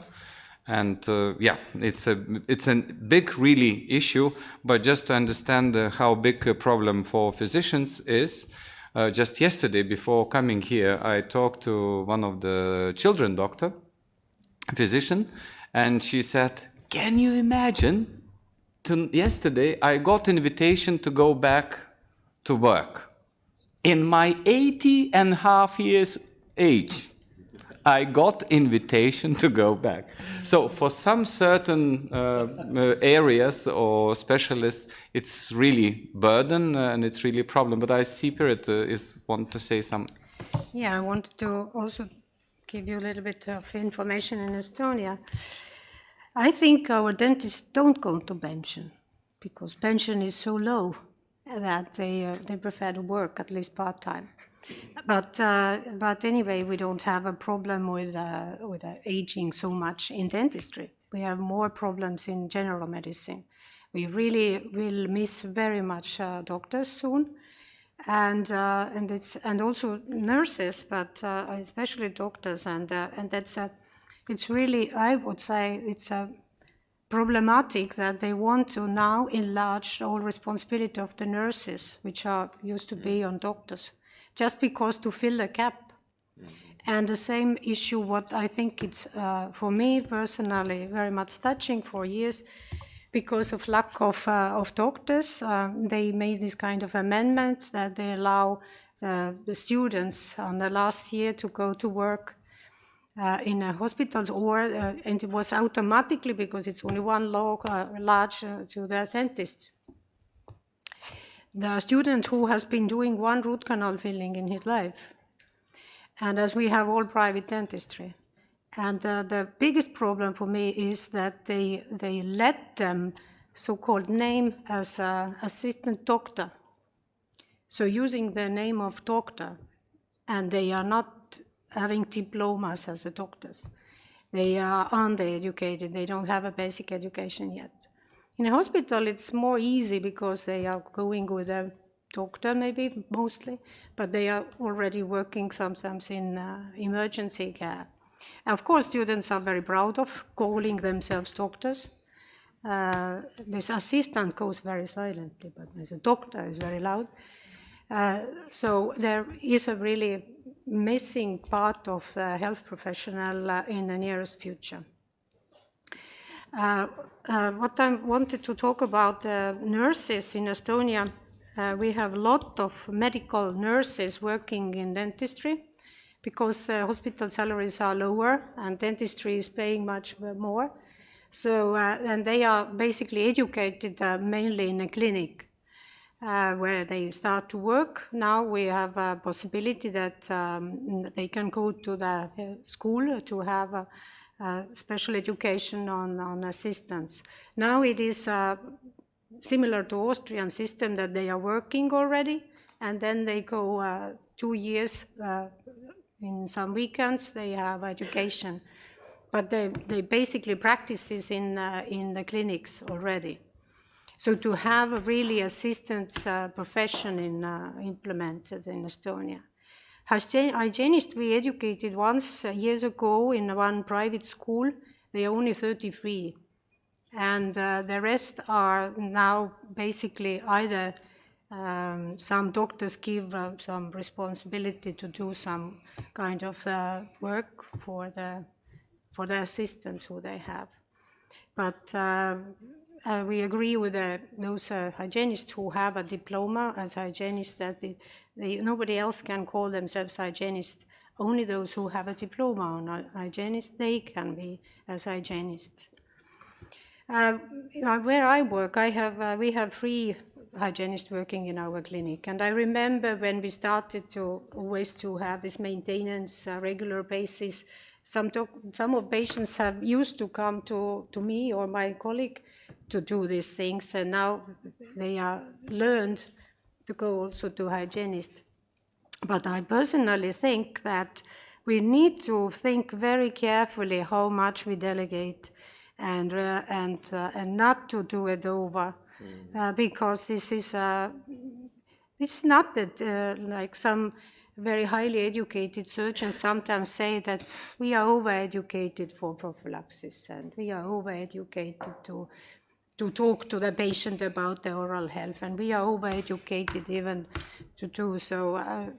These things I think are not right, because as we are the oral physicians, it's more than putting implants and doing orthodontic and prosthetic and nice things. Of course, they earn more, but it is a threatening trend if it is going like this. But I think we have seen also countries like Anna said, like in Netherlands, where hygienists are treating children already.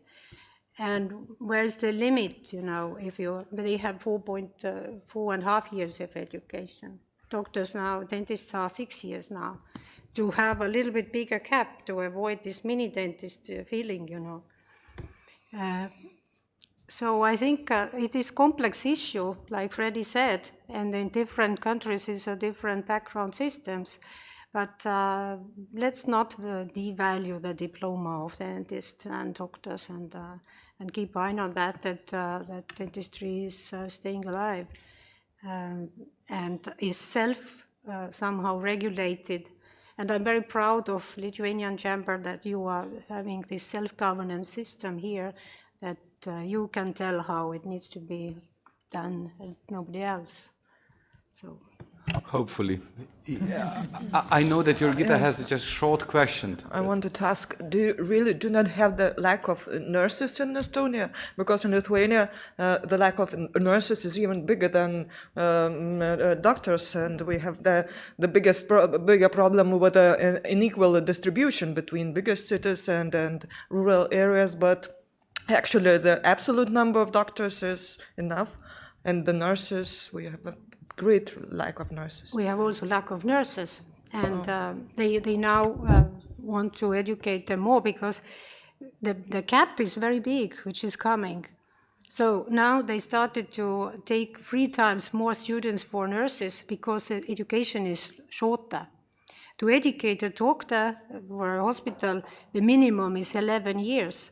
You can produce nurses faster. So they are already preparing change of law to give more responsibilities on the nurses.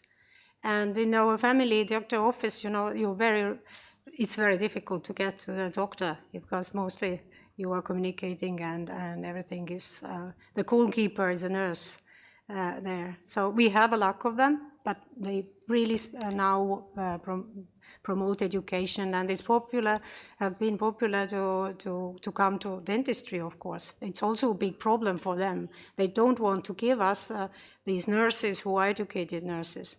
That's why they agreed very well to have assistant education to avoid the medical nurses to go to dentistry.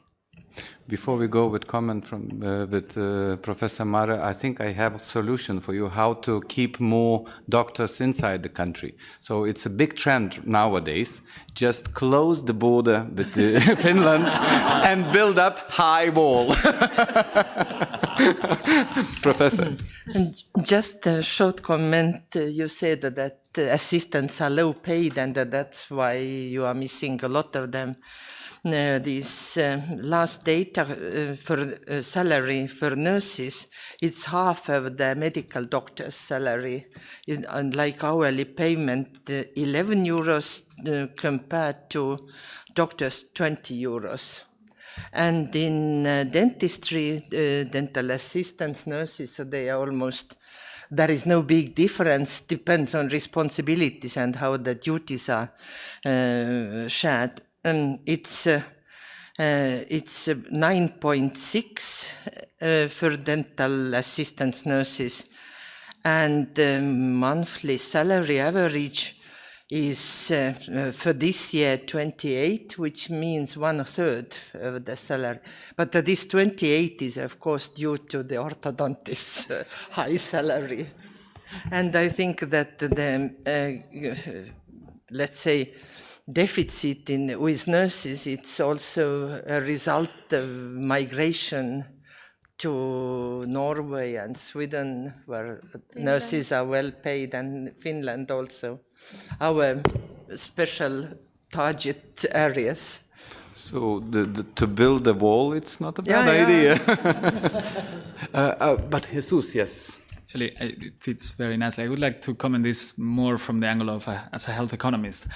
The shortage in supply of labor is a big issue for pretty much all healthcare systems that are in high-income countries. And how it gets tackled is something also that we can learn from. You mentioned the example of Norway. The difference in terms of how much a nurse perceives per month of salary is estimated in Norway to be around 4,000 euros. And what the doctor gets is maybe 20% more. Yet they do not have a short supply of nurses. in Norway. However, Norway allows a very strict regulation by parts of the working guilds. So they're associated and they can negotiate their salaries. You cannot do the same thing in Germany. And there is a very rare example here, for example, in which you have long-term nursing homes where they get to bill insurances for a certain amount of money, yet they can dump wages as low as they want. And that has generated a choking point of labor that is very hard to overcome. So just now they're having to come to terms and say, people, you need to start paying at least minimum wage if you want to avoid this shortage. And the important point is that one unit of labor, so one nurse working 1 hour, has something that is very difficult to measure, because with doctors you see, well, how many root canal treatments has this guy delivered? How many surgeries has this dentist or this doctor performed? But with a nurse, you don't see that directly, and that has generated, when you measure excessively focus on key performance indicators, that corporate dentists, corporate managers and hospitals decide to give them too much work. What you see is that the best indicator to predict how good a hospital is, how likely you are to die, is how many nurses you have per patient. The more nurses you have, the better the hospital gets. So that's the balance. Yeah, but it's always interconnected with the possibilities to pay. In the countries like Norway, as you mentioned, it is a wide possibilities to do so. But when we talk about the Baltic states, the Estonia, Latvia, Lithuania, so even if we compare to Denmark, to Germany, even with Poland, it's really complicated, and we're feeling a huge pressure from the public, from the politicians. We can't raise the prices because it's not possible to pay. So, of course, it's a big challenge for us, but I saw Florian wants to add something. Only one remark. I do not know if you remember, I think 3 to 4 years ago, we had the discussion on European level raised from European Commission, where they started a study on the question how dental hygienists are organized on European level. And I think all member states participated, but in the end, the situation was so totally different from each other. For example, in Austria, dental hygienists they do not officially exist. Yeah. They're not allowed in Austria. Yeah. In other countries, they are more or less normal part of the team. So, but if I would look to the future of those questions, from the German point of view, I would rather fear that someday this question is coming up again, because in Germany this would mean we would have, first of all, really to change our law, because in German law it is said only the dentist is allowed to do, and he can delegate. The all CD saying delegation yes, substitution no. So this would really go into the heart of what the German dentists are doing. But I think this could be something like a start to look into the study that the Commission does in 2017, 2018, I think. Thank you. Does anyone else would like to add something? Povilas, would you say some words, because you are in the process of planning process. We have a special committee under the Prime Minister House, and he's participating in the group where they plan the human resources and some issues there are. Povilas, would you?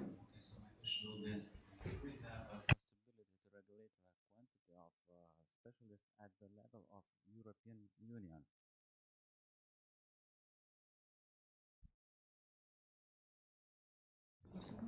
Who will? I didn't got the question. I couldn't hear you. Yes, once again, do we have a possibility to regulate the quantity of specialists at the level of European Union? Because we are speaking about human resources.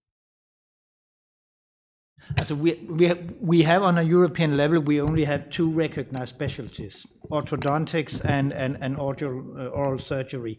There have been requests that we could do more specialties, but that will not gonna happen. No, not for the moment. So we can regulate just at the national level? Yeah, you can do it on a national level. And human resources we have a possibility to migrate from the Bennet to Norway, from the Also, we only have 2 specialties who are recognized in all the European countries, the 2 that are even mentioned. But we have a lot of countries having more specialties than that. No problem. In Norway, I think they have 7, and in Spain they also have a lot. So that's not a problem that on a national level you will have more specialties. But on a European level, for the moment, there's no movement there. We have been talking about that with the Commission, but it stands to there will be those 2s and no more. Thanks for the answer. Just additionally that, in Europe, the medicine is regulated on the national places. That is the main principle have been, because we have a different financing systems also for medical field, and so that's why this kind of harmonization, even the students, once we met in Amsterdam, asked why we don't have a harmonized education for all dentists, and like every university should be, or what specialists are working in each country. Sorry, but it's by the European principle. It's not possible, at least now. Thank you. I had, during our coffee break, one remark from our colleagues, and she told me to point out very special topic, because when we talk about prevention, about the investment in the prosthetic work and so on, it's quite a big amount.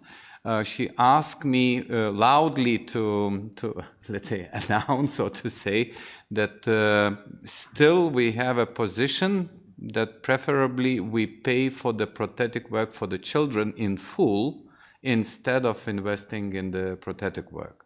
I mean, it's up to 1,720 euros per person could get a prosthetic work for the children, instead to invest some 5 or 10 euros, let's say, per person into every child. So it's a big team for us, but we believe in some time we find the best way, and now is on the way, as already Vilma announced and Odetta announced, is a program, an oral hygiene program, prevention program, and we hope very much, we're looking forward that it will be done in the best possible way, just to avoid such really unbelievable, I would say things. But we are going to end, but I still have one question, which I think for Lithuania is very, very important. And we heard already some examples that people, like in Germany, they find out that it's so much needed to come on yearly basis for checkup. I know personally some Canadians friends, they do checkups on yearly basis strictly, because then otherwise they lose any kind of state or private insurance support. But we're still struggling in Lithuania with this topic. And may I ask you all, maybe every one of you could tell your magic pill, how to make sure that every the children is okay in Lithuania because it's calculated in the national register, but how to make and organize that adult age people on yearly basis come to check up for dentists, because it's really important if we talk again about the prevention of oral diseases, and knowing this special attention of WHO on the oral diseases with the systematic diseases. So it's utmost important for the system and also for every one of us that it works. So, and I see Christoph is ready to share some. We have this bonus paper in which the patient, the doctor underwrites whenever such a checkup was performed, and if this is if there are no missing dates, the patient gets, I think, 10% more for prosthetics and so on. This is what we have for many years now, and I think it works quite good in this. And it will be digital in the near future. Yes. The recall. And of course, the dental the dentists very often have a system where they recall their patients. They just send them an SMS or WhatsApp or whatsoever, and tell them you should come in the next 4 weeks. But in case you missed 5 years in a row, are you still able to get financial support from the state? Yes, you are. Yes, but on a lower level.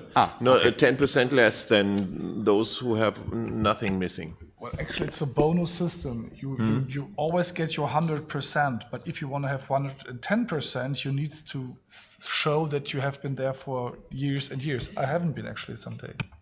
Oh. When I was younger. Yes, shall I tell you a little bit about the Danish system? As you heard from the presentation, that although we have a system built up where every child has gone to dentist many times a year since the early 70s, we only have 80% regular users in the adult population. So we call it drop out, and they are there. In Denmark, it is mandatory for the dentist to have a recall program. So every patient who was in my dental office, I am obliged to make a plan for how he has to visit me again. You saw the presentation from Pia in those 3 different groups. If he don't visit the office, I have to do a memory of the recall between 2 or 3 times. If I not do that, I can run into problems. So you will also see in every Danish record, there had been a recall, patient invited to come for an annual checkup, didn't appear. And you can see it recorded, otherwise you would land in the situation by Pia when the patient after a couple of years says, oh, the dentist never told me to come and visit him again. So now I am in a situation where, and you can imagine what I will say. So this was one of them. But again, what to do with those 20% who doesn't come? Who doesn't come? Because if you have made a recall 2 or 3 times, you stop doing that. They are out of the system.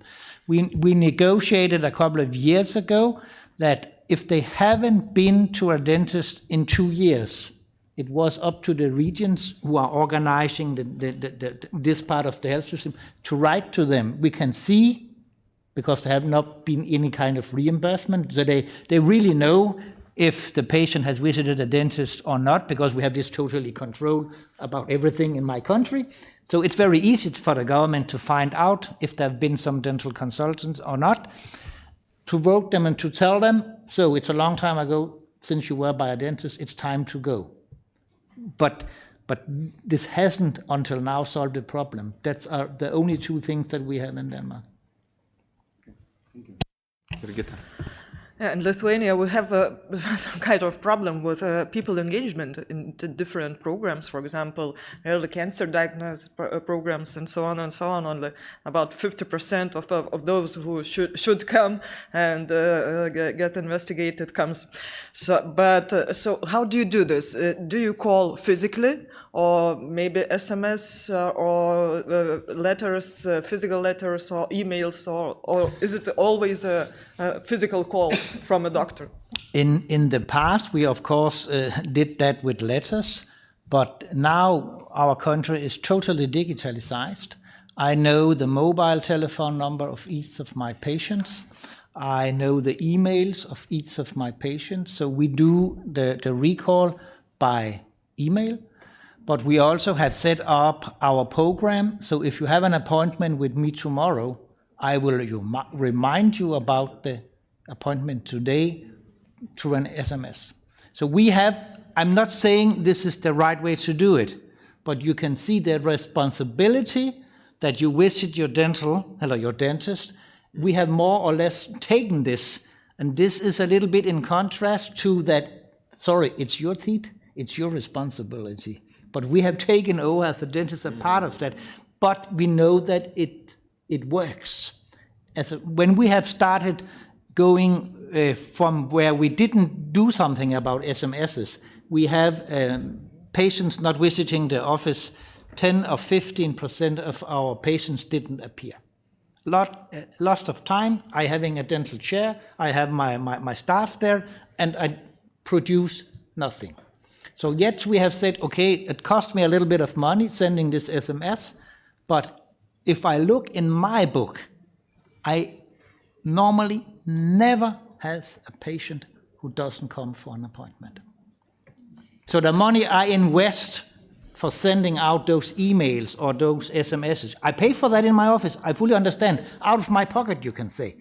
But again, I don't have an empty chair standing there costing a lot of money.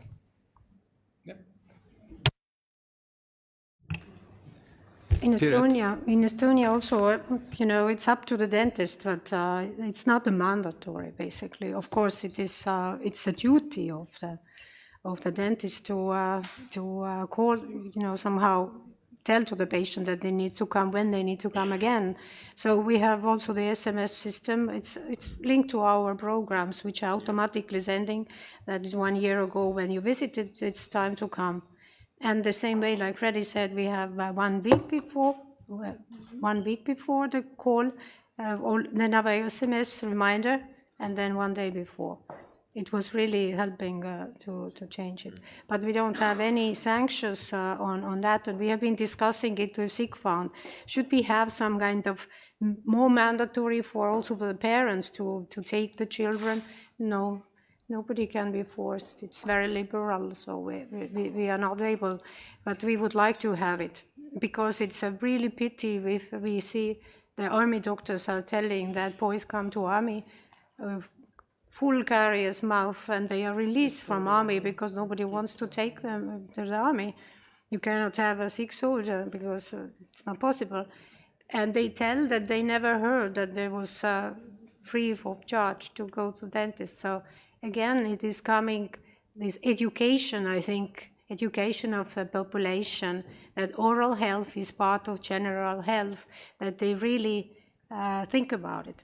And I remember one roundtable in Portugal when previous Portuguese presidency was, we had from Commission many different people and expert scientists had presentations about oral health, part of general health.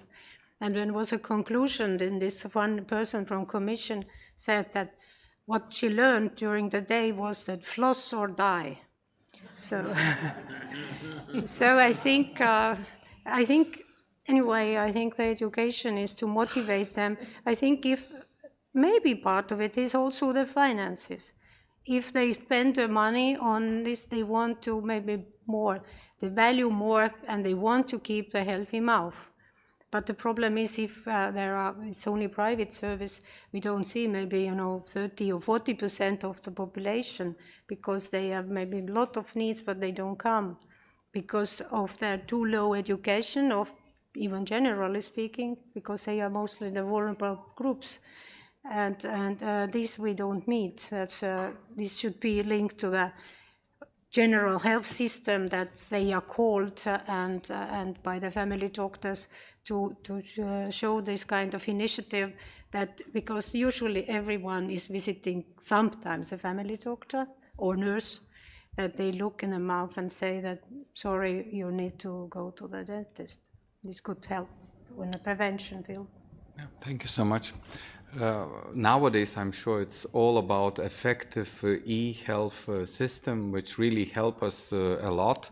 And this is an additional and very important issue for Lithuania right now. And don't start. I will not open the Pandora box for sure, but we have a hidden agenda in our team. When we were planning the teams or the countries to come, the Pirith was one of the first on the list, because she's so big expert of e-health, and even in CED you were head of this working group.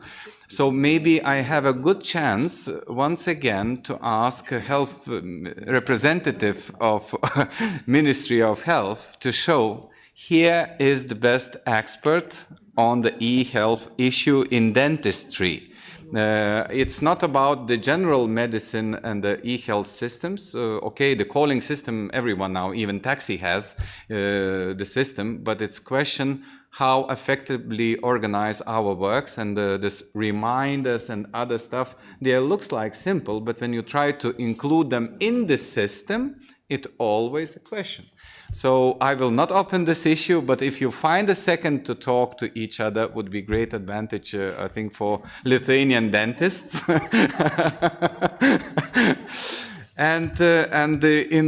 I see that we are exactly on time as planned, 4:30. And I need to ask, like, before wedding in the church, does anyone has anything to add? If not, keep it with yourself. Have a good evening, but thank you so much to everyone who joined us. I'm looking forward very much that we can continue with such initiatives, and I'm sure that different countries, different knowledges, know-hows are with us. But I see before we stand up, Piret has some surprise. So, Piret, floor is yours.